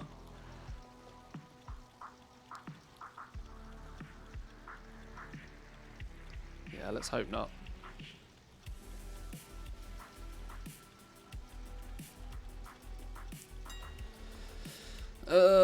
Right, let's try that again. Can we try that again, preferably without it going wrong? I think I know what caused that error. I think it might do it again.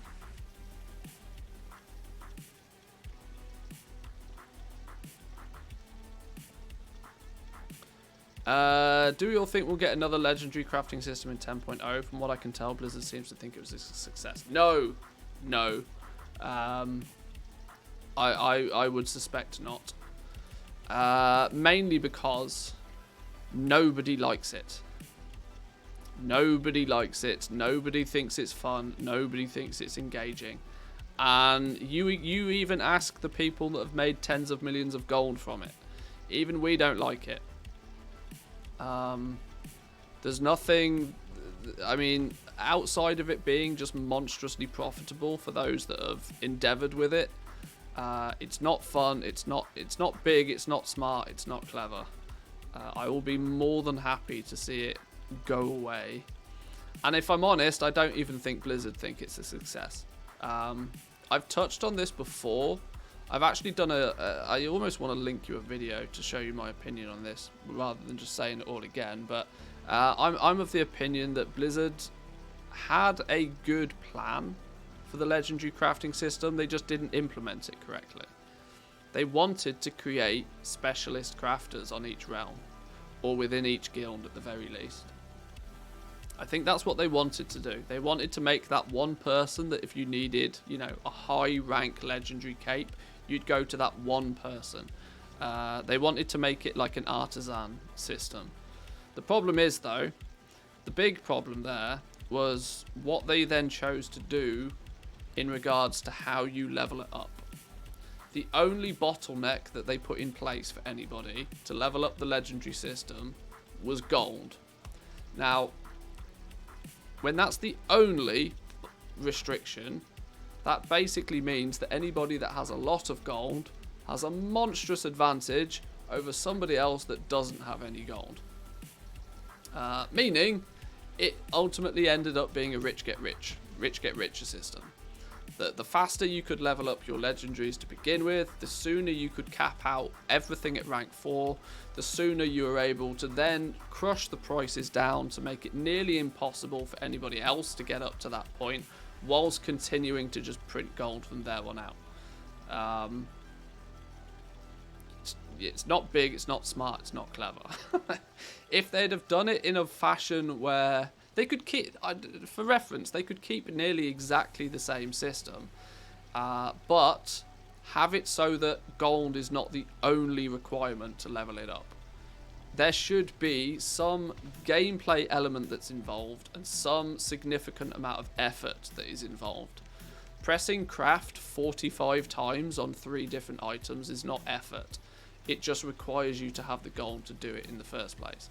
If you have the gold to do it, you could, for example, replicate this in about an hour if you wanted to, if you had enough gold to do it.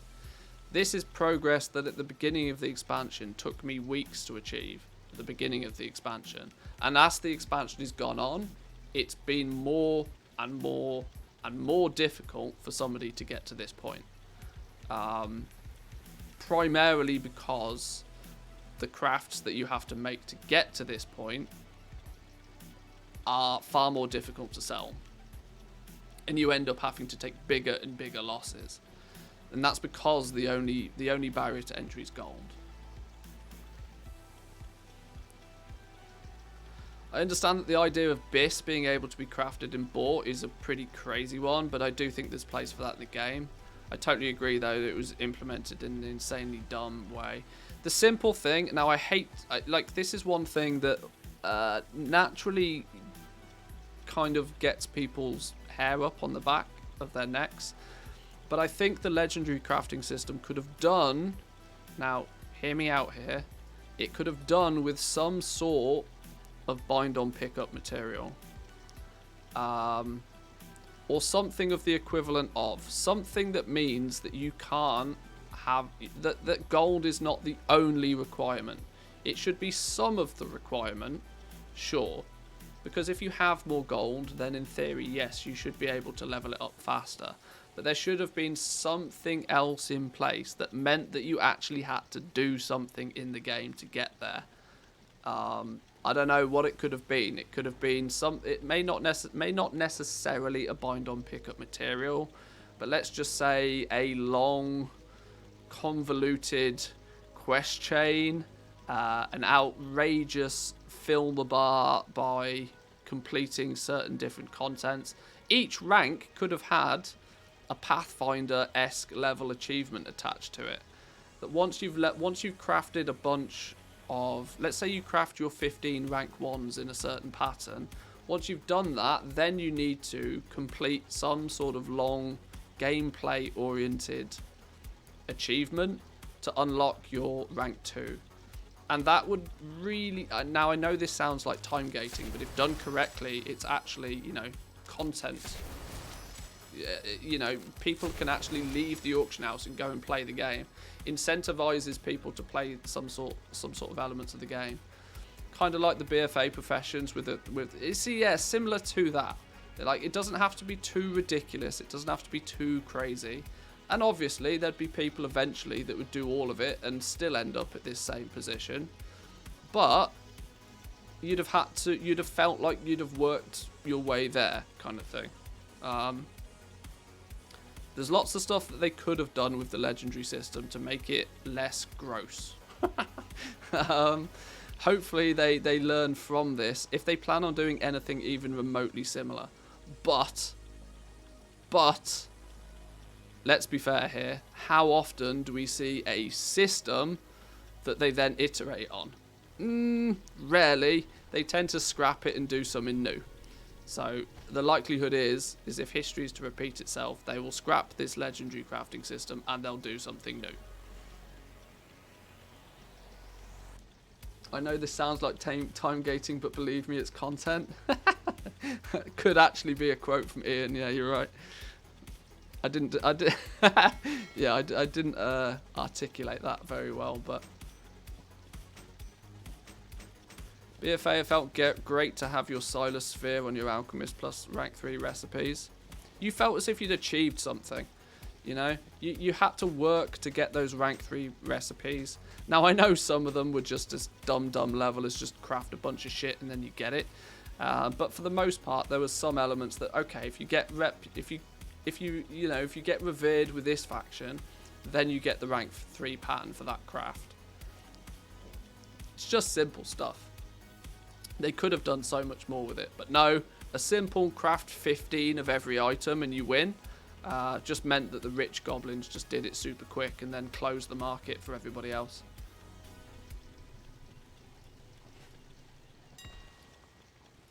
So, yeah. Actually, before I post all this business, I need to get these materials sent places. Because they're hogging up my... leatherworker gets those. Blacksmith gets those. That'll do.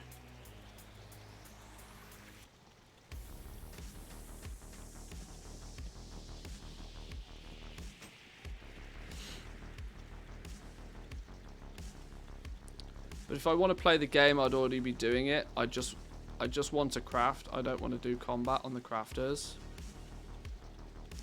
See, this is it. This is it. This is where there is difference of opinions. Some people like the fact that they can stand in one spot and do nothing and just quite simply, you know, just craft away and sell things, which should be fine.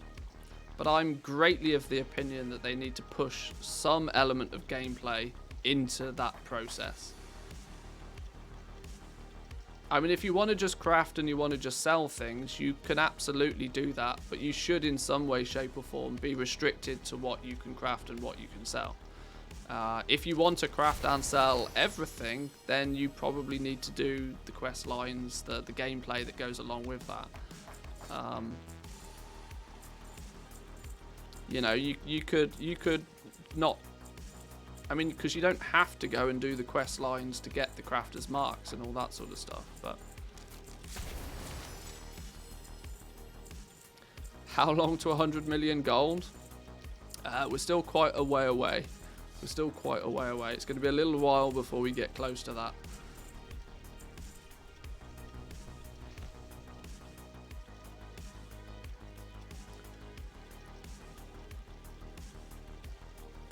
Alternative advancement, you need to do stuff for crafters but not combat. Maybe. Kind of nervous about making my gold back. Just leveled up 8 legendary slots. A little bit late to the game, so worried that it'll take me the rest of the expansion just to recoup costs. That's what I get for not playing 9.0, 9.1.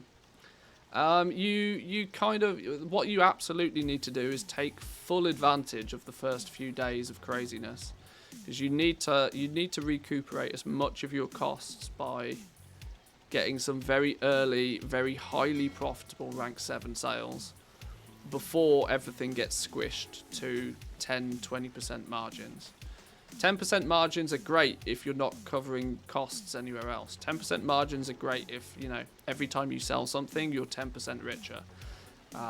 You still, though, people kind of forget, you still then need to sell 10 of an item just to break even on it, though.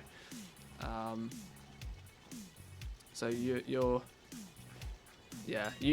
really, really need to, if you've just got into the legendary game, you need to push really aggressively to get those early big ticket sales.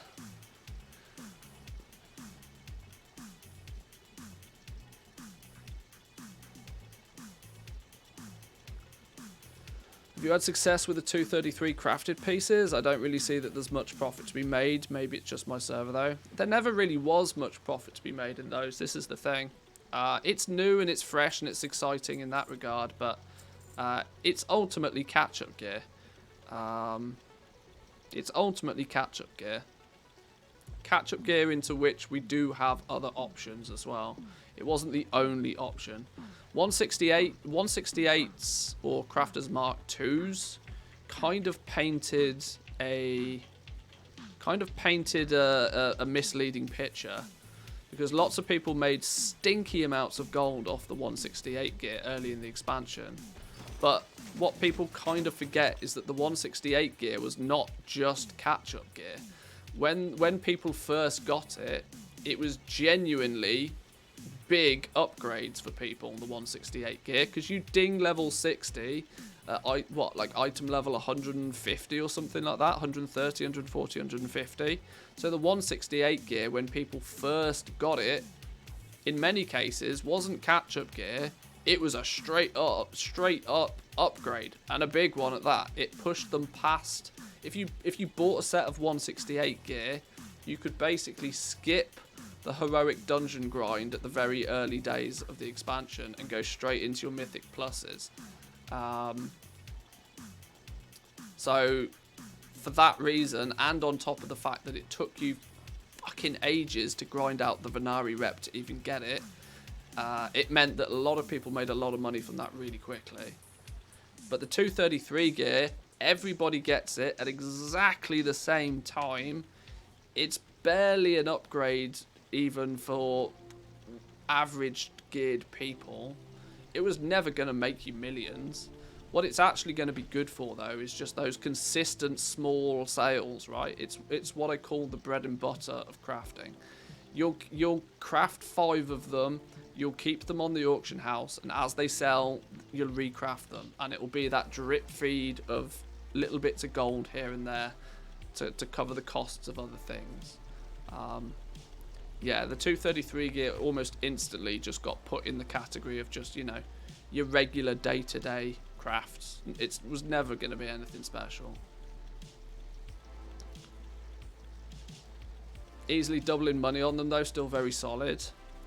My realm is probably not representative of what everybody's is doing, but yeah, I still, as and when I sell them, what am I getting here? Like 7.5k, 7,500 gold seems to be where my realm has sat, like quite comfortably. This is almost a nice position where people are kind of willing to pay that, but crafters are not overly willing to push the price down much further on this realm anyway. Now, before somebody tells me that their realm is selling them for 1,000 gold, that will happen. Big realms will tank the price on these very quickly.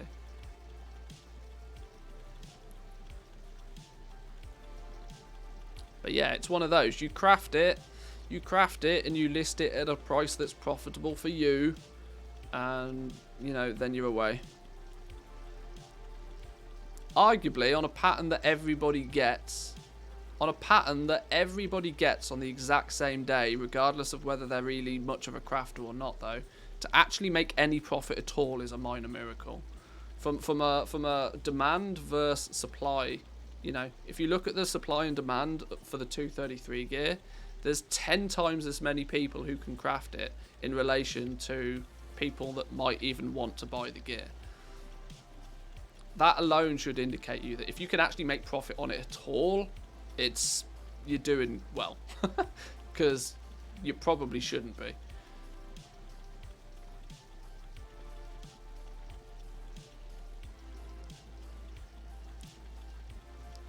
$7.5k is like 7 times the cost. That's kind of crazy good.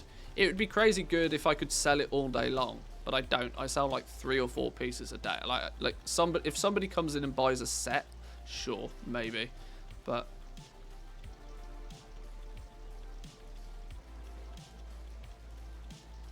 this is like when you see the people that sell, wow, oh my god, I got 100,000 gold for this one transmog piece.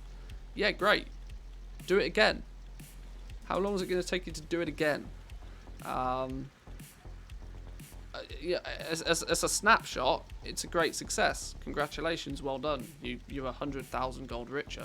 But the problem is you're not going to do it again, or you're certainly not easily going to be able to do it again. So this is the thing. This is why turnover is king. Profit doesn't really matter. People need to stop chasing profit. You want to, if you're into crafting, you want to focus on selling more stuff and sell it fast. If you price it too high, it will sell. This is the thing, right? People undercut and they post things cheaper because they think it will sell faster. Actually, it's the other way around. It's like that's a myth, that selling stuff for less doesn't make it sell faster. But if you try and sell stuff for too much, then it definitely will sell slower.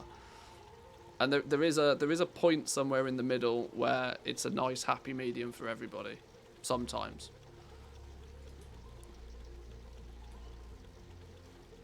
Getting an undercut war on the 233 gear. Listing fees ate up any profits and my fingers hurt. Oops. Wasn't using TSM for the undercuts either. Yeah.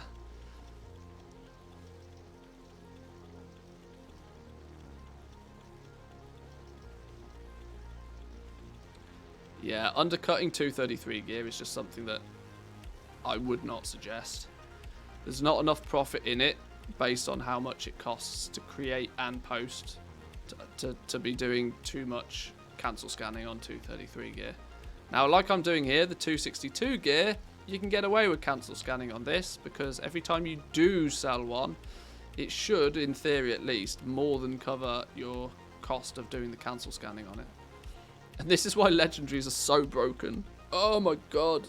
The fact that a legendary costs 1 silver to list is just madness. Actually madness.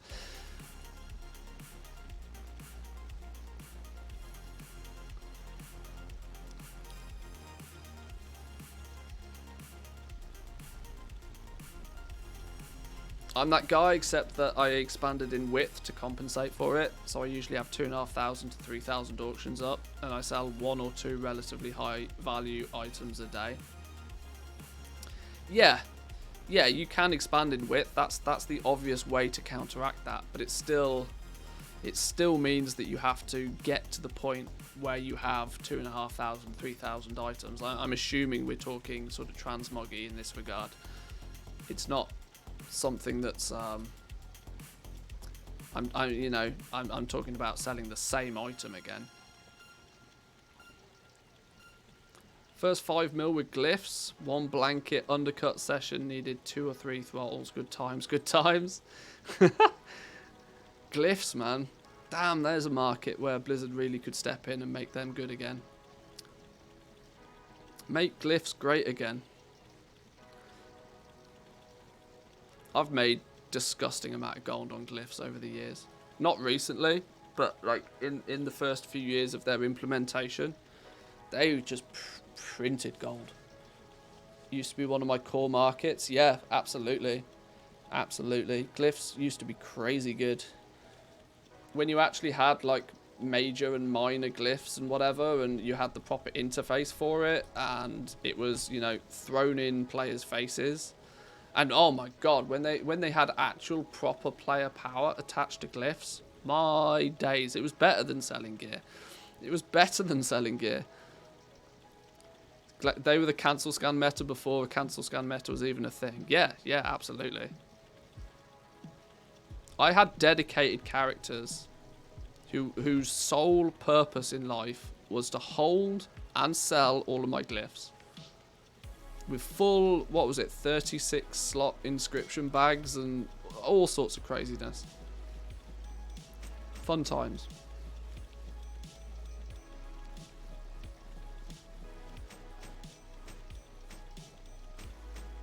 Take up literally your entire... Yeah, that's it. You'd have a bank full of glyph bags just to maybe possibly hold them all. Glyphs was actually one of the first times I think I used TSM warehouse operations, and I don't think I've had the need to use them since, because just handling that quantity of stuff was outright. And then the charring, and then the F's in chats for the charring, boys and girls. Yes, when they nuked 50% of glyphs overnight. Oh dear, oh dear. If you hadn't sold your glyphs up until that point, you woke up to a very cindered bank. Lots of vendor trash in your bags all of a sudden. Poor glyphs. It was a sad day, yeah. Didn't use warehousing, just swapped the bags to post other glyphs. Yeah, I think I ultimately ended up probably doing something like that. But then you still had to, in some way, you had to kind of make sure everything was in the right place in your bags. There was pros and cons.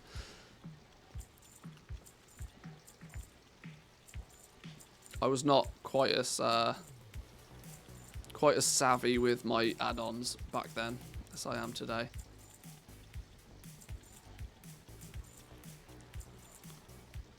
Right, at this point though, I think for the most part, I feel as if I'm just in cancel scan rotation now, which means it's probably a good time to go A, look at some material prices, but then ultimately B, go get some food.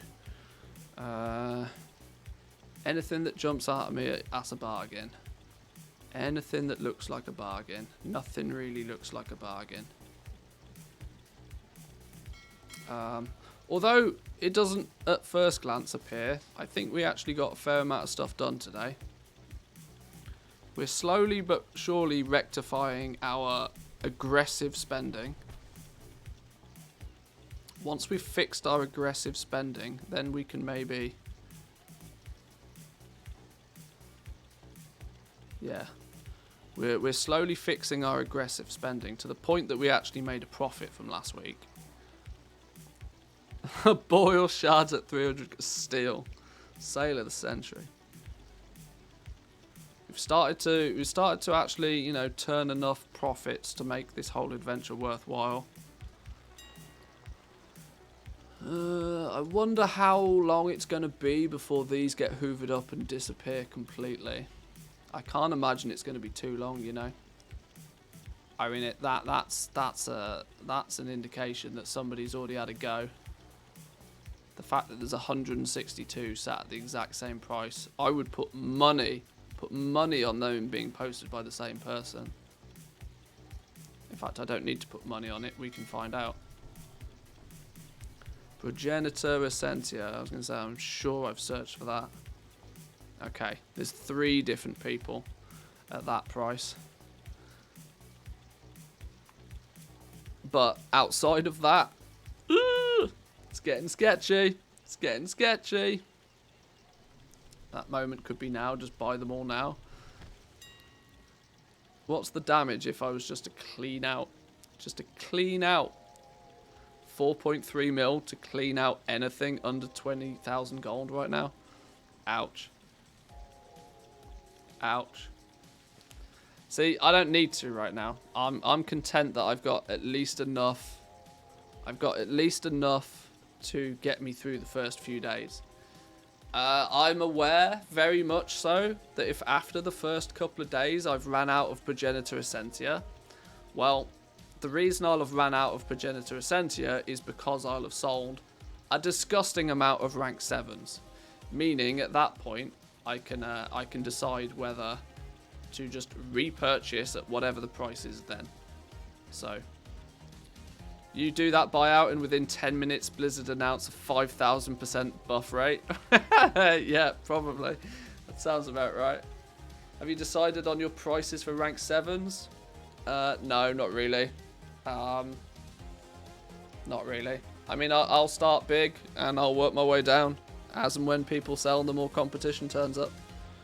I don't really think about that sort of stuff too much ahead of time because 90% of the time it depends on what somebody else is doing already. If I can run out of Pog Essence after the first couple of days, happy man. Happy man. And that goes for the other realms I play on as well. But we'll see. We'll see. Yeah. Tomorrow's going to be an interesting day. In fact, the easiest way for me to take a guesstimate on what I'm going to do on reset day will be to watch what happens in the NA. I will watch the big servers in the NA. I will see what rank 7s end up being posted for. I will get an indication to just how many rank 7s are selling. Because, of course, the NA get to beta test everything for us a day before. So there we go. There's an easy answer. Watch the NA servers. See what they do. Whatever they do, we'll do it over here, but we'll do it better. Boom. But I'm going to leave it there for today, boys and girls. I need to go get me some food. And we've been streaming for a little while now. We'll be back tomorrow. Tomorrow, of course, will be the last day for us before our reset, before rank 7s go crazy. Due to the time to which I stream, the NA servers probably won't actually be up yet. So we won't be able to do too much live sneaky. But tomorrow might be just that last minute little bit of preparation, just making sure we got stuff in place. Yeah. So join us tomorrow. Hit that follow button if you haven't already. Hit that sub button if you want to be one of the greatest goblins out there. Yeah, I'm wittering now. Enjoy the rest of your day, boys and girls. In a bit. Peace.